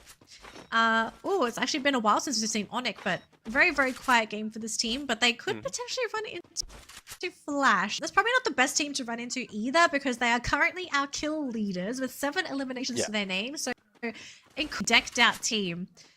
I have to say though, for Onyx, it's been a really tough game, a really tough day for Onyx. They've actually finished round 5 with 41 points altogether. Haven't really had much of an opportunity to secure any booyahs, and not really had a meaningful day in terms of elimination either. So this could just be some more food, I suppose, for some of these teams. Onyx is kind of sticking around. But I would love to see them be an X factor and maybe even remove one of our top teams just as a surprise. You know, you gotta spice things up a little bit in these games. Yeah, I mean, I think they've done that, or they tried to do that from the previous week when they were introduced to Phase 2. But it's like, it was tough, especially with a lot of top dogs still in the contention. But for Onyx Olympus right now, yes, they did get that 1 elimination, but Crime MKS has been taken down. So Team Flash, despite of their position and aggression as well, 7 elimination at this point of this match, most of the time they fall down quickly in the middle part of the game, in mid-game, and unable to survive towards the late game. So hopefully they can change their approach and probably deal more damage later on. Ray, can he get anything? I just can't get the connections. Whoop. If EVOS was able to get these elims, it would be great, but they just can't find anything. So EVOS sent real again. This is the round EVOS need to pop off, Neptune. They need to pop off. Do we know how many points VP have right now? Or they have 4 points? So VP has 4, yeah. So here's what I'm kind of feeling about this game, right? As long as VP have more eliminations than EVOS have no chance of overtaking. EVOS need to probably double the eliminations VP has in the game, plus grab that booyah to feel comfortable in this game to potentially overtake them as that first place team. So something's gonna give for EVOS. We'll have to see later on if they can do it though, because AG, this is the team that is supposedly the favorite to win this round, but very quiet game for AG as well. They haven't been eliminated, so no revivals on them yet, but they've only picked up their first elim now. Yeah, I mean, let's see if they continue. Because it's tough for AG Global right now. It's really tough. Like, we were expecting them to pop off. They did at some point from Phase 1, even from early parts of Phase 2, but there's no consistency. Like, they do it for 1 game and then they bomb out for 2 or 3. That's why it's very tough. It's a good thing though that they managed to get into the top 12 by the end of Phase 2, but it's still not showing unless they're waiting for probably the final days of the knockout stage. But it's very risky. If you have the potential, if you have the firepower to do so, why not do it early and then just wait it out, study the opponents, find out different ways that you can win grand finals. But at this point, I think there's more to it than just how they were before. It's more. I think there's a lot more that AG really needs to do to get back on track. Man, Diana just wanted to heal himself up, but Flash is like, nope, we want this elimination. Flash on fire this game. 10 eliminations so far, and 10 minutes into the game. That's 1 elimination per minute at the moment. Bigatron, though, running into a skirmish themselves. So far, picking up 2 eliminations to their name, trying to find some more, and they're also getting rid of Heavy. So that's going to be a big one here for Bigatron. 5 points to their name, and also getting rid of a potential team that could cause them issues later on. Onyx, in the meantime, though, going to go for a bit of a fight themselves with Esports. Esports right now is trying to defend themselves in this area. Monster Truck, well, it has been here earlier and hasn't moved as well. It is a good cover for them if in case they want to rush in against Onyx Olympus. Adrian, though, is down, unable to be picked up. And here comes Adam being shot at from afar. I don't think it is much of a winning for Onyx Olympus right now, so they have to be careful. All they have to do is wait, but as you can see, Evo's Divine is also getting close, so it spells more trouble not only for PE Sports but also for Onyx Olympus, especially if they get scanned with that coda. So looking in, Overwatch, Evo's Divine not really going in hot, especially as they have no eliminations yet.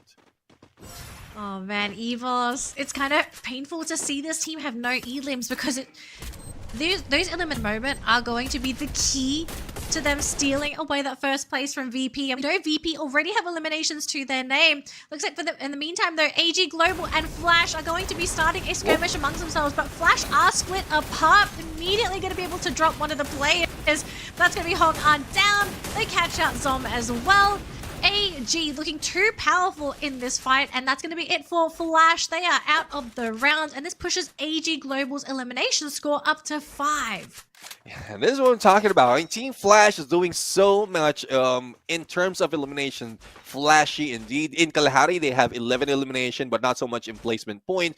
And now I think they were 10, if not more, before they got eliminated. But it's survivability that they need to work in. That's the dynamics of Battle Royale. For you to survive, for you to take that booyah. So let's see if that would change in the next days of battle.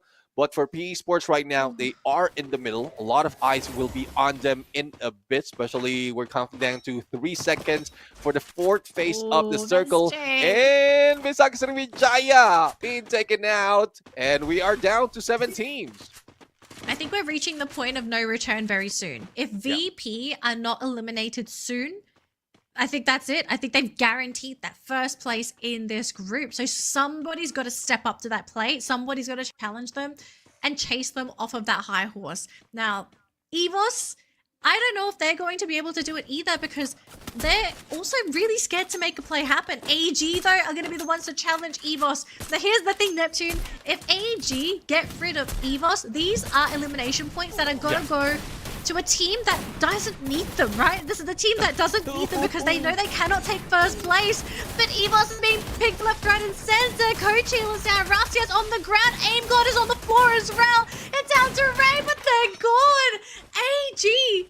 4 more eliminations to their name. 4 more eliminations that could have gone to Bigatron, to a team that could challenge VP. Oh, tough luck for Evo's Divine, and if it wasn't for placement, they will not be getting any points in that game. And well, let's see, VP is now trying to make sure that they have more to work with in terms of points, in terms of elimination, and their target is not just WAG but also BTR, who is very, very close against them. But for AG Global, they have high ground, a good chance that they might get that booyah. This might be the rare occurrences that AG will be popping off, but I don't think VP can be taken down from that #1 spot if that happens.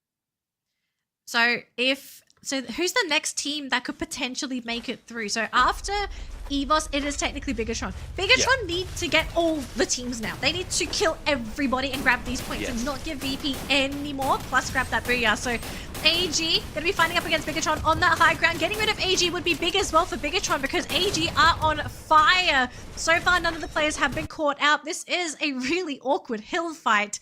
But Bigatron, can they find that opening? They've got to break through somehow, but you know, being on the low ground, it's so tough for them to break through, Neptune.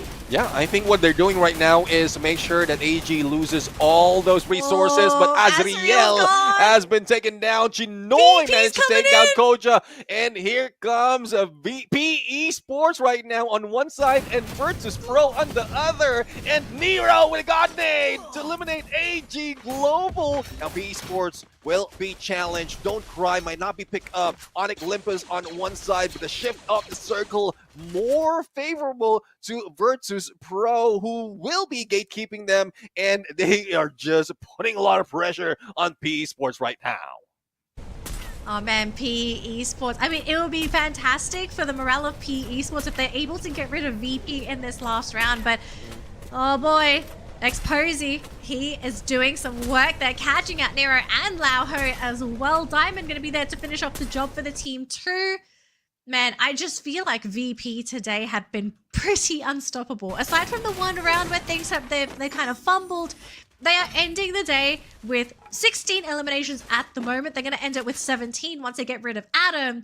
But what a day for VP. Yeah, I mean, definitely a day that they are looking forward to, where most of the contenders will be out of the game and they can dominate this day. And they did so.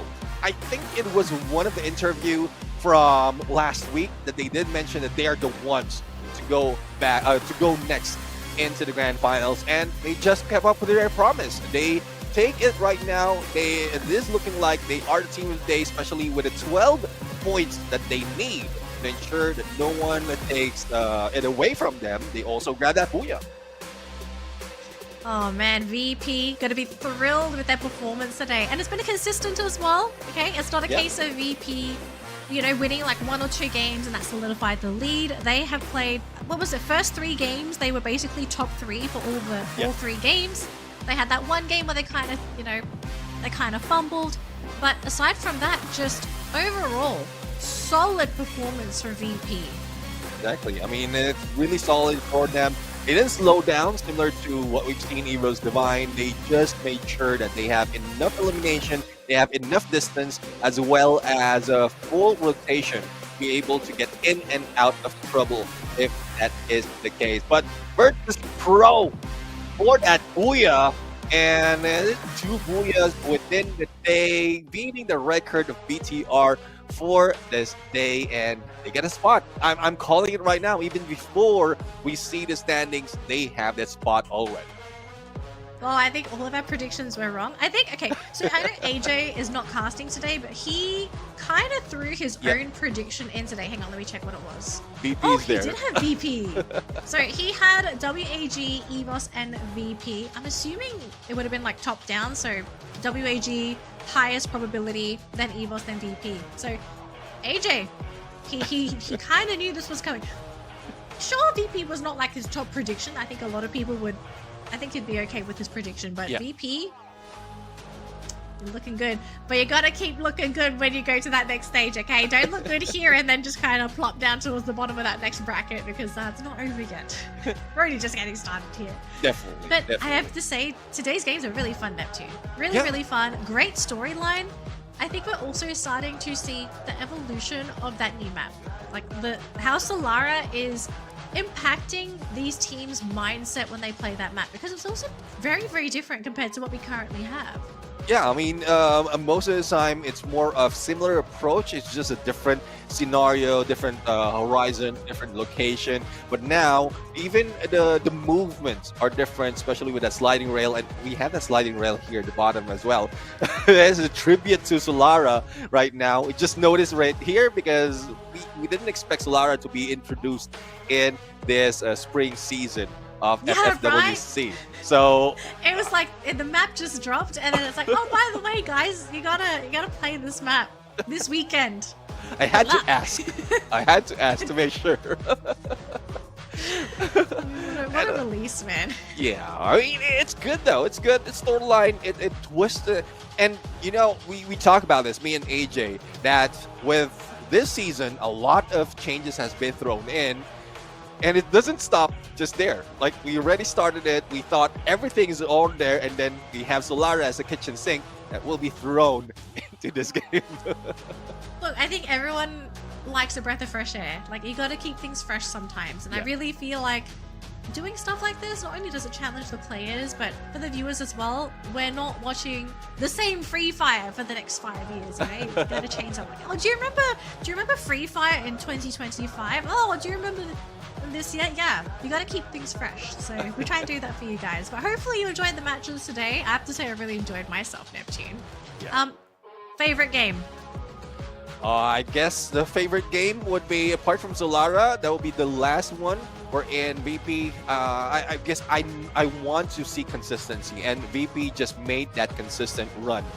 Even if they fell down from the top 3, they know that they need to ensure that they have that #1 spot, and they did so. They did so the challenge against them by BTR was averted, and it's just the adjustment that they did at this point, or from the beginning up until the end, that really wowed me for Virtus Pro. Yeah. And to anyone that might have joined the broadcast a little bit late and you did not get to watch all of the games, if there's a game we are going to direct you to, it's Kalahari. Go back, watch that Kalahari game. That ending was lit. And don't read the comments because they're going to spoil it for you. It was a really, really fantastic ending. My gosh. Azriel, I mean, he really lives Azriel, up. that man. He lives up to his name. You go Google what his name means. I don't want to spoil it to everyone, but that's what he did at that final moment. I don't want to give more details because Natalie did mention already not to look at the comments, but as something to look forward to. And I don't want to say which part as well, because it will give a little bit of hint. But let's hear from Virtus Pro and hint of what they feel right now after getting that booyah. So let's bring it on to Misa. Congratulations on the booyah and also going to grand final today. How are you feeling right now? รู้สึกไงบ้างเข้าแกรนด์ไฟนอลเรียบร้อยแล้ว รู้สึกดีใจครับเพราะว่าเป็นรายการแรกนะครับ อุ้ยเก่งมากเลยเนี่ยรายการแรกปุ๊บบูย่าเข้าแกรนด์ไฟนอลเลย Okay, he feels so happy because it's his first tournament and he got the booyah to the grand final also. Okay, แล้วเราล่ะ ก็รู้สึกเฉยๆครับแบบรู้อยู่แล้วว่าแบบมันต้องมีวันนี้ครับแต่ว่าภายในอาทิตย์นี้มันต้องมีวันนี้ไงผมรู้อยู่แล้ว โอเคความมั่นยังไงก็ต้องเข้า ใช่ถูกต้อง He said like it's so guys because he knows that he's going to go to the grand final for sure. Hey, and do you know that AG eliminates EVOS and also BTR for you guys? รู้ไหมว่า AG เขาช่วยเราตบกับ EVO แล้วก็ BTR มาให้ ก็ไม่รู้ครับแต่ก็แบบขอบคุณครับแล้วก็เป็นกำลังใจให้ในการต่อไปเรื่อยๆครับ He said he didn't know that AG was helping him, but he feels so thankful and please keep on fighting in the next tournament. โอเคแล้วเราล่ะ รู้ไหมว่า AG เขาแบบช่วยสปอร์ตเราหลังเราเต็มที่มากตบให้เต็มสูบ ไม่รู้เลยครับก็ขอบคุณ AG ด้วยครับขอให้เขารอบในวันต่อไปครับ Okay, he didn't know it either, but he wished AG to get to the grand final and meet him in Vietnam also. Okay, so last question. Is there anything you would like to say to the fans who are watching right now? มีอะไรอยากจะฝากถึงแฟนๆที่ดูอยู่ไหมคะ ก็ฝากเชียร์ในรายการเวียดนามนะครับทำให้ดีกว่าเดิมครับ He said please keep on cheering him in Vietnam and he'll do better. Okay. แล้วของเรา ผมก็แบบอยากให้ติดตามทุกรายการครับเพราะว่าแบบต่อไปนี้คือของจริงครับ Okay. From now on, it's a real deal, guys. Please keep on watching them. Okay. Thank you for this interview session. Now let's get back to the casters. Bye. Thank you very much, Misa and Virtus Pro. So I guess we are being played because they did mention it. they are going in, making it real right now because they are going to grand finals, and well, it looks like it that they can really fight it on against the other teams. But let's see though. We also have seen Wadak finally is the new addition to the team Virtus Pro, and there's a few questions that we had in mind, especially from Clash Squad. But I think in Battle Royale they can really use him to their advantage. Well, look, Neptune. Yep. VP look good. Okay, they're good. They look good. But okay, you've seen more of VP than I have, or at least like you've been able to cast more of their games. Do you feel like a VP state? Is this what they're going to be like in the grand final? Because I'm a bit worried that they're just having a really good day. Well, the thing is, the factor is, we don't have RRQ, we don't have Brave United, we don't have Team Falcons in play. So there's a good chance that it comes to a big factor why BP looks so good right now in terms of paper, in terms of battlefield, in terms of like the map itself. So it's still a question mark, a big question mark, if they can do so once those big three are back in play. Yeah. Well, folks, I think that's going to be it. I mean, we're going to be saying goodbye to VP because we're not. I mean, that's a good thing. Okay, don't panic if you're a VP fan. You're going to see them in the grand final.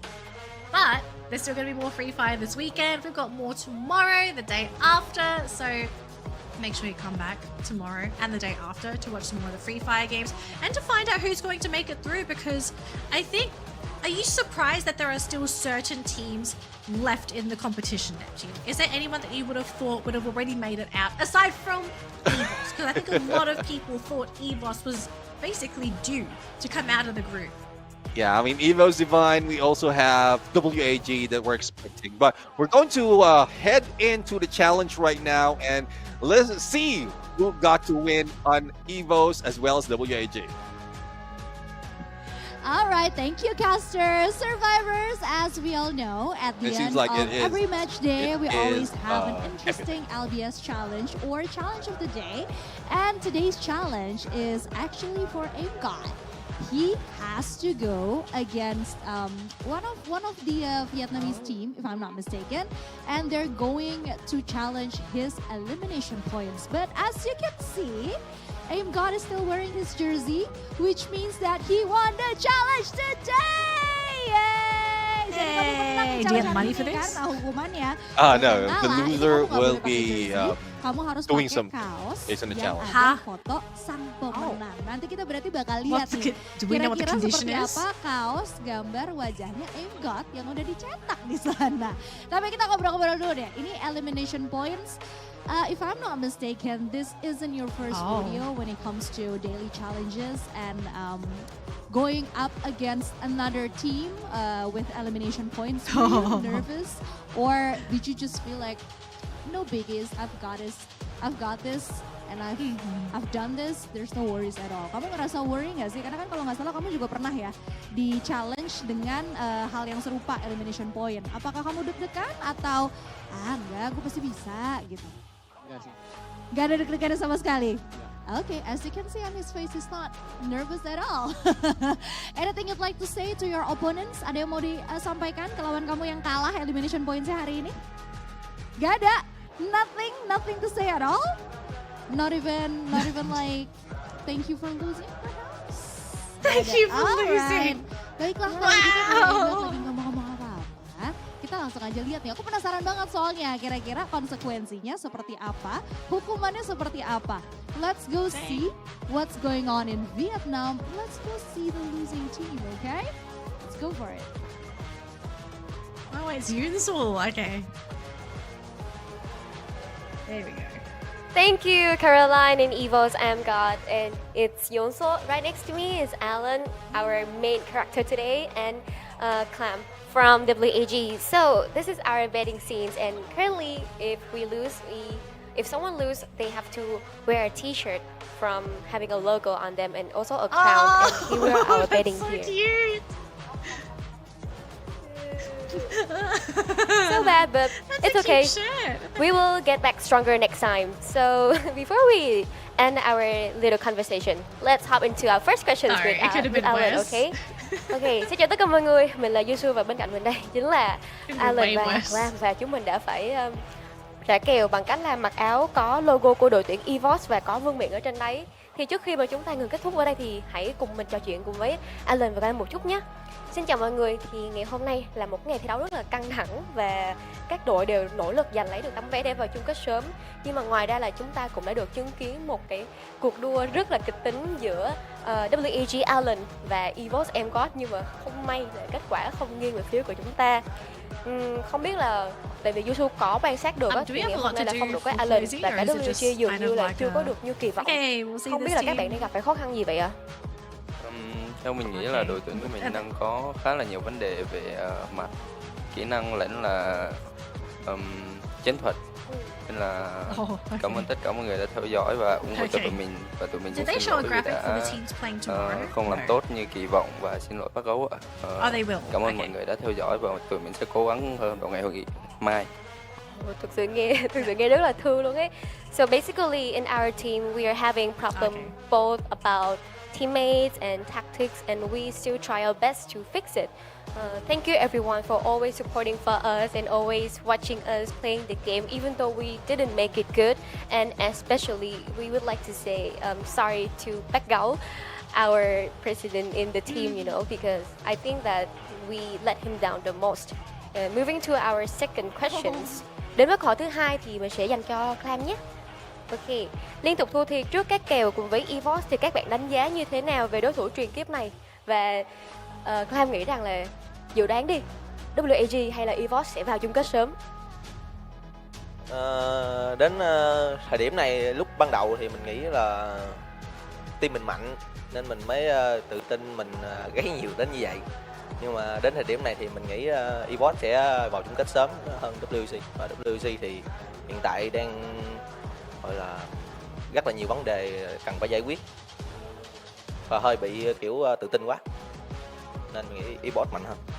Nhưng mà các em có nghĩ rằng là tuần này thì WEG có thể khắc phục kịp để gọi là có một chút nào đó, có một cái hy vọng nào vào chung kết sớm không? Thì mình nghĩ cái đó thì ở tất cả anh em trong team thôi. Về việc mà phải khắc phục thì mình biết chắc chắn anh em phải cố gắng khắc phục rồi, còn kết quả như thế nào thì mình phải về xem đã. For Clam, he said that because at first we think that we are pretty strong or even stronger, so that's why we are yapping so much. We are having our ego outside to show that how strong we are, but you know, at the end, because like Alan said, we are having some problems about tactics, teammates, lots and lots of problems, so that's why we cannot show our potential like promises. So I asked Clam that, who do you think will go to the finals earlier? And he picked Esports. Actually, I was pretty surprised about this. I also asked him another question. It's like, what if WAG can fix the problem in this week? He still think that that is a must. It's a must to fix the team, but I think Esports will go into the finals early. Into our third question will be the final one as well. Thì Alan ơi, ở ngày thi đấu ngày hôm nay chúng ta là có đến 5 đội tuyển Việt Nam, thật sự rất là cạnh tranh, rất là căng thẳng đúng không ạ? Thì theo bạn, đây nó có phải là một cái lợi thế giúp Việt Nam mình giành được vé vào chung kết sớm hơn hay không? Hay nó sẽ là một cái trở ngại để mà cản trở mọi người tiến sâu hơn vào? Để giống như là tại vì mọi người cứ va nhau liên tục với Alan. Thì tại vì chúng ta đã quá hiểu nhau rồi mà, cho nên là mình cứ gặp nhau là mình sẽ biết được cái lối bắn đó là của Việt Nam hay không. Thì Alan có nghĩ đây là cái việc giúp khiến cho WAG và Alan không có ghi được nhiều điểm như mong đợi không? Đối với mình, đối với cá nhân mình và toàn thể WAG, theo mình nghĩ rằng thì vào trận thì Việt Nam đều nói chung là ai cũng là kẻ thù của nhau cả, nên là mình không quan trọng cái vấn đề này. Vậy là mình cứ như cũ thôi, cứ vào game là cứ tập trung chơi hết mình. Dạ đúng rồi. Mình cũng mong là Alan sẽ giữ được cái phong độ như thế này, cứ vào game và tập trung vào chính bản thân của đội tuyển mình thôi, thì chắc chắn là mọi chuyện nó sẽ ổn hơn rất là nhiều. Cố lên Alan. So for our third questions, it's like I think I asked him like because there's 5 Vietnamese teams a lot, right people? So many Vietnamese team in the game and we are just having problem fighting with each other because we are too crowded. So does Alan think that this is the problem that making WAG and Alan himself cannot get the points like them hoping from the beginning? And he said like, actually this is not a problem that we are care because in the game I don't know anyone else besides my team and myself. So we're just gonna concentrate into WAG and fight our best in the game. Cảm ơn Alan và Clam rất là nhiều. Mặc dù là chúng ta lần này lại một lần nữa là thua kèo trước Esports rồi, nhưng mà chắc chắn rằng là chúng ta sẽ comeback mạnh mẽ hơn đúng không ạ? Mọi người cùng nhau cố lên nhé. Fighting! Thank you so much for watching our interview and also thank you to Caroline and Evo's Aim God. We will come back stronger and definitely we will win you guys next time. Thank you. Let's head back to the casters. Okay, there's one ultimate revenge WAG could do that. Firstly, I love their shirt. The shirt was cute. Aside the text, the shirt was really cute. The ultimate revenge. Are you ready to hear this grand scheme of mine? Okay. WAG make it, Evos don't. That would be the ultimate revenge. Okay, sure, you beat us in the challenge, but if you don't make it to the grand final because of us, I think that's the best way to have revenge. Yeah, definitely. That is a bigger payback, I would say. Bigger prize. A bigger prize. And I was just saying earlier during the interview, having that shirt because you do love it. I love it. I don't think it's a complete loss. It's just that, well, it does represent a different team though. But again, it's cute. It's something that you can wear, even for the fans of Evos. But I'm pretty sure there's something in store for WAG to make sure that they can bring it back to them, unless they're already out in it, because GOW is doing their best as well. Heavy is trying to do their best as well in this day, and a lot more of teams showing up. But for this time, let's focus more on Virtus Pro Diamond, our MVP, and 7 eliminations, 7 knockdowns, 2,531 on damage. Not so much though, but he's the one who is bringing back that A124. Even have that Alvaro, and as well as a Moko and a Kairo's favorite weapon right now is that 8WM, a sniper on the bomber. This is quite interesting though in terms of what Diamond is bringing into the battle.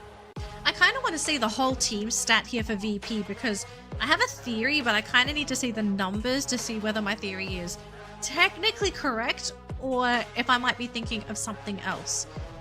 So the team stats, they are, oh, here we go. Took a while for it to come on for me, but it's not showing the numbers. So I have a theory where if we see the numbers for the entire team for VP, I kind of wonder, okay, right, we saw Diamond 2,500 damage. I think for most players, it's not huge, but it's not a small number either. But if VP are all players are consistently running about 2,500 damage, then I think it just goes to show that VP, unlike a lot of the other MVPs that we had in our previous round, our Booyah teams, the distribution of talent and power amongst this team, it's spread. Okay, so we do have the numbers.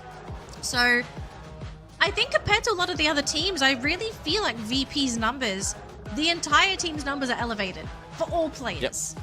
Whereas we saw a couple of other teams where they had most of the damage on their damage dealer, and then your support was sort of sitting on about 1,000 damage, and then your supporting fire somewhere between 1,005 to 2,000. VP's numbers, I think it's just this alone. If you showed this to me and you showed me another team's MVP numbers, I would immediately tell you this is the team that's just going to take the whole bracket. Because overall, VP just a solid team. Definitely. I mean, even the assists, you can see as well from the two players, it exceeds 10. One for 10, one for 11. And that's the reason as well why they work really in cohesion to their gameplay. So even a key player, I mean, Nameless, Exposé, all assists. This is what I'm talking about. A Nameless with 10 assists and the knockdowns coming from Exposé as a rusher who often use a sniper as well. So VP is more of a dynamic team who can go for long range and go for short range, but we'll have to see more of them on the grand finals. But right now, they are really rocking it, especially in this game. 17 elimination. That gives it a total of 29 by the end of that game. And AG Global popped up a little too late, though. Didn't get that booyah, but still managed to get so much in points. Look, AG, they've got another chance tomorrow. So, I mean, if AG are starting to wake up now, maybe they felt a bit cold going into today's games. But, I mean, you've played your games today.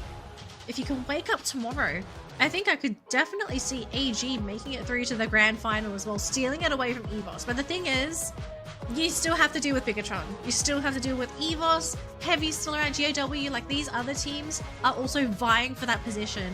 And you also have the X Factor team, right? The team's coming in every day to fill in the spot that the grand final team kind of leaves when they leave that bracket.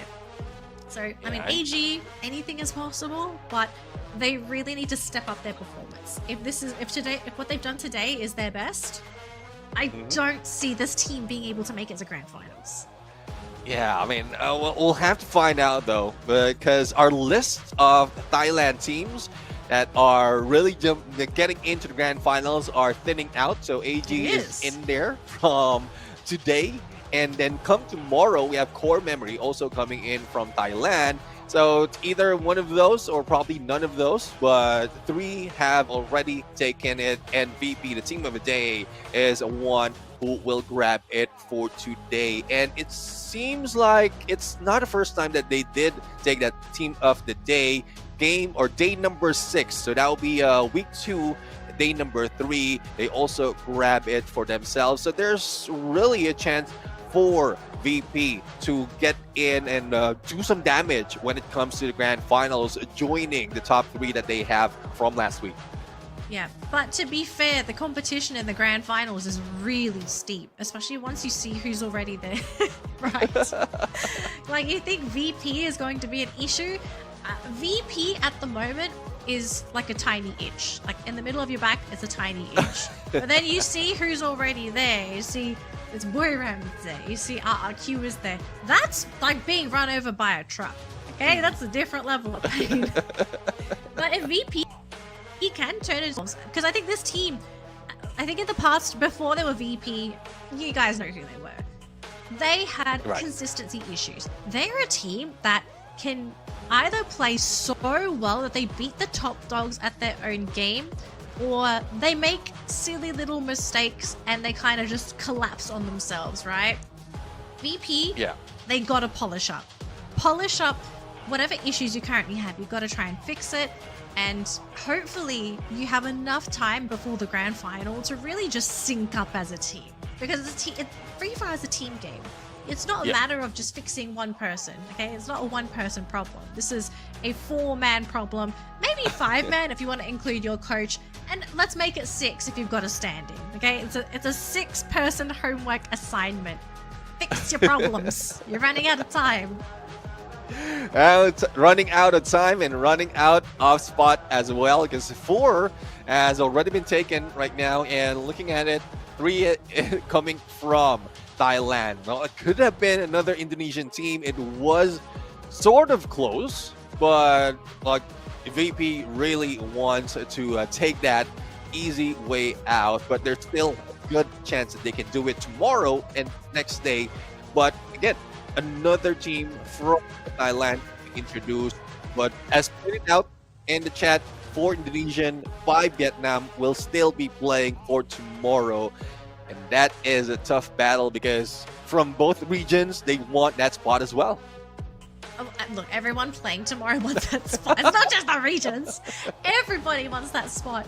But again, you know, I said it before, time is running out. You can't really afford to be one of the last teams to make it through. You want to get in as soon as possible so you can start prepping, you can start scrims, you can start training, whatever you need to do. You want to start it as soon as possible before you hit that grand final, because it's not fun being the last person to walk into an exam room. Right, so we're going to say goodbye and good night for today. We have a few more battles tomorrow and the next day, so see you.